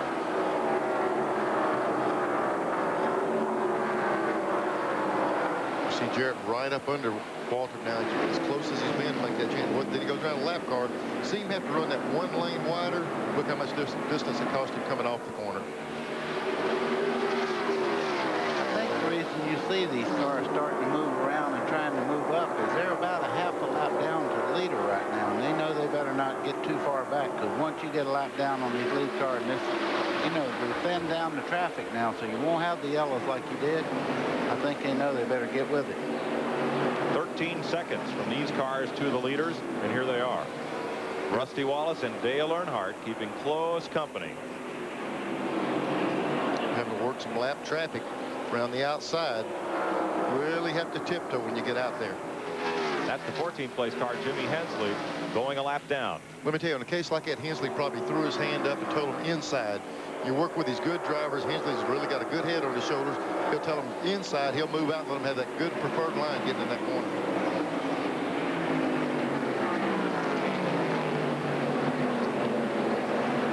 There's Rusty coming up on his brother to lap him. At number 40, that's Kenny Wallace right there from his brother. Now, Kenny's car hasn't been working too well all day, but trouble on both Jeff Gordon and Bobby Labonte. Kenny Wallace could well end up the top rookie. He's in 19th place right now. And Dale Jarrett went past Darrell Waltrip. Harry Gant has a look to the low side, but he's not going to move up and take that 7th spot away just yet. Harry's probably in a situation Buddy talked about earlier. He's probably in a able to follow a lot more than he is to lead. He's got the front of the car damaged pretty bad. It'll really make a run up behind someone, but it's hard to get out front and drive away from him. Well, he's got the very thing he wants right now. He's got a couple of cars in front of Darrell, so he can move around and pick up the draft off. I don't believe he'll make that on the top. Well, if anybody can, Harry's used to that part. He just, gosh, you got it to stick a little bit, but that's about 50 feet lower than he normally run here years ago. That's a whole new groove, folks, though, from what they've been running. Pass on the outside like that. And on this long shot in the straightaway, you'll see the thing from hell behind them I think that's Dick Trickle's car. You can't even find a number on it. We'll get back to that in a minute. Mark Martin now has Rick Mast, the 5th place car, chasing him. Mark is 4th behind Wallace, Earnhardt, and Allison. Rick Mast has had a good run all day long. Time we turn around, he's working his way back up front. This battle is 7.5 seconds behind the leader. I think Mark's car may be just a little bit out of kilter in the middle part of the corner, because I noticed Rick Mast is eating him alive right in the center part of the corner there. But Martin seems to have the acceleration coming out. Bobby Labonte getting black flag. Again, he's trying to keep that car up to speed so he can keep it on the racetrack and pile up some points. It is Dick Trickle. Yes, it is. Looks like a modified. Looks like he ought to be up on the modified tour. Well, that's a beautiful car, but it's not right now.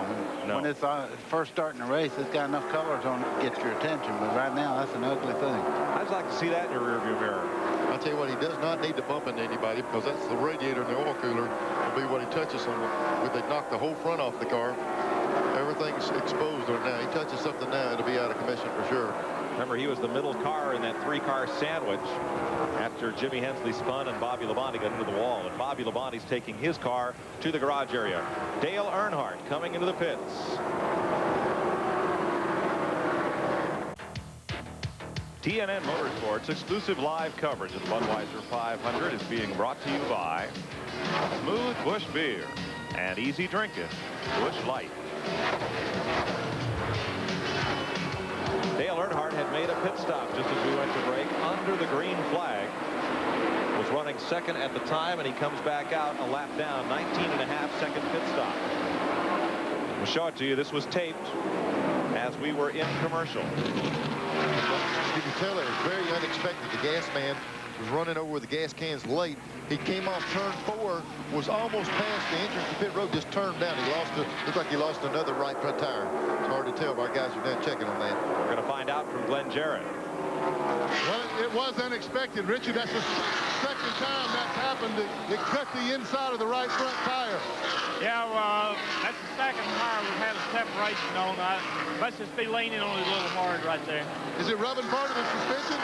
No, it's not rubbing nothing. I think we're just building up so much heat. The track's so fast. They're running some really fast laps. I think that's what's doing it.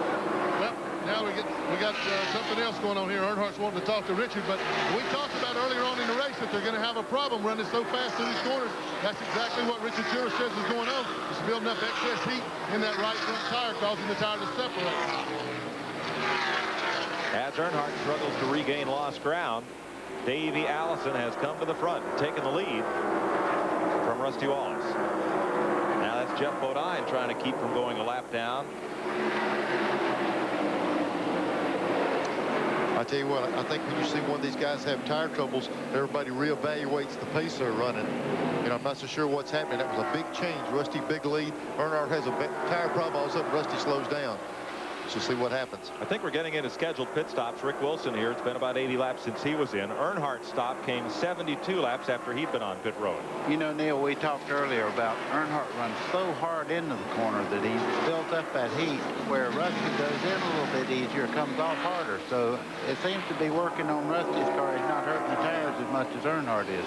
No, but the same deal. You could clock both cars, and if they run the same exact lap times, they're just doing it at different places on the track.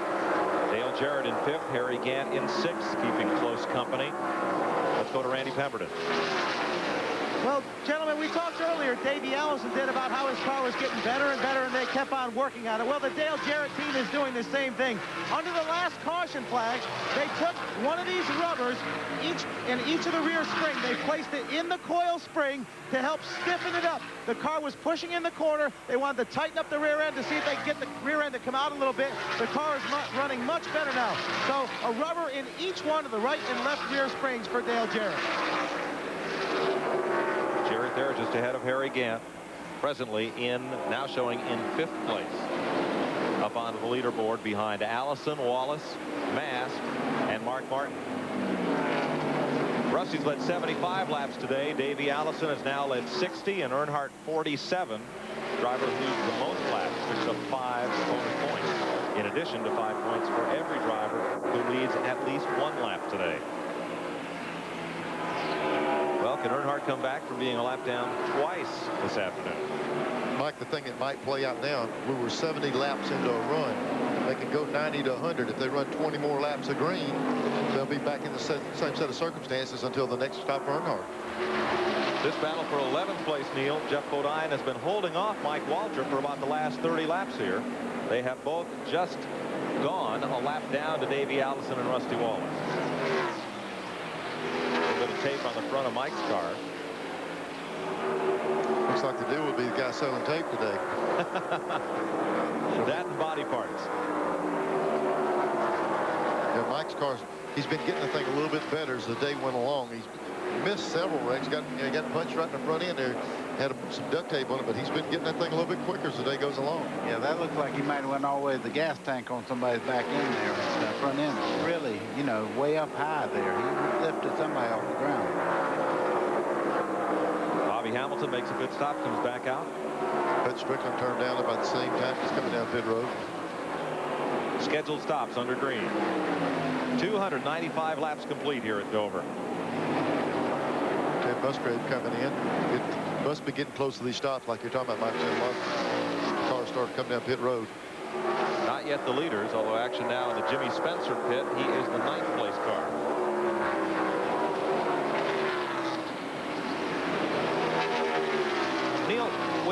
having problems on the right front of the car. Are these cars sophisticated enough you can set the car up to run it off the right front or run the car off the right rear? Make that choice? That's one of the big keys, Mike. Dale Earnhardt runs off the right front. They know how hard he drives the car in the corner, so they start the race with more spring and more shock and stuff on the right front than most drivers will do. You don't have to be a genius to see him in a lot of racetracks. Just sail off in the corner. That's where he runs up on people. So they compensate. They have to go stiffer for him. Earnhardt is in 13th position. 1 lap behind the leader. There are 9 cars on the lead lap. The problem they have is when they tell Dale to lift early, he lifts just 2 lengths deeper than anybody else, instead of 5. There you see it. That dive bomb move as he goes under Harry Gant. Now Earnhardt's on fresh tires. Remember, he is a lap down to Gant and there to Dale Jarrett.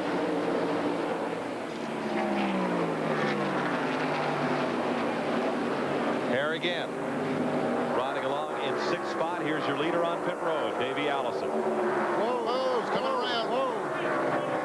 And he nicks the pit wall. That's a very sharp turn down off the banking to get onto the pit lane there. Plus, there was a ton of oil dry. When we get an opportunity after this stop, we'll go back. There was so much oil dry, it didn't help him either. He's going to have to go past Ted Musgrave. They're pushing Musgrave's car toward the garage area. Now they stop to let Allison go by. I don't think it damaged the car when he turned around. It looked like it was hurt, but other than the loss of time.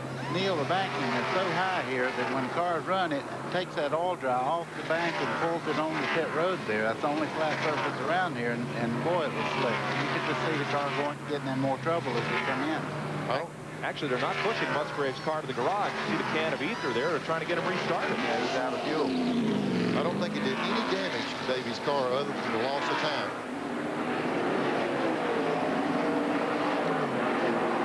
Is back out. Jimmy Spencer is on pit road. Let's have another look here. Now let's watch as he turns off. Watch when he turns off this white line. He's coming down pit road. Now wait till he gets right. Look at the oil dry right there where it's been coming off track like Buddy's talking about. He got in that oil dry with the right rear wheel. You see the dust flying up off of it. More oil dry. You know, whenever there's a caution, they put all the safety equipment on the track and clean it off. Where it goes is to the bottom. Right. Spencer completes his pit stop. So does Dale Jarrett. That puts Rusty Wallace back in the lead. Rick Mast has made his stop.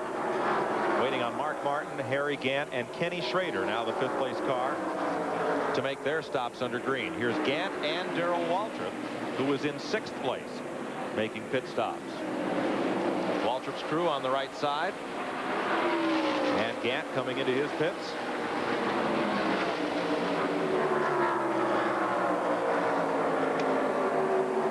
Gant got a little loose in the oil dry as he came to pit road. Mark Martin is in the pit lane, the 2nd place car.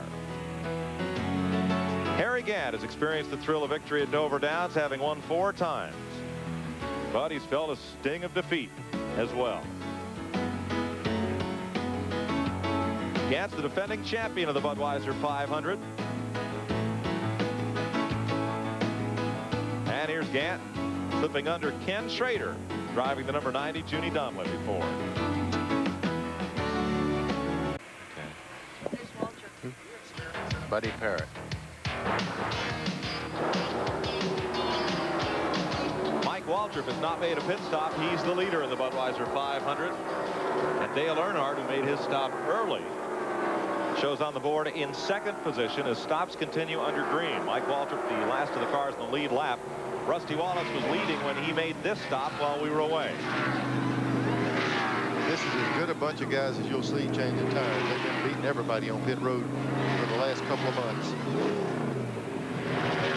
4 tire change from what has become one of the fastest pit crews in the business this season, led by Buddy Parrott. Parrott on the headset. You saw him punching the button, yelling go. Watch Harry Gant come onto pit road here. Same deal that happened to Davey. Got in this oil dry. Was really squirming around. Got all that stuff right there opening pit road there, causing him problem also.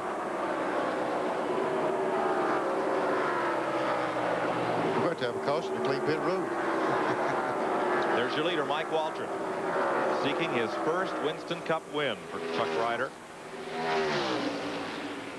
Best finish this year, 10th at Talladega in May. He is the 11th driver to lead this race. That ties the track record. That's a mystery that car hadn't won, because Michael Waltrip has run so well in so many races, and everybody's going, you know, when he wins one, he'll probably win 10 in a row, but it's got to happen yet. Yeah, let me tell you, I'm not so sure it's not going to be the biggest celebration on the circuit for all the teams to see Chuck Ryder and his wife. They've really been dedicated to the sport. Good race, good bunch of people love racing. That day that car wins, there'll be a big celebration by everyone. Well, he's posted as the race leader. Earnhardt is second. Rusty Wallace is third. Davey Allison fourth. Mark Martin fifth. Rick Mast and Dale Jarrett are the cars on the lead lap. Kenny Schrader is one lap down to Michael Waltrip. Michael is stretching to stop. I don't think he's been in. Here he comes right now. We're talking about stretching. Let's see if he gets through this oil drive. Somebody better warn him. He's coming in a little easy. Didn't take that sharp dive off of turn 4. I'm sure they'll let him know. One thing that helped him is he's up there way up pit road too, and he had to be a lot slower at that end. Headed there next to Wally Dollenbach's Keystone crew. And from the helicopter.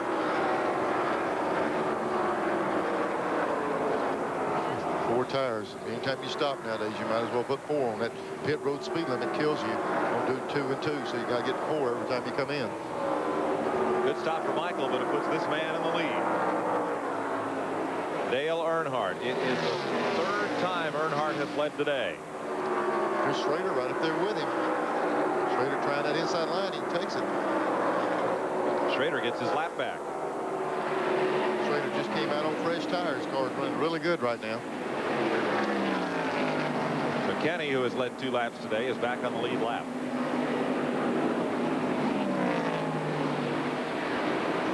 I'll tell you what they've got to do. They've got to be telling Dale they've got to get him to work on that, easing that thing down in the corner a little bit. You know, we saw him give up that lead a little easier.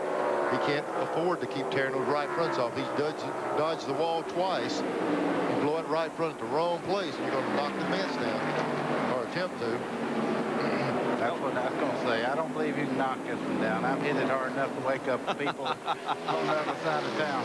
Yeah, I hit it a couple of times, and I looked up to see how much damage I did, and there was a little bit of paint on the wall. Not going to hurt it. Earnhardt moves past Kenny Wallace. Wallace, the highest rookie in the race, in the Felix Sabates Dirt Double Pontiac. It must be hard to back off your pace when you have a car that's working as well as Earnhardt's is. Yeah, but somewhere you've got to have a happy medium of survival. You know, he's up there in that points thing. If he keeps too hard and blows it out, he'll be out of the race and go all the way to the rear. Another wreck coming off turn 2. Hut Strickland. I think a hamburger got him. Crunched up the right rear of that Junior Johnson car, the left rear end. It's hard to tell, but they've all crunched on so many different ends so far. Most of these cars that are out here have been damaged one end or the other. Trying to get turned around here. Not a lot of room in that little funnel on the back straightaway to do that. And it will be the 10th caution of the day at lap 319 for Hut Strickland in the McDonald's Ford. Earnhardt the leader, Rusty Wallace in second, Allison, Martin, and Mast the top 5. Hut Strickland pulls away. We'll be back to Dover Downs and more of the Budweiser 500 after this.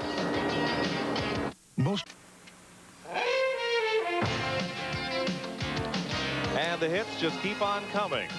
The latest, Hut Strickland on the McDonald's Ford in the back straightaway. That puts us under caution here for the 10th time today at lap 321. Let's show you what happened. Can't really tell. It just looked like he went around. He's right there in front again. He came off turn 2, looped it around. He's in good shape there. Gant and Wally Dollenbach getting past. Top left corner of your screen. We can see him when he gets sideways up there. It was directly in front of Gant and Wally Dollenbach, like you're talking about, right down at the bottom. Wow. We showed at the top of the show that there's not very much banking. I think it's like 9 degrees off of that corner, but it doesn't take but just a little bit. On that straightaway, it's going to shove you right down to the bottom.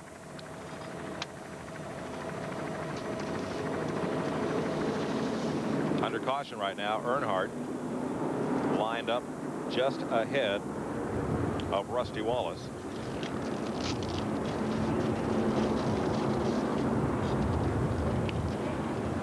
Rusty, this Mike Joy up at TNN. The folks at home are wondering, how hard are you and Dale racing, or are you guys running, trying to get to the last 100 laps of this thing? It looks like we're racing pretty hard. He got out of sync a little while ago, but everybody's back in sync now, so it'll be a heck of a race. I feel like I already run 600 miles, still got 200 to go.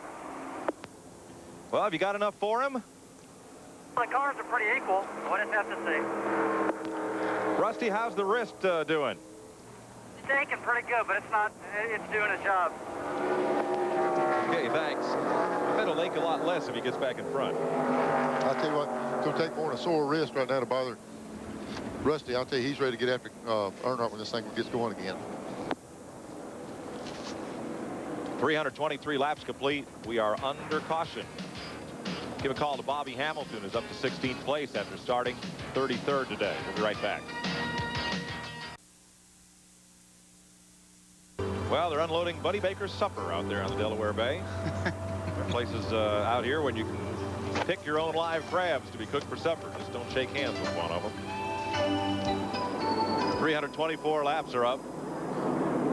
Dale Earnhardt in front of Rusty Wallace, Mark Martin, Davey Allison, and Rick Mast. Here's Randy.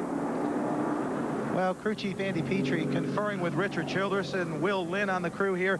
Andy, our car was a little loose, but you caught a break with that caution. I know that made you happy. Yeah, well, I don't know. That caution there probably didn't help us too much.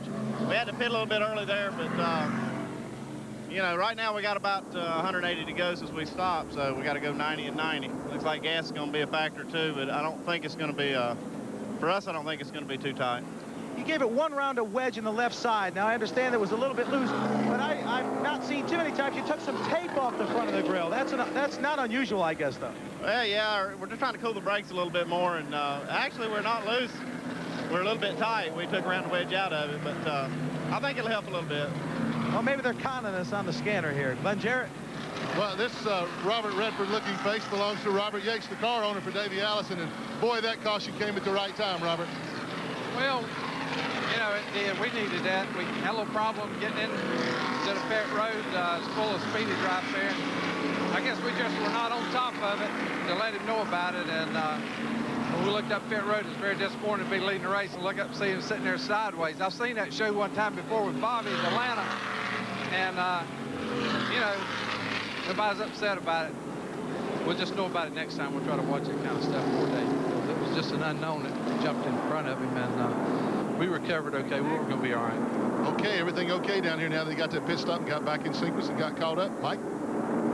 Thanks, Glenn. Well, let's check with his driver, Davey Allison. Found everything squared away. Davey, this Mike Joy up at TNN. Looks like you got a little good scare. They're getting onto pit road, but is the car everything okay and everything still lined up the way it was? Well, Mike, the car felt pretty good when we went back out after that little miscommunication by the driver getting on the pit road. I got out into that loop stuff and it just got away from me. We came out real lucky, though. Didn't hurt anything. I know Liz, the kids are at home watching, and all the family like to say hi to them and wish Liz a happy birthday. Tomorrow's her birthday. Okay, good luck, Davey. He'll line up in 4th place behind Dale Earnhardt, Rusty Wallace, and Mark Martin. A Chevy, a Pontiac, and 3 Fords.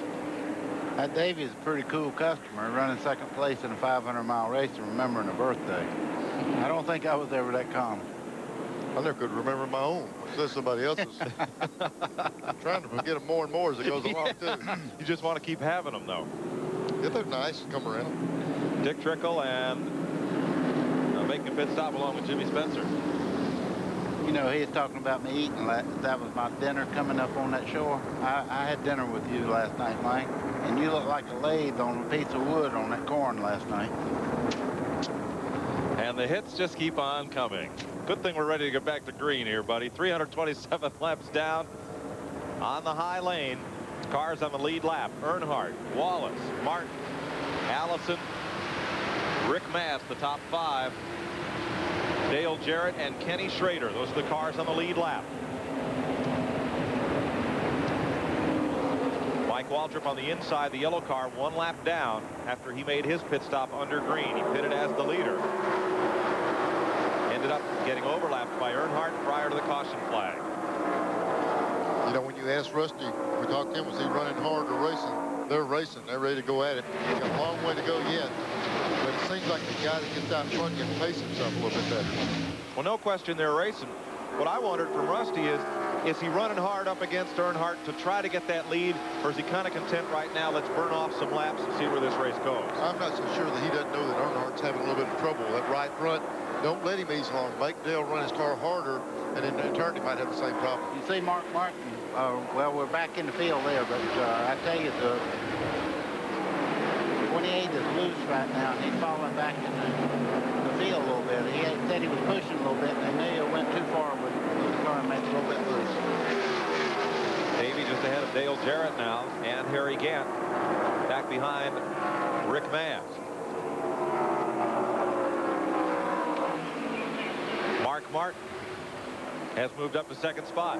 Yeah, that's what I was talking about. It looks like Mark's kind of dialed in now, and he's coming up through there. He looks like he's ready to take over the lead, or at least fight Earnhardt. You know, it may be a little strategy there. Just like Neil said, he may come up here and wrestle with that 3-car a little bit, hoping that Dale will keep running harder in the corner. You have to do your chess game, you know. You mean he'd go up and tug on Superman's cape? They better not penalize him, I tell you what. Rusty now closing back in on Mark Martin. Mark's car has worked very well coming off a restart. Yeah, let me tell you, we talked about Darrell Waltrip being a type guy that would lay back. Mark is kind of like that. Mark will run hard if the car's right. If it's not, he's going to just keep it in contention and try to be there at the end. 7th place, Kenny Schrader, last car on the lead lap. Just ahead of Ted Musgrave. Or let's check that. Harry Gant is showing, Harry is a lap down. Got off the lead lap there in that last exchange. I tell you, that's very important to stay in that lead lap. He's got as big a chance of winning this race if he makes the right adjustments on the last stop as anybody. Also 1 lap down, the Waltrip brothers fighting for 8th place, 7th place rather. Make that 8th. Mike in 8th, Darrell in 9th. And Morgan Shepherd has just not been able to get back on the lead lap. He's now 2 down in the Sitco. I see Michael's car push out there, and here comes Darrell up under him.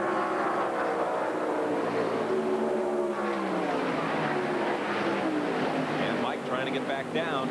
Not the place to try to make that cut. Morgan Shepherd comes up and under, though that is not for position. We are 2/3 distance in the Budweiser 500. 167 laps to go. Davey Allison and Dale Jarrett trying to close in. That's 4th place. Up front, Mark Martin has caught Dale Earnhardt. And you're riding with the 2nd place car. Boy, it makes a good run in the middle of the corner, buddy. Absolutely. Those Fords have a lot of torque. They don't run on RPM like Chevrolet does. And when they have that torque pull in the center of the corner, you see him close up right here. It looks like that Earnhardt's waiting on him there. At the other end of the racetrack where Mark's really been good is he goes off in here, he's been able to pull right up there and then run to the middle of the corner out on him. Right here, he's been able to really close in. There he goes. He's going to take a look to the inside. Wow. You don't even have to watch the race, hardly. We can just watch the people in the stands. Anytime Earnhardt's in any kind of battle there, the whole grandstand stands up. What a great ride you're getting from Mark Martin's car. Earnhardt right back at him. Nope. Forward to the front. He'll make him a little loose up off this corner and check his heart rate out for him. Yep. Earnhardt's going to give him a little reality check there, up and under. Take the air off the spoiler. Martin's got that thing glued down pretty well. What people don't understand about this type, see, there's like Buddy talking about loosening up. You get up there, you don't have to touch the guy. You just get up there and make the car unstable for him.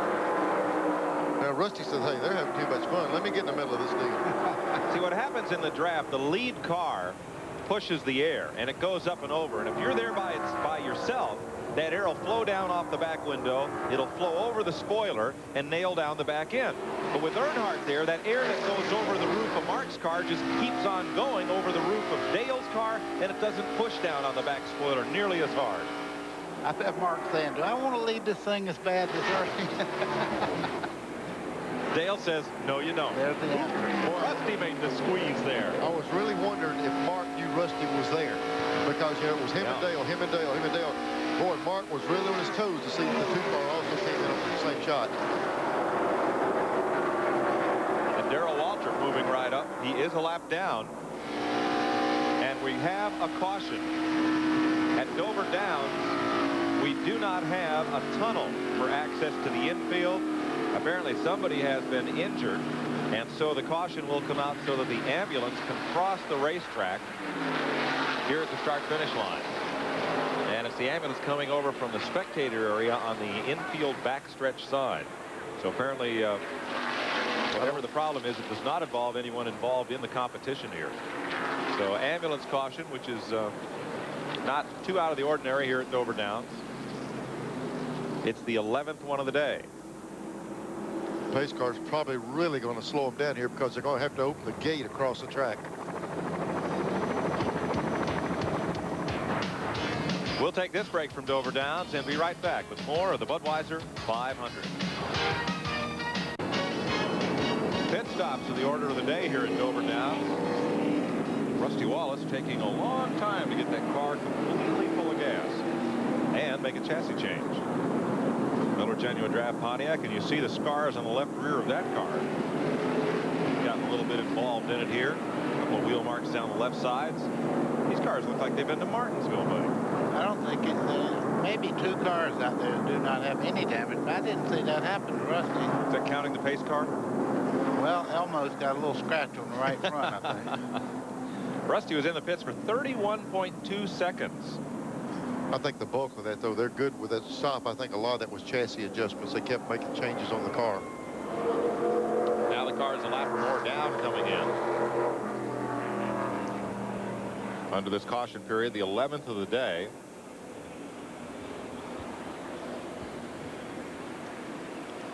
On that caution, Mike, that ambulance actually went down to the infield hospital, but they still had to shut the racing surface down because the only entrance to the hospital was down pit road. So they had to take that ambulance out on pit road, take it down to the infield hospital.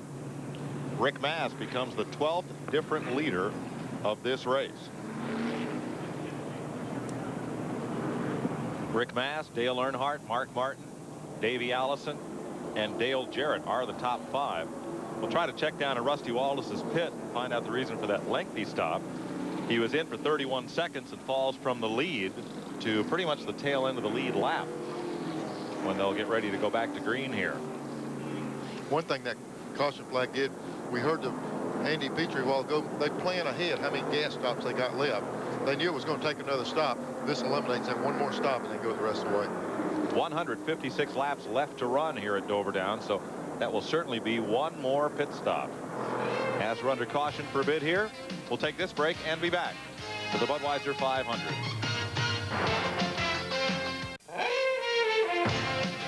We've just gone back to green with Dale Earnhardt leading, Mark Martin, Dale Jarrett, Rusty Wallace, and Rick Mann. Wallace had a lengthy pit stop, 31.5 seconds. Davey Allison is further back. He had to come back into the pits. They feared they did not get all the lug nuts tight on the right side of his car, so they came back in, and he went to the tail end of the lead lap. Kenny Schrader has become the 5th place car. Here is Mark Martin. Darrell Waltrip had gotten a lap back from Earnhardt, and he and Schrader get real close. Wow. I tell you what, that car, that 6th car, Mark Martin, is awesome off the corner. It really is. I think that Waltrip and Mark Martin who got quite close as Martin pulls up on Dale Earnhardt. You know, Mark was able to drive up there a while ago and go right on around him. Rusty Wallace in 4th. Ken Schrader right with him in 5th. 3rd place car on the left of your screen is Dale Jarrett.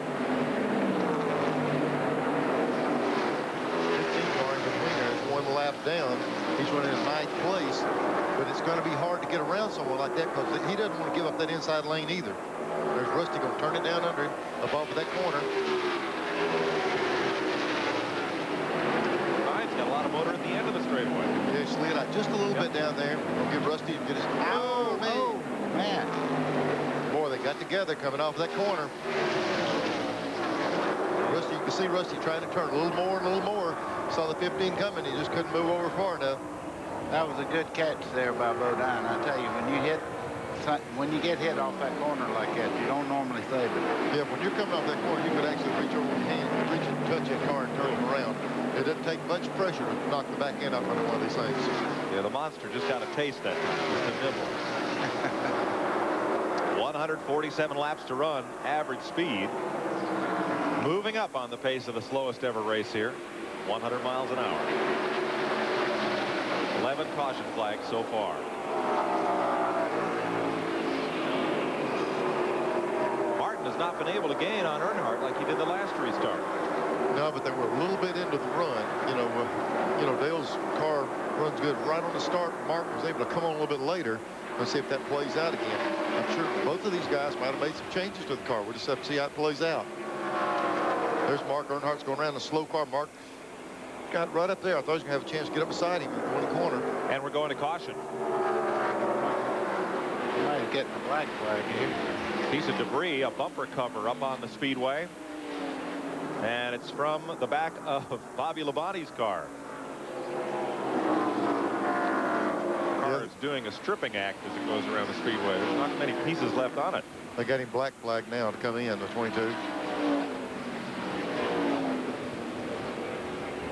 I don't know if he got touched or if it just came off. Oh, he got in the wall there. Ooh, I tell you, in the wall. He bounced off the wall coming off turn 2. Knocked it off. I think it made it around off to turn 4 before it fell off, but he ripped it off on the back straightaway. Ooh, wait a second here. Not real happy there, I don't think. They're bumping on Jimmy Means. They must have had a little bit of contact. Bobby's been black flagged. Go and check that car on pit road.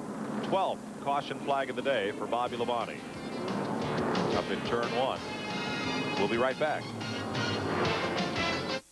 Nice to have you over here in the States. Well, it seems that Miles the Monster has taken a bite out of Delaware Bay. There's the SS John B. Mullen, beached.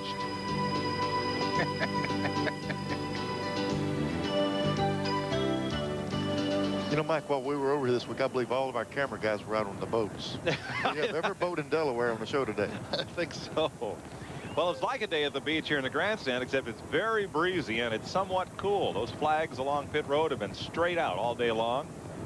About an 18 to 20 mile an hour breeze at the top of the grandstand where those fellows man those cameras, and they're not using much suntan lotion today. It's more like windburn. The 15 car of Jeff Bodine's got an oil leak, and it's smoking enough to see. I wouldn't be surprised if they don't check him out here pretty quick.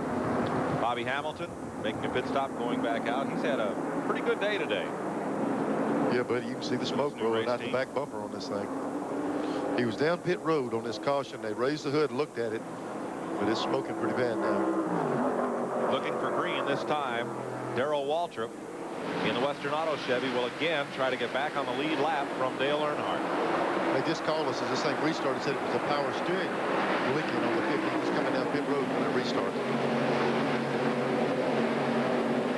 A lot of smoke as Bodine comes down pit road in the 9th place car. In the pits, as is Kyle Petty. Riding with Mark Martin. Did you see that shot? The 3 car was leaving black marks around the corner there. I'm telling you, those cars are getting a bite on that racetrack. See, Mark, he's taken a few more bites out of the steering wheel now than he was earlier in this race. As the day goes on, the track gets a little bit slickier. There he goes, holding his hand up. He motioned to Walter. Thanks for letting me turn down in. Darrell had him outside. Let Mark take that inside lane, and Mark just said, man, I appreciate that. Let's ride. You remember those days. If a guy treats you right, you'll pay him back. If he treats you bad, you'll pay him back. Yeah. That's true in any kind of racing. I got to tell this story while we were watching these guys race. I was out in Riverside one time, and I run in the back of Frank Warren, and he was about 2 laps down. And he got mad at me, run me down past me, and shook his fist at me and slowed back up so I'd know who it was.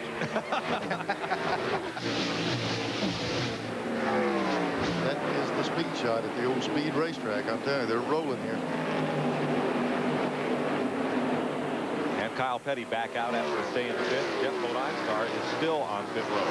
You know, as many cars we have wrecked, I can't think they keep lowering the required speed limit to stay on the track. got so many cars damaged, there's a lot of them riding around slow. Now behind Mark Martin in second, Rusty Wallace is third after that long pit stop during the previous caution play. As you can see, Mark Martin is closing in on Dale Earnhardt now. Dale Jarrett, fourth place car, closing in on Wallace. With that aching wrist, the fracture has healed, but the rest of the damage? Well, it makes you wonder whether he made a chassis change there, too, on that last stop. So did it hurt it or help it? Rusty had that long pit stop under the previous caution. Let's check with Randy. Well, it was 31 second, guys. It was a better safe than sorry situation. They tend to drop this jack on the right-hand side, and just the right-hand side guys get one lug nut on the new tires. Well, they didn't quite have the one on the right front, so when they bolted them all up, they thought possibly they might have left one loose, and they don't want to take Rusty out on the track with one loose, and it could possibly cause some damage and cause a vibration. So after they got done with the left, they came back around, fixed the rights, and therefore a 31-second stop. But better safe than sorry. Like what we're talking about Rusty Wallace, let's not mislead people. When he had that wrist done, he had that external brace on, but he still got all that metal work in his wrist. Yeah. And I asked him, I said, you know, when are you going to take that out? And he said the doctor said he could wait till after the season's over. Even though the external stuff's gone, he's still got all that hinge work and all the metal internally. That'll be taken out after the season's over. Boy, he ran right up behind Morgan Shepherd coming off the corner there. Shepherd 2 laps down as you watch your Napa Field standing update as of 360 laps.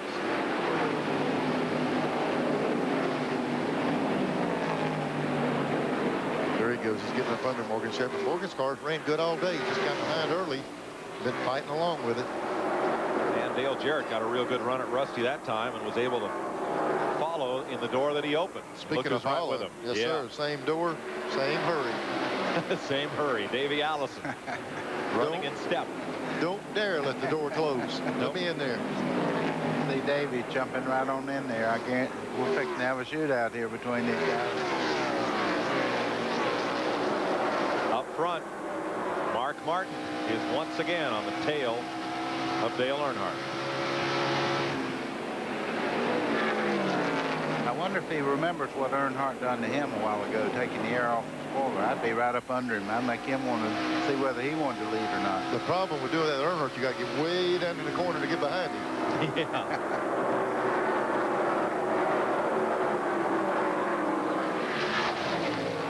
Mark's car seems to get better as they go along. We've seen him all day. Longer runs, it seems like the better his car gets.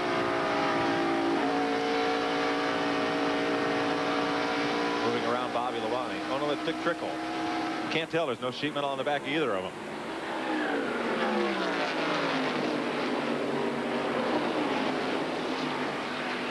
Jack Roush, former champion drag racer. He's won in IMSA, won in NASCAR, he's won on the drag strips.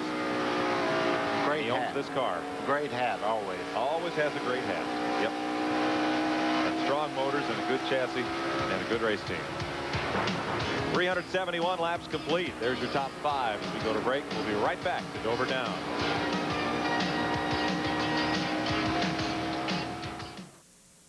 Hey, don't miss our awards night special edition of Crick and Chase. We'll take you live backstage to meet the stars and talk to the winners of the TNN News. Dale Earnhardt leads about 500 over Mark Martin. As Mike Waltrip's car is pushed toward the garage. He had been running right at the top 10, but is now out of the race. It's a long way to run, Paul, out here at the end. Well, that and Ernie Irvin's were the least dented cars to go to the garage today. Yeah, and he had a good strong run going too. That's a shame. There's your lead duo, Earnhardt and Mark Martin. Just a couple of laps ago, I was watching this run right here, and a big flame came out the 6 cars. You went down in the corner, and that usually means a cracked header. You know, as you back out of the gas, it makes it ignite up in the headers itself instead of the engine. And they just called us those. He did have a set of cracked headers on that thing. Shouldn't hamper the performance much at all. Oh, but it'll make him think everything in the world going on. It'll backfire real loud, like when you start in the corner, and every time it does that, you try to hold that steering wheel a little bit tighter. Yeah, it sounds like a cannon going off when it explodes in them header systems. What happens is when that header cracks, the escaping hot exhaust gas, when you back out, has more gasoline in it than air. And with the crack, you're getting some more air in from the outside, and it explodes. It detonates like it does in a cylinder, only it does it out in the exhaust header. Sounds like a big explosion. Yeah, these things have 4-inch tailpipes on them, 2 of them coming out by the car. Hold quite a bit of fumes. When you ignite it, it's a pretty good explosion. And these exhausts run about 1,800 degrees coming out of these cars. Plus, that driver's getting a good smell of that every time it happens, too. And, you know, fumes here can really get to you. You're down inside a bowl almost, and then it'll get on the driver. Let's watch him go down the corner. See that thing, a little feather down there? Yeah. Good eye. A little bit of flame popping out of that thing on the left rear back there. I tell you what, he's got a smell of that big flame right there. He's got a smell of that 3 car. He says, man, I got him in my sights right now. He's plugging away after him. 120 laps to go here at Dover Downs. 12 leaders have swapped the lead back and forth 23 times. 12 caution flags for 66 laps. Only 10 cars out of this race, but a bunch of them battered.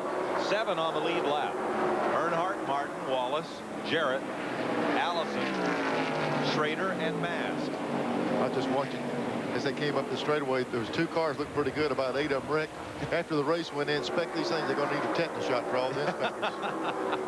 All the ragged metal everywhere. 5th and 6th place here. Well, Schrader's putting on a run at Davey Allison. Couldn't touch him a while ago. He's about, you know, about 3/4 of a lap down, but he's right back in the middle of everything. And you see Allison's car wiggling there. It's real loose. That doesn't like close company, that car. Not today. Now, when it gets in that under those conditions loose, the guy behind you puts some heat on. You know, we explained a while ago about how the air flows over, but it's kind of twofold, Mike. It's like a car, that second car, that 25, like pushing a snowplow in front of it. And it shoves that air as he runs up behind the 28, just like shoving material up under the rear bumper, and it lifts the wheels up. So, I mean, you just drive up there, slide him over a little bit, go right on around. Davey's going to crank it back down the inside. They are 6.5 seconds behind the leader. Yeah, Davey's happy that move happened right there, I guarantee you. Until he can adjust on that car. He didn't need anybody right up under him. I don't care how gutsy you are or whatever. If you drive down in the corner and the car's loose, it's eventually going to wreck. You can't go but just so far, because loose means the rear wheels come off the ground. When those rear wheels come off the ground or slip, King Kong can't make it go around that restaurant. Speaking Back of up King front. Kong. Yeah.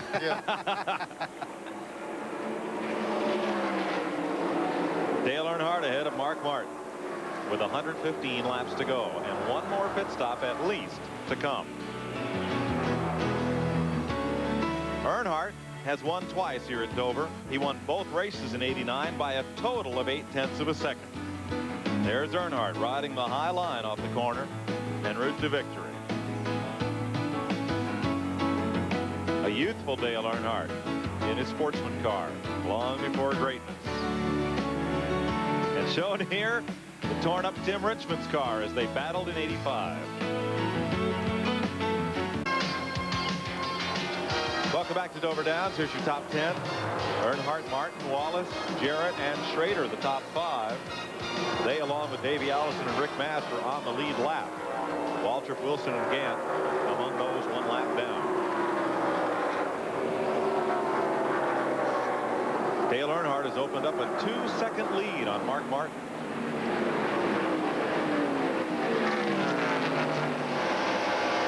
What a difference a season makes. Jeff Gordon last year ran here 200 miles in a race. This is 500 miles. As you're on board with Gordon, who spent some time in the garage. Wow, he's wearing that headrest out. Look at that helmet against there. Look at it flex. And he got his shoulder propped up there on a deal. And I see his water, where he gets his water, the plastic tube under his right elbow. He don't even have that over his arm. He don't need the extra weight. I tell you what, you know, tough on him, buddy. You know, the car's been wrecked pretty bad. You know yourself how much harder it is to drive. But at the first of this race, that helmet was not even touching that headrest. When one of these things are ill driving, it'll put you to working. Well, you know yourself, when you're racing for the lead, it's not nearly as hard as when you're just surviving like he is right now. That'll wear you down. At 4th place, Dale Jarrett and Ken Schrader. Now, Schrader's come marching up through here pretty good. He was well back in the field, but they've got that thing of his coming to the front. Schrader's also one of the kind of guys that laps are not going to fatigue him. He runs all types of races. He'll run 5 nights a week if they'll let him. And he's in plenty good enough shape at the end of one of these races. It doesn't bother him. No, yeah, if there was a race tonight, he'd be in it. He will be somewhere racing tonight, I'll guarantee you. Either that or you race you at the airport. I'm not sure which, but he's wanting to race all the time. Do that. He won here in 1991. Likes the real physical kinds of racetracks. Likes any racetrack. They just called us and told us, buddy, that Jarrett and Schrader are going to Wisconsin to race tomorrow night, I think. One night they're headed up there to race. So they'll find them a place to race when they're not racing. Don't surprise me none. He's got one kind of every type of race car in the world. Dirt car, short track cars, you name it. Isn't that the Slinger Nationals? We were up there this weekend last year. We raced at Elkhart Lake, and then we're going to go over to Slinger, but had to get off somewhere else. No, this is Slinger National right here. We were watching Jeff Gordon, and we've got in cars, and he and Mark Martin's car is Rick Mast. Going to get under Davey Allison here. Davey just called while ago on the radio and said it's the worst set of tires he's had all day. It's the worst handling deal I've had all day long. And it's just got him where he can't do anything with it. He's falling back. And that'll happen. You'll go through the course of the day and put them on, put them on, put them on. All of a sudden you'll get something that's just not doing what you want to do. Now let's clarify. It doesn't mean the tires themselves are bad. It just means they're not matched up to what the car wants. It's a bad set of tires for the way the car wants to work right now. Yep. He said he was good to stop before, and this time he's off. Like Jarrett and Schrader are going to have a little race here. You know, they're racing together. They're leaving here together. It don't mean a thing now. The chips are down. They're going to start racing each other. Just 100 laps to go. Just. We're winding her down. Remember that 100-lap heat race we had the first part of the day? 25 car looked like Mike Joy did down there at Rockingham when he took driving school down there. Oh, very smooth. Low and slow? No. Yeah, we had one of the call-ins. Mike asked if you do any racing. What I need is a picture you sent on that tire wall a few weeks ago. I got video. We got video of that. Maybe next week at Myrtle Beach, next Saturday afternoon, when we're down there to do the bush race, I'll bring and let you see it. I got a little behind in my steering up there. I like your comment. You run out of talent. Well, that'll happen. Happens to every good race driver once in a while. Rick Wilson coming down pit road, same deal, right in that oil dry. One tire down on that car. This is not a scheduled stop, we're told. When this race started up behind pit road, there's a big grassy field. It looked like the Goodyear tire factory, and now it's where everybody's laying down resting. There's no tires left. They've been through much of it today. Some of the teams mounted as many as 10 sets of tires for this race. I think Rick can go the rest of the way after this stop. It'll be very close. 97 laps left in this race. 20.5 second stop for Rick Wilson. You know, we heard a while ago Andy Beecher say that when it was 180 to go, he said that would just be right borderline. 90 and 90 is what they shoot at. So if they can get about 7 more laps in, it'll be pretty safe for the rest of the leaders. They're not going to come in. They're going to stretch it as long as they can before they come in. Should give them about 50 to go after this last stop if they have a regular green run here. Schrader right up on Dale Jarrett now. Both those cars with Rick Hendrick engines. Hendrick Motorsports engines. They just reported to us that Mark Martin has been through 7 sets of tires already. That is a ton. Now, I'm glad I'm not paying that tire bill. Oh, they're just $1,200 set, buddy. Well, I know. I was there. I was there when they had 2 tire companies and you had to mount up as many. The other, you know, the Hoosier and Goodyear, you had to have an exact amount. And I remember putting 20 of each on the hill over here. Let's check with Randy Pemberton. Well, King, you've had a good run. That didn't help you, though, flat tire. That's the second one we've had today. We're running pretty good, but not good enough to make any laps up. So he's still digging along. Everything's looking good. I tell you, this team is coming along, guys. Rick Wilson now 3 laps down after the result of that stop. But he would get one of those back if the rest of the leaders have to stop under green. Boy, Schrader finally got a good run off the corner. There he goes. He got the run up off the corner. He's worked on this for 15 or 20 laps. 2 very even race cars right there. Yeah, here comes a 15 car behind him. You know, we saw it smoking tremendously going down pit road. They said power steering. They possibly cut the power steering belt off of it.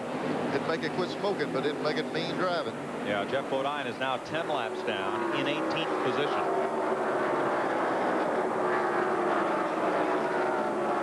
92 laps to go. Earnhardt leading Martin, Wallace, Jarrett, and Schrader, the top 5.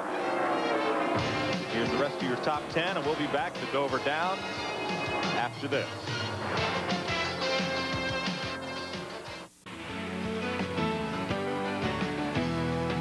A bunch of easy riders. Up toward the front, there's Kyle Petty in that very inconspicuous looking paint job. Rode here from Charlotte. They're going to ride up, Eddie Gossage told me to tell me tonight, to the Plaza Hotel in New York, pull up to valet parking, hop off, and toss the guy the keys. Do you think you'll ever see it again? I don't know. And there's Kyle doing a bit of easy riding today after he was involved in one of those wrecks. And we talked about the time he spent behind the wall, but he came back out, and he's right now the 29th place car and stands to gain at least one more position if he's able to run to the finish. Unless they have some more wrecks, and he could gain more. Well, perhaps so.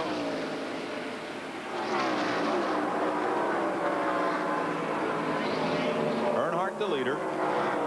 Mark Martin back in second. Bill Elliott coming down pit road.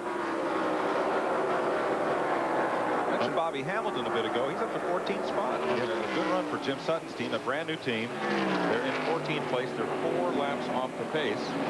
But for a new team, having a real good run here. I was looking at that motorcycle, Kyle Petty's. He's got more paint on that thing than I got on my house. A lot more colors. Yeah. You know, some reason I walked up in the garage and I saw. Uh-oh, we got a spin. There goes Waltrip up in the third. Oh, man, he hit hard. Hit the driver's side really hard. Couldn't tell, but did you see what brought that buddy happened right down in the corner? I've seen it, but I want to see it on replay again. I don't want to say anything until I see it. 13th caution of the day. And Darrell Waltrip was running in the 8th position, 1 lap down. Oh, he's moving around. That's a good sign. Yeah, it's really a good sign. Let me tell you, when you slap that driver's side against this wall, you can get your head out that window and get into the wall if you're not careful. Neil, a long time ago, we had metal nets up on that left side, and they've gone to this nylon and built something everybody makes now. And I tell you what, that saved a lot of drivers, because I guarantee you his head would have smacked that wall if he hadn't had that inside the car. No way to explain to anyone you buckle down that car, but it'll stretch out that window if something doesn't restrain it. Pit road is closed, and had a call on our 800 line. The reason we do that, we'll get to that in a second. Let's show the replay. That's after the fact there. I don't know. It's already sideways sliding up the track, so I can get that driver's door right into the track, into the wall. Car owner's not going to be too happy. No. Driver's probably pretty upset. One thing you can always do, though, you know, you always say that car is torn up. We can build another car. There's just one Darrell Waltrip, and I'm glad to see him moving around right now. Boy, some of these guys really be glad to see this caution flag. You hate to see someone have a problem, but he's Waltrip not happy walking out on with pit road. somebody. I'm gonna try to. Battery's walking up the track looking for pieces. No, I don't think. I think he's kind of concerned with the drivers. Earnhardt leads the charge onto pit road among the cars that are on the lead lap.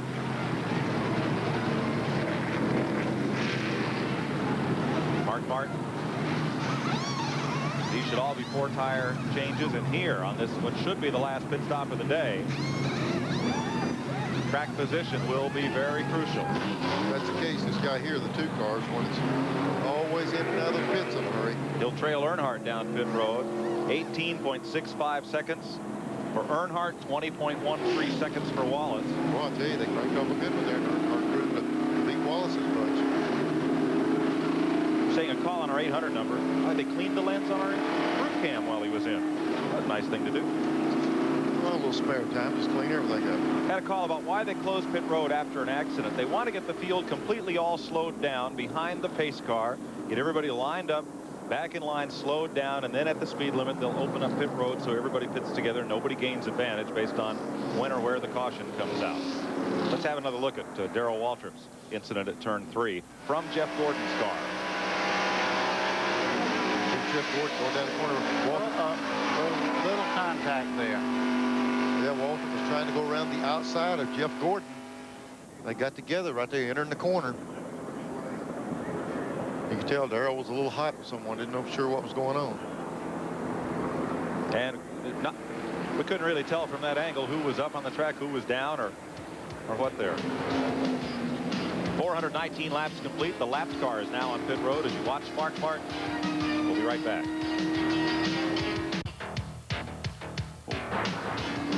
Okay, we're back in Jeff Gordon's car now. He's just kind of scrubbing the tires back and forth. We have a replay that we're going to show of the accident just a few minutes ago that this is real time here. What happens is the outside car kind of times the pass. You see him come back down right here. Now this is when they have contact. Jeff Gordon's got the left front right on the white line, so he really didn't go in this. It was a timing deal where the 17 car thought he was by, he turned down, and that's what got this thing going. Because Gordon's car was going slow, he might have thought he had already cleared him. Let's find out from Glenn. Well, here's the man who perhaps had the best seat to see exactly what happened. He's not very happy. Darrell, tell us what happened in your point of view.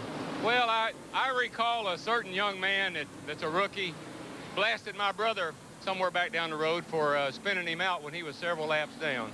Wouldn't get out of his way, and looks like he didn't learn much from that lesson. I was just passing the 24 car on the outside, and he didn't show me a lot of respect. He raced me down in the corner and hit me. That's about what it amounts to. You had an awfully good car and a good run going. We would have probably finally got our lap back. I think we could have. We were a little better along when we ran. We were getting excellent gas mileage, and Barry and all the guys in the pits, Malou, the motor was good, and the Western Auto crew was doing a great job. And it's just a shame when young people don't have enough respect for the people that are racing. Well, from me and all the rest of the crew, you took an awfully hard hit. We're really glad to see you're okay. Better luck next week. Yeah, it was pretty hard. Of course, we were all young once. We're back to green. 422 laps down, 78 to go. A lot of in-car cameras, too. Mark Martin in third place. And the battle is rejoined. These cars have made all the pit stops they need to go the distance.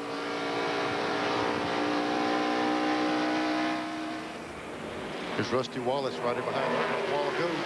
Earnhardt was able to pull away from 6 after they ran for a while. The key is now, can the 2 car do anything with them?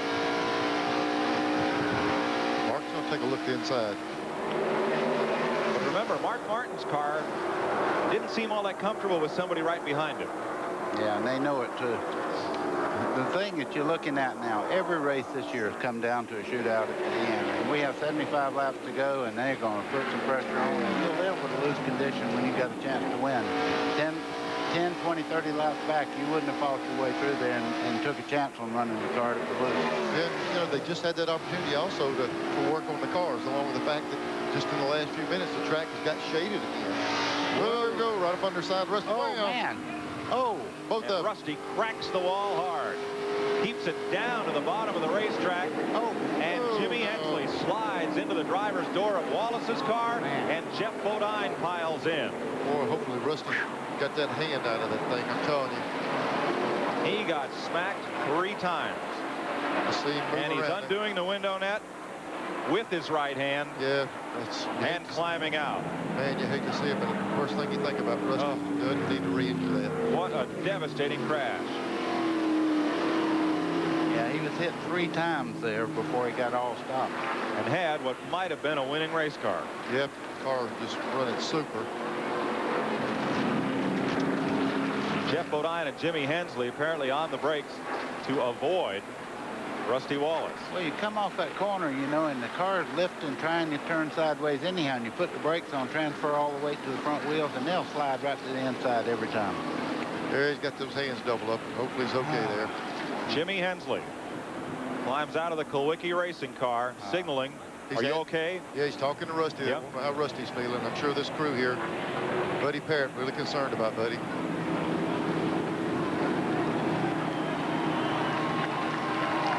There's Rusty out. Yes, sir. Thank you. And a big cheer from the crowd as he looks back at what's left of his race car. Waves off any assistance. Mandatory ride down to the hospital. That was a smart move right there. You see, he went to the ambulance. I've seen a lot of drivers they had to make go and get an ambulance. Jeff Bodine is okay. So is Jimmy Hensley. What a unique set of circumstances. Bodine owns the 7 car now. That's right. Both in the same wreck. There's a 6 car coming up. And it looked like he got a little bit loose. Back in, broke loose. Oh me, Rusty hit it a ton now. Now this is the bad part. No, he got her slowed up some, but look at the 7 car coming here. I think he got tapped in the rear. This is what worried me right in the driver's door. This is the one that worried me, this 15 car coming down here. Rusty's got it stopped now. They're going to slap him side to side. Boy, I tell you. But I was afraid that thing really hurt him there.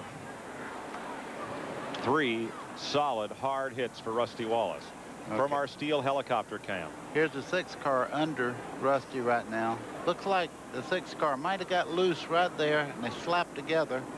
That takes the 2 car to the outside wall. You can see that black area that they were in. The minute Rusty moved out of the black area into that gray, he was out of control. Look at the 7 hit him right in the door. Yeah, and it punched him on an angle, too. Jimmy Hensley got turned off the front bumper of Morgan Shepherd. There's nothing to do. You know, right in the grass, wide open. None of them. That front straightaway, it looks 5 cars wide, but it's not. Here in real time, as it happened. That's what happened. The 6 car got loose, Neil, and slid up into the 2 car and moved him over in the racetrack. How fast Hensley and Bodine come at him. See, that's what hurt when you're setting still, but Bodine had scrubbed off enough speed. The best news, everybody is okay. Like Buddy said, you can build more race cars. That's it. Man, I tell you what. 428 laps. There's Bodine going down. There's Glenn going down to talk to him. Glenn? Well, Jeff Bodine has walked into the garage area under his own power. Can you tell us what happened? Yeah, I'm okay, Kathy, Matt Berry. No, there's a wreck up front. I'd slow it down. My spotter told me to slow down, and Hunt didn't see the wreck, or his spotter didn't tell him. He just ran into me and spun me around. Slid down that front straightaway. I knew I was going to hit somebody. Just glad everybody's okay. All right, did you talk to Rusty or see him after you crawled out of the car? Yeah, Rusty's okay. Jimmy was okay. We had broken our power steering pump, and so I was just riding around getting some blisters. No power steering, but we're okay. Okay, better luck next week. Tough break for Jeff Bodine, who heads off to the garage area. Here's a different angle. Mark's coming up under. Well, you see him turn sideways right there. I thought Mark was going around also. He got her sideways up there. Ooh, look at the 7 car. Looked like Morgan Shepherd got in the back of the 7 car, turned him in. And then we heard Jeff Bodine say what happened to him. So same it's deal. Just chain reaction. You know, you don't really have time to check up fast enough when it happens on the front straightaway like that. One final angle. This is after Rusty's hit the wall. It's bad enough right there, but then to be sitting there watching a car coming right at your driver's door. And he did a great job of getting that car down off the racetrack and out of the way of traffic. And here they come anyway. I'll tell you what helped him a bunch is he was still sliding when that 7 car hit him in the door. Yeah, still moving. The ones that concern you is when they're setting still. Let's make a correction. After reviewing the tape, it appeared the red car behind Jeff Bodine was Wally Dallenbach rather than Hut Strickland. Top 10, those remaining. As we go away, we'll be right back. Over Downs, well, they've gotten their action-packed money's worth today. Mike Joy with Neil Bonnet and Buddy Baker. Here's the Butt 500. You're riding with Mark Martin as Earnhardt weaves back and forth. Like you do on the highway, you look through your car, through the next car to try to see what's happening when they're running close up, stacked up together.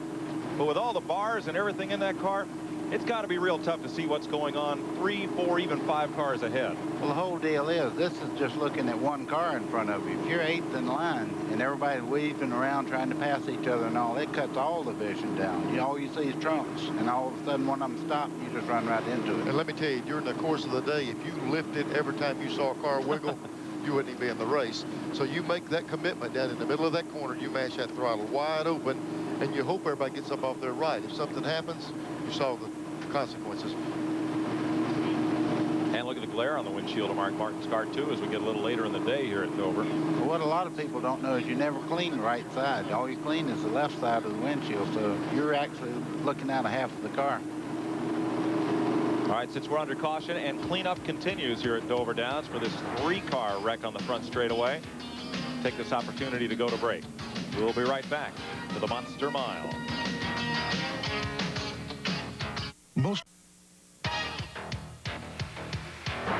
They've just dropped the green flag for the restart. 1 lap ago.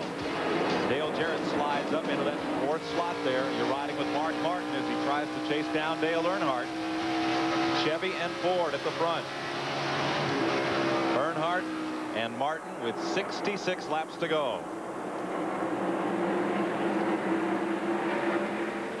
Dale Jarrett is third, Davey Allison, Kenny Schrader, and Rick Vance with cars on the lead lap.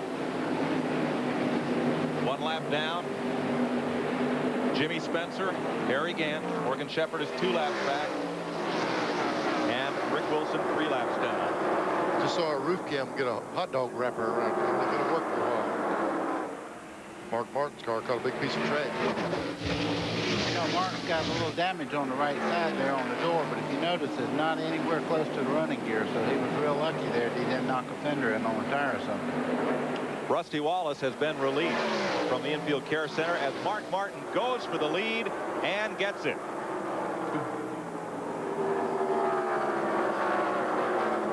Before, when he got in the front, he could not hold that lead because Earnhardt could make him loose. But to see if they corrected his car enough for him to be able to live with that car right behind him. Earnhardt staying down under and goes for the lead again. That's like taking a soup bone from a bulldog, isn't it? When you take the lead away from Earnhardt. I never seen anybody fight that hard. And Dale Jarrett comes right up into the fray. Yep, Jarrett's right in the middle of this thing. Looking for his second win of the year. And Davey Allison closing in. You know, Davey said they were off on the chassis. He must be back. Here's Glenn with Rusty Wallace. Okay, you're okay. Can you tell us what happened? It's just the car was running great. It was just a little bit tight on restarts, and I saw Mark get underneath me, and I rolled out of gas and let him go, and he come, and I don't know what he did. He just drove right up the racetrack and into the wall I went, you know. I don't know what happened. From our cameras, it showed when he was under his car got real loose and just came around up into you. Well, maybe that's what happened then, because I'm sure he wouldn't do that on purpose, but it was just a heck of a wallop, I'll tell you. How's the wrist? Wrist is fine. Just disappointed. I mean, just a great car, and hate to keep losing these points like this. The car keeps running good all year long, and now 3 bad deals right in a row. You know, it's not the way to win a title, I tell you that. And Earnhardt, he just keeps plugging along. Rusty Wallace came into this race 129 points behind Dale Earnhardt. Earnhardt's in the lead. Wallace's car got carted back to the garage, and he'll trail Earnhardt by about 200 points, leaving Dover. Well, here's a weird set of circumstances. We've seen the 6 car get past the 3, but he doesn't seem to be able to lead him because his car gets loose with the 3 car behind him. Does he sit here and wait till the end and try to do it with just a lap or so to go? Well, did Earnhardt intimidate him and go back into the lead, or did Martin say, I've shown you all I'm going to show you? You get out there a while. I don't think it's intimidation. It's the fact that his car is not stable enough when he's got somebody up under him. But he mentioned earlier about the car look loose with the car up under him. I think Mark knows if he pushes the 3 car, he's had tire trouble twice today. If he pushes him hard enough, he may have that thing happen again to him. Back straight away. You see how narrow it looks from the driver's point of view. Yeah, I'll tell you, you ought to be out there when a couple of cars are spinning. It looks like a Band-Aid in front of you. Another thing they're dealing with, too, we saw out the window of the cars, they come up the back straight. We're not here. That glare, they've got to deal with that. And when you're trying to, we've seen how critical it is to position yourself. Look at the glare right here. To get right up under the guy, there's a certain part of the track there where you can't hardly see. And it's just hard to get close without getting into the well in front of you. A man hard at work. Boy, he's got them arms crossed there trying to hold that baby down there, and he's a strong little fella. He works out all the time. I tell you, this racetrack will get the best of him. Yeah, Mark's in excellent physical condition. There's his head leaned up against that headrest. Yeah, he's using it now. Yeah, that used to be an optional thing there, but it's mandatory now for drivers to have. It's not a rule. It's just common sense mandatory. You won't believe it, though. Earnhardt never used anything like that. He's too darn mean. Yeah, I got in his car the other day, and I said, where's the headrest? He's never had one. Oh, jeez. Notice Davey Allison right side of the screen. He's the 4th place car, and Ken Schrader is 5th. I tell you, Mark was laying right in there with him. We saw Earnhardt able to put about 2 seconds on him a while ago. He's not able to do it right now. Schrader and Rick Mass. That's the 5th place battle. They're both on the lead lap. There's Harry Gant just hanging on with that nose tore off. He got in the wreck very early in the race, but he's really made the best of what he has to work with. Well, that's why I wonder if maybe Mark Martin didn't pass Earnhardt and then say, okay, go back and lead. And say, it's not worth staying up here to have you harass me. I've shown you all I'm going to show you. The only thing that concerned me about that is you got the 18. Looks like you might be capable of putting some heat on the 6 car also. Yep. You want to try to deal with 1 car at the end of the race, not have to deal with 2. And it's 18. If he keeps doing like he's doing now, you're going to contend with him. Oh, he's a player. He's a player, I guarantee. And Dale Jarrett's got to be sitting there saying, all right, you guys, mix it up, mix it up. Oh, yeah, he'd love for them to go at each other, tooth and nail. Dale's a thinking driver. He's a lot like Walter. And I tell you what, nobody knows what he has until they get down to the nitty-gritty. 25 laps to go or so. I think he has the car to be. He'll be a player in the deal. We are 52 laps from finding out for sure. Around those lap cars really close things up. Earnhardt's car sliding up on the racetrack. Well, he saw the 22 coming off the corner. And Mark Martin is right at him. You know what you got to deal with now. Before, Earnhardt in the 3 car was capable when the 6 passed him to go right back. But this time, if there's a pass, it's going to be 2 cars, not just 1. He's going to protect that lead more than he did earlier. Rick Mast and Schrader, 5th place, has changed hands. Move Rick Mast up into the 5th spot. He's given that Richard Jackson Skoll Ford a great run today.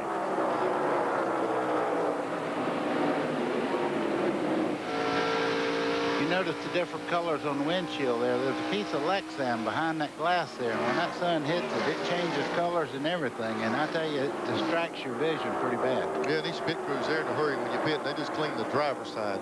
They're not worried a whole lot about that right side.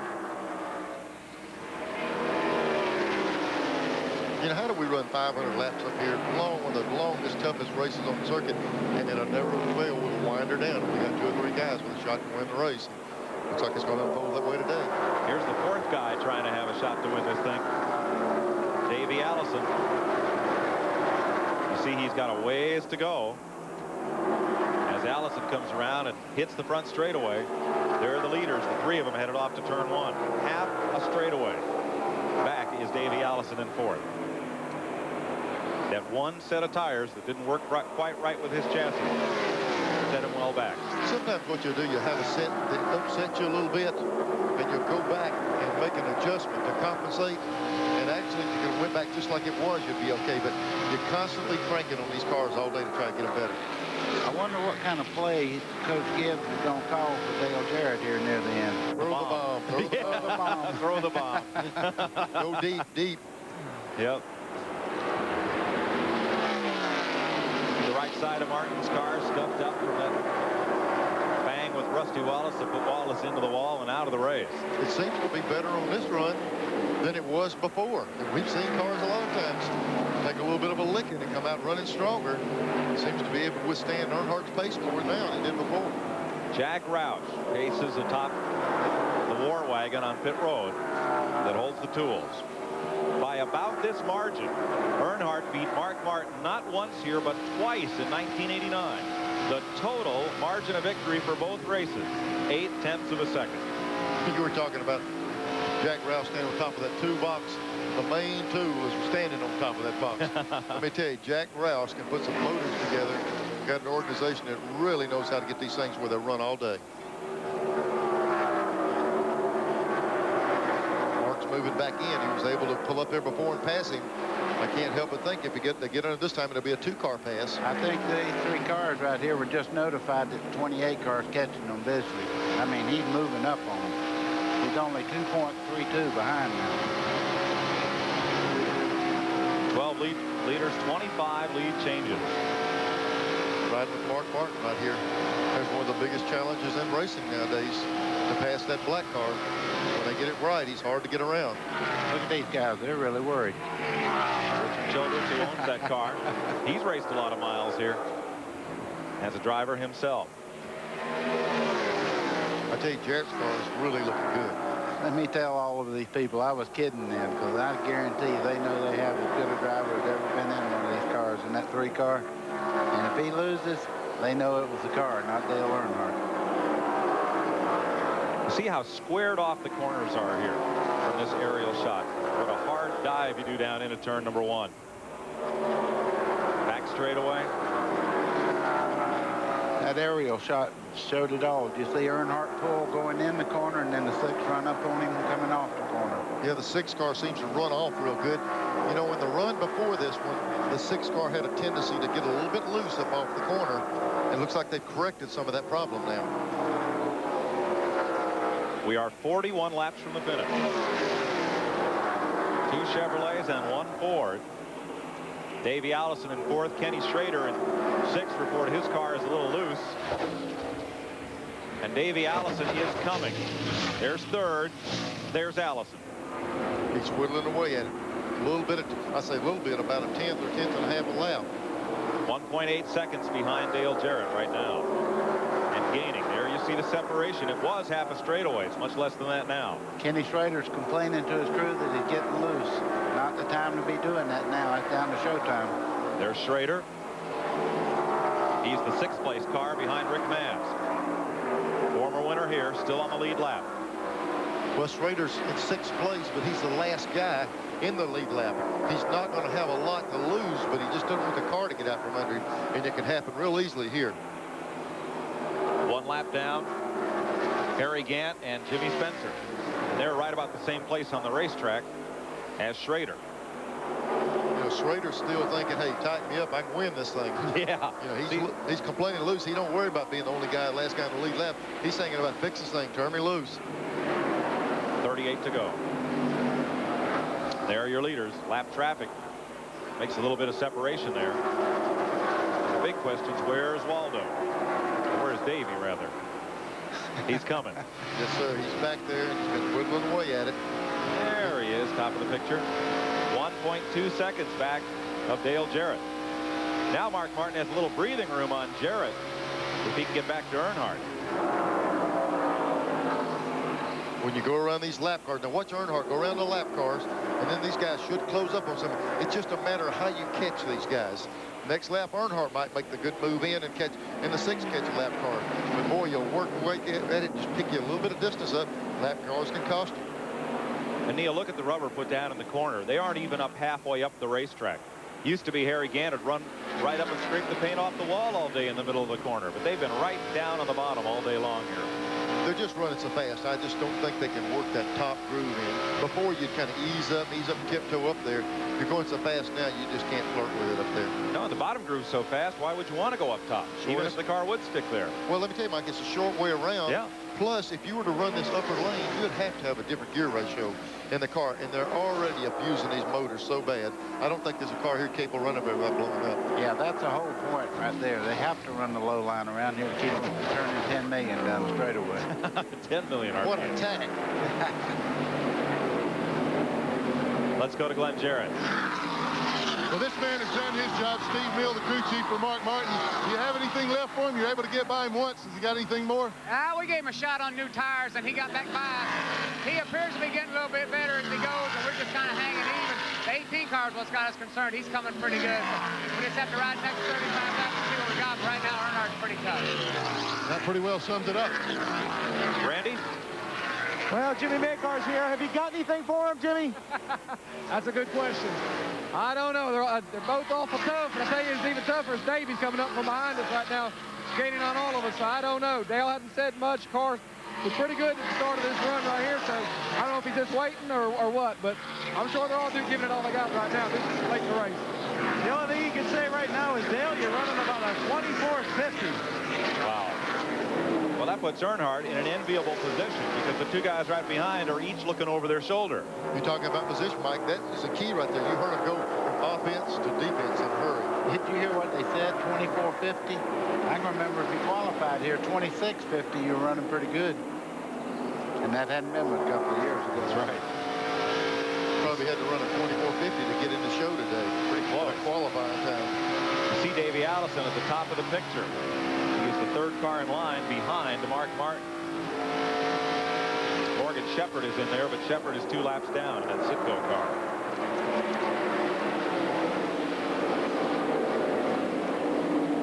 There's Allison. He is closing in. Let's go to Glenn. Well, Larry, Davey dropped back a little on the start of that run, but now he's coming on strong. What has he found?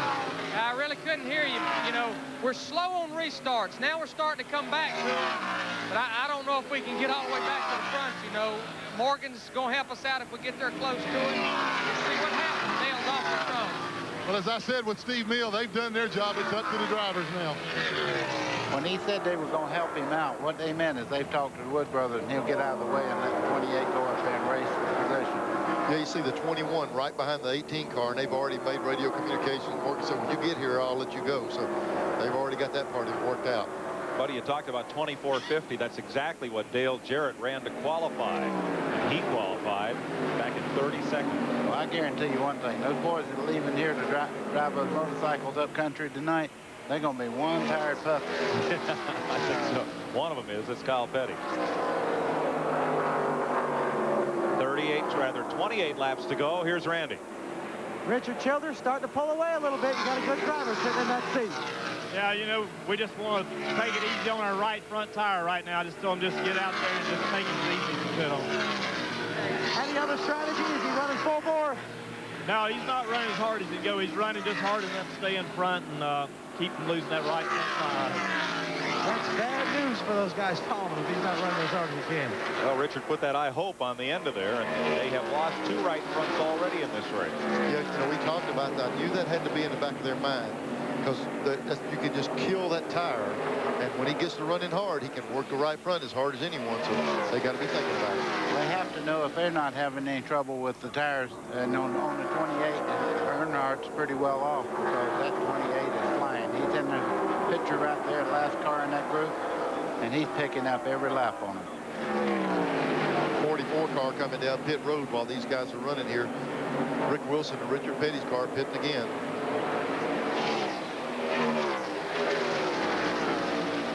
You know, we get calls on the 800 number, and we get some letters about the number of commercials that we run on these shows. Folks, you'll notice it's been about a month since we ran one, and we're going to stay here to the finish if we stay green. So we don't just squeeze a few laps of racing in between commercials. Kenny Schrader just ahead of Rick Mast. Here's Glenn. Ken, you've hung in there all day, but looks like you got maybe a bad set of tires. The car a little loose. Yeah, I wouldn't call it bad. I think we made some decisions here. We've got him a little too loose right here when it counts. Well, in this business, you roll the dice. Sometimes you win, sometimes you lose. Sometimes you eat the bear, and sometimes I test with Ken some with that car, and I tell you what, he's quite a treat. Hello, mate. How's the car doing? Second place changes hands. You see Morgan move up. And Dale Jarrett goes to second. Mark Martin to third, and Davey Allison right on him. Right up against Mark Martin.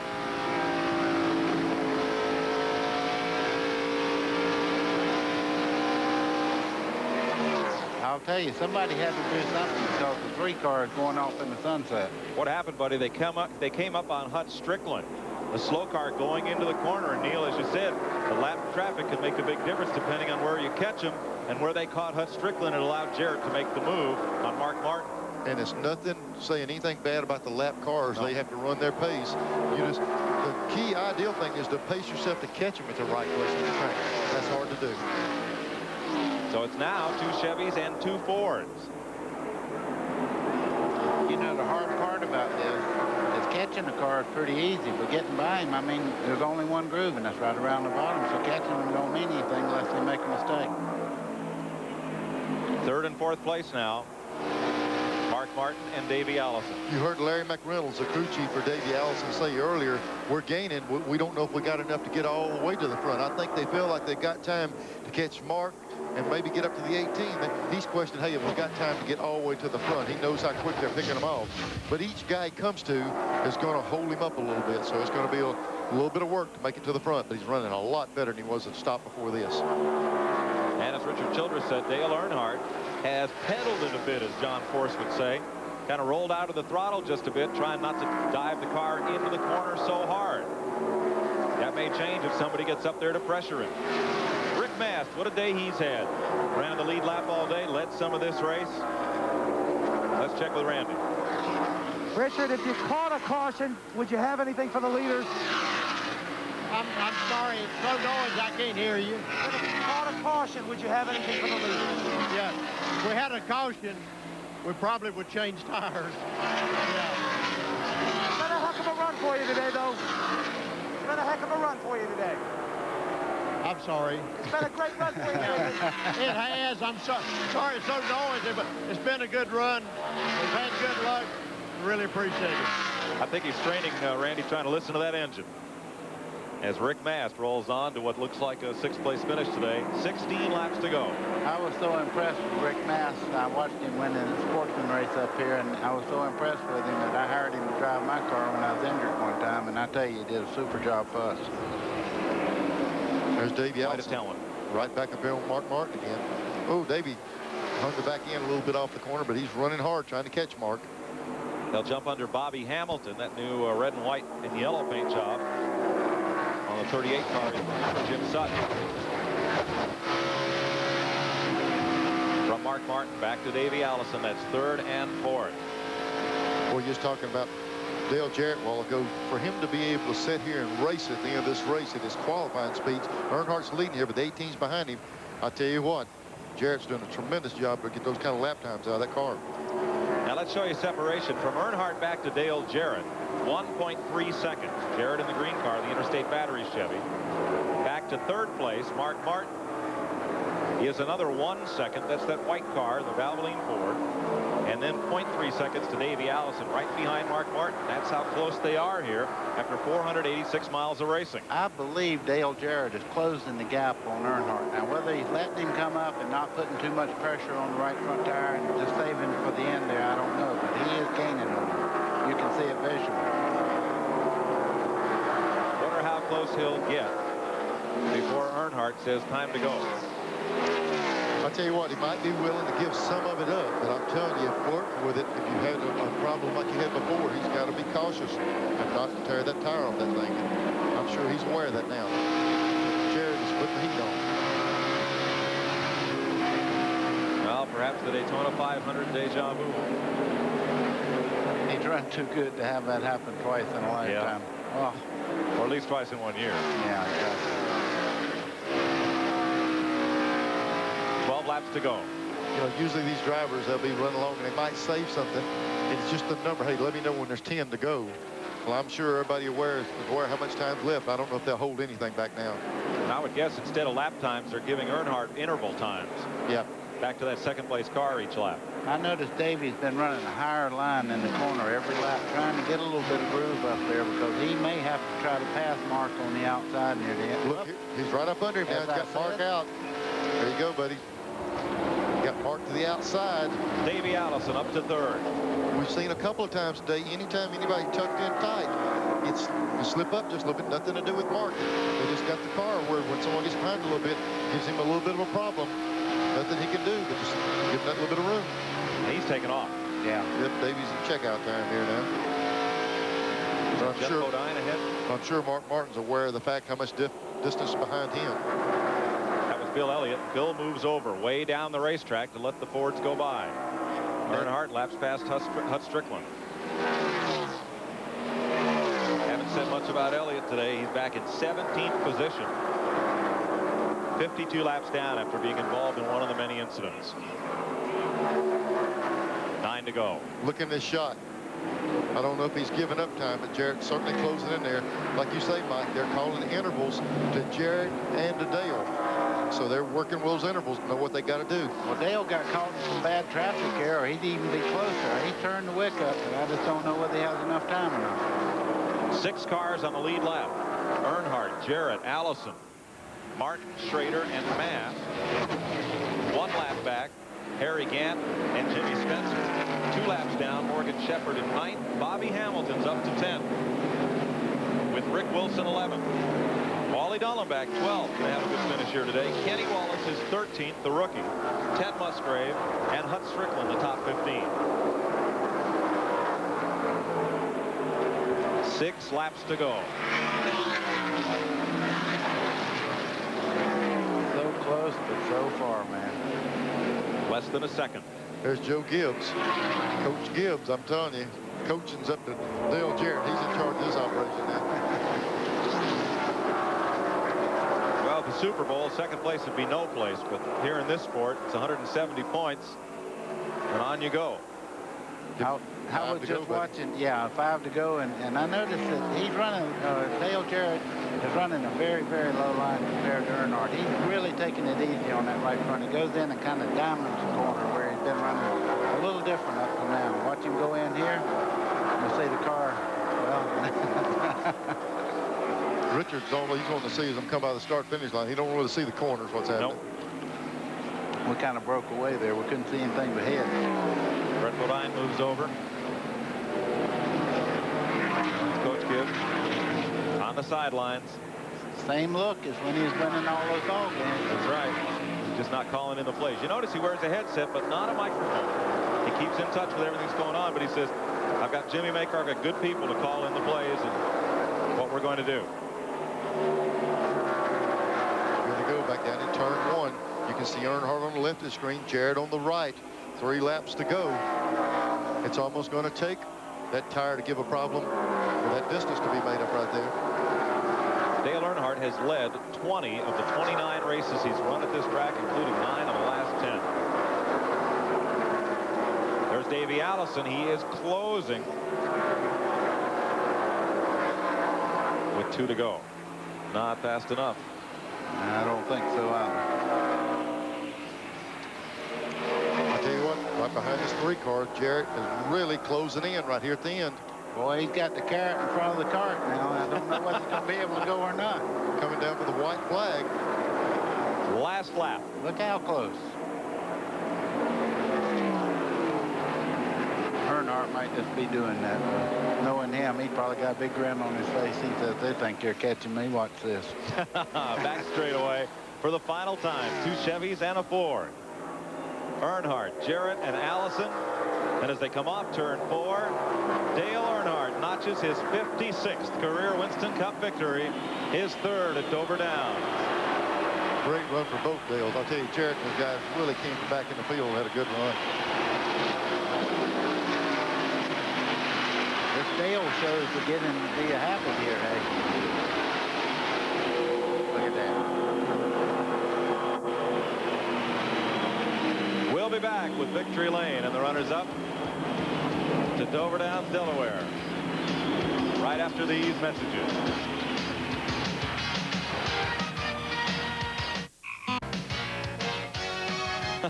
If God was a stock car driver, his name would be, well, a lot of the fans here at Dover would agree and some would argue. Let's find out in Victory Lane. Here's Glenn.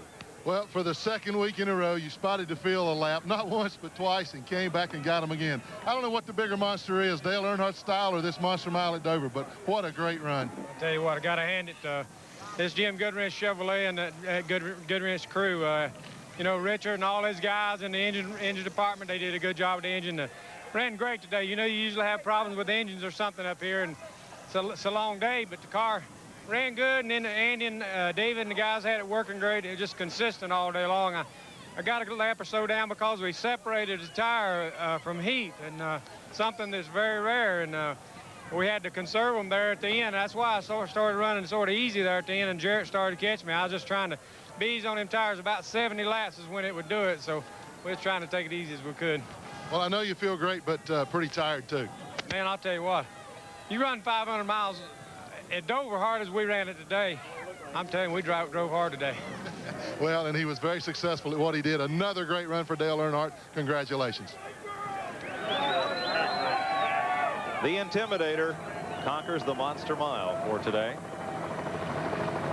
Craftsman Tools, a line of 1,600 hand tools made in America, guaranteed forever, presents the Winston Cup point standings. Earnhardt leads Rusty Wallace by 209 points. Dale Jarrett, 223 out of first. Davey Allison, Jeff Bodine, the top 5. Morgan Shepherd will leave here 6th. He moves up. Kyle Petty 7th. Ken Schrader 8th. Ernie Irvin falls to 9th. And Jeff Gordon drops to 10th in the point standings following Dover. Here's Randy. Well, we're standing here with Joe Gibbs, 2nd place. That was kind of like sudden death for you there, Joe, stand up on the wall, but they did a good job for you today. Dale did a great job. I tell you, the Interstate Battery Chevrolet, they ran great all day. Jimmy Macar made some good calls. I think Dale must have missed 10 wrecks, and most of them were right in front of him. It scared me to death all day long, but he did a great job. We started 32nd, went all the way to the front. How difficult is it for you to stand there on the sidelines of this event as compared to before? I know you've been asked the question before, but give us today's example. Well, it's tough because actually I'm not hands-on doing anything. Jimmy Makar's the coach of this, and being the owner of those fun, only credit I can take is for picking Jimmy and Dale. But our whole team has been real solid all year long. We got a great group of sponsors, Shell and Food Lion and NFL Properties. We're kind of like a real tight-knit group right now, and I tell you what, we've been strong every week, and Dale's kept us up there, and the team's really worked hard. Congratulations on a good run. Look forward to seeing you at Victory Lane next time. Hey, man, thanks. Thank you. Thanks, Randy. Let's have a look at the unofficial order of finish. Earnhardt, Jarrett, Allison, Mark Martin, Kenny Schrader, and Rick Mast all finished on the lead lap. Harry Gant and Jimmy Spencer were 1 lap back. Morgan Shepherd was 2 down. Great run for Bobby Hamilton, 5 laps in arrears, but top 10 finish, as was Rick Mast. 9 laps back, Wally Dallenbach. Kenny Wallace is the highest finishing rookie. Ted Musgrave and Hut Strickland, the top 15. Brett Bodine, Bill Elliott, Jeff Gordon, Bobby and Terry Labonte, the top 20. Then it was Rusty Wallace, Jimmy Hensley, and Jeff Bodine all caught up in that one wreck. Darrell Waltrip, who crashed. Bobby Hillen, Jimmy Means, Mike Waltrip, Dick Trickle, Kyle Petty, and Lake Speed, 30th. Derek Cope, Ernie Irvin, and Sterling Marlin. P.J. Jones in his second Winston Cup start. Ricky Rudd slammed the wall pretty hard. Derek Cope, Dave Marcus, Phil Parsons, and Greg Sachs. Here's Glenn Jarrett. All right, I finally get a chance to brag on my little brother. What a great day it was, Dale. Well, thank you. The Interstate crew did a good job adjusting the car. We were off at the first of the race. Car was a little bit too tight, and Jimmy did a good job with the adjustment that we made, and the crew did a good job then. And I tell you, we've got a lot of support in making this happen with Interstate and Shell and Food Line and Wicks Filters, and it takes all of those people plus the guys we have on the team that do a good job of getting these cars to where I can really drive them hard in the race. And, you know, that's the difference. I don't qualify that well, but the cars sure do perform in the race. Well, this place really takes it out of you. I don't guess you want to play golf tomorrow. If I could, I would, but I got to go to Slinger, Wisconsin and race. So say hi to Kelly and Natalie and Carson, and Jason's at the beach. He just graduated from high school this week, so hello to everybody. All right, you were closing on Earnhardt there. If you think if you had 5 more laps, you might have got him. I imagine he was just kind of taking it easy, and I don't know. You know, if I could have got to him, it'd have been interesting, but, you know, we'll never know that. So we'll adjust a little next time we come here and see if we can outrun him then. Well, second place from the 29th starting position. Pretty doggone good day. Thanks, Glenn. We'll be joining NHRA today in progress after we're done here at Dover Downs. Big thanks to Dennis McGlynn, Jerry Dunning, and his staff for making us feel welcome here at Dover Downs. You know, you sit here for 500 laps and you watch the whole race and you say, well, geez, what if we'd had 5 more? What would have happened? That's exactly right. I tell you what, no matter how long a race is, it always comes down to the last 5 or 6 laps anymore. Winston Cup racing is so tight, I mean, you never know what's going to happen. Great show, huh, Neil? Yeah, you know, the thing I can't get over is the depth we have. We lose good cars, another player fills in. There's always 3 or 4 guys coming down the wire with a shot at it. Next Saturday afternoon, we'll be speaking to you from Myrtle Beach, South Carolina. Go down and do a little shagging, listen to some beach music, and see some Busch Grand National racing. Neil and Glenn and I will be down there. Buddy will be off teaching people how to stay off the wall at Rockingham that weekend at the Buck Baker Driving School. And we'll catch up with Randy Pemberton next time around. Then we'll have the Phase 150, Saturday, June 26th, live from Watkins Glen, New York at 2 p.m. Eastern on TNN. And in July, we go to New Hampshire for their first ever Winston Cup race at the New Hampshire International Speedway in Loudon, Sunday, July 11th, 1 p.m. Eastern time here on TNN. For Neil Bonnet, Buddy Baker, Glenn Jarrett, and Randy Pemberton, I'm Mike Joy, congratulating Dale Earnhardt on his 56th career Winston Cup victory. He was the knight that tamed the monster and slew the dragon. The Monster Mile here at Dover, Delaware.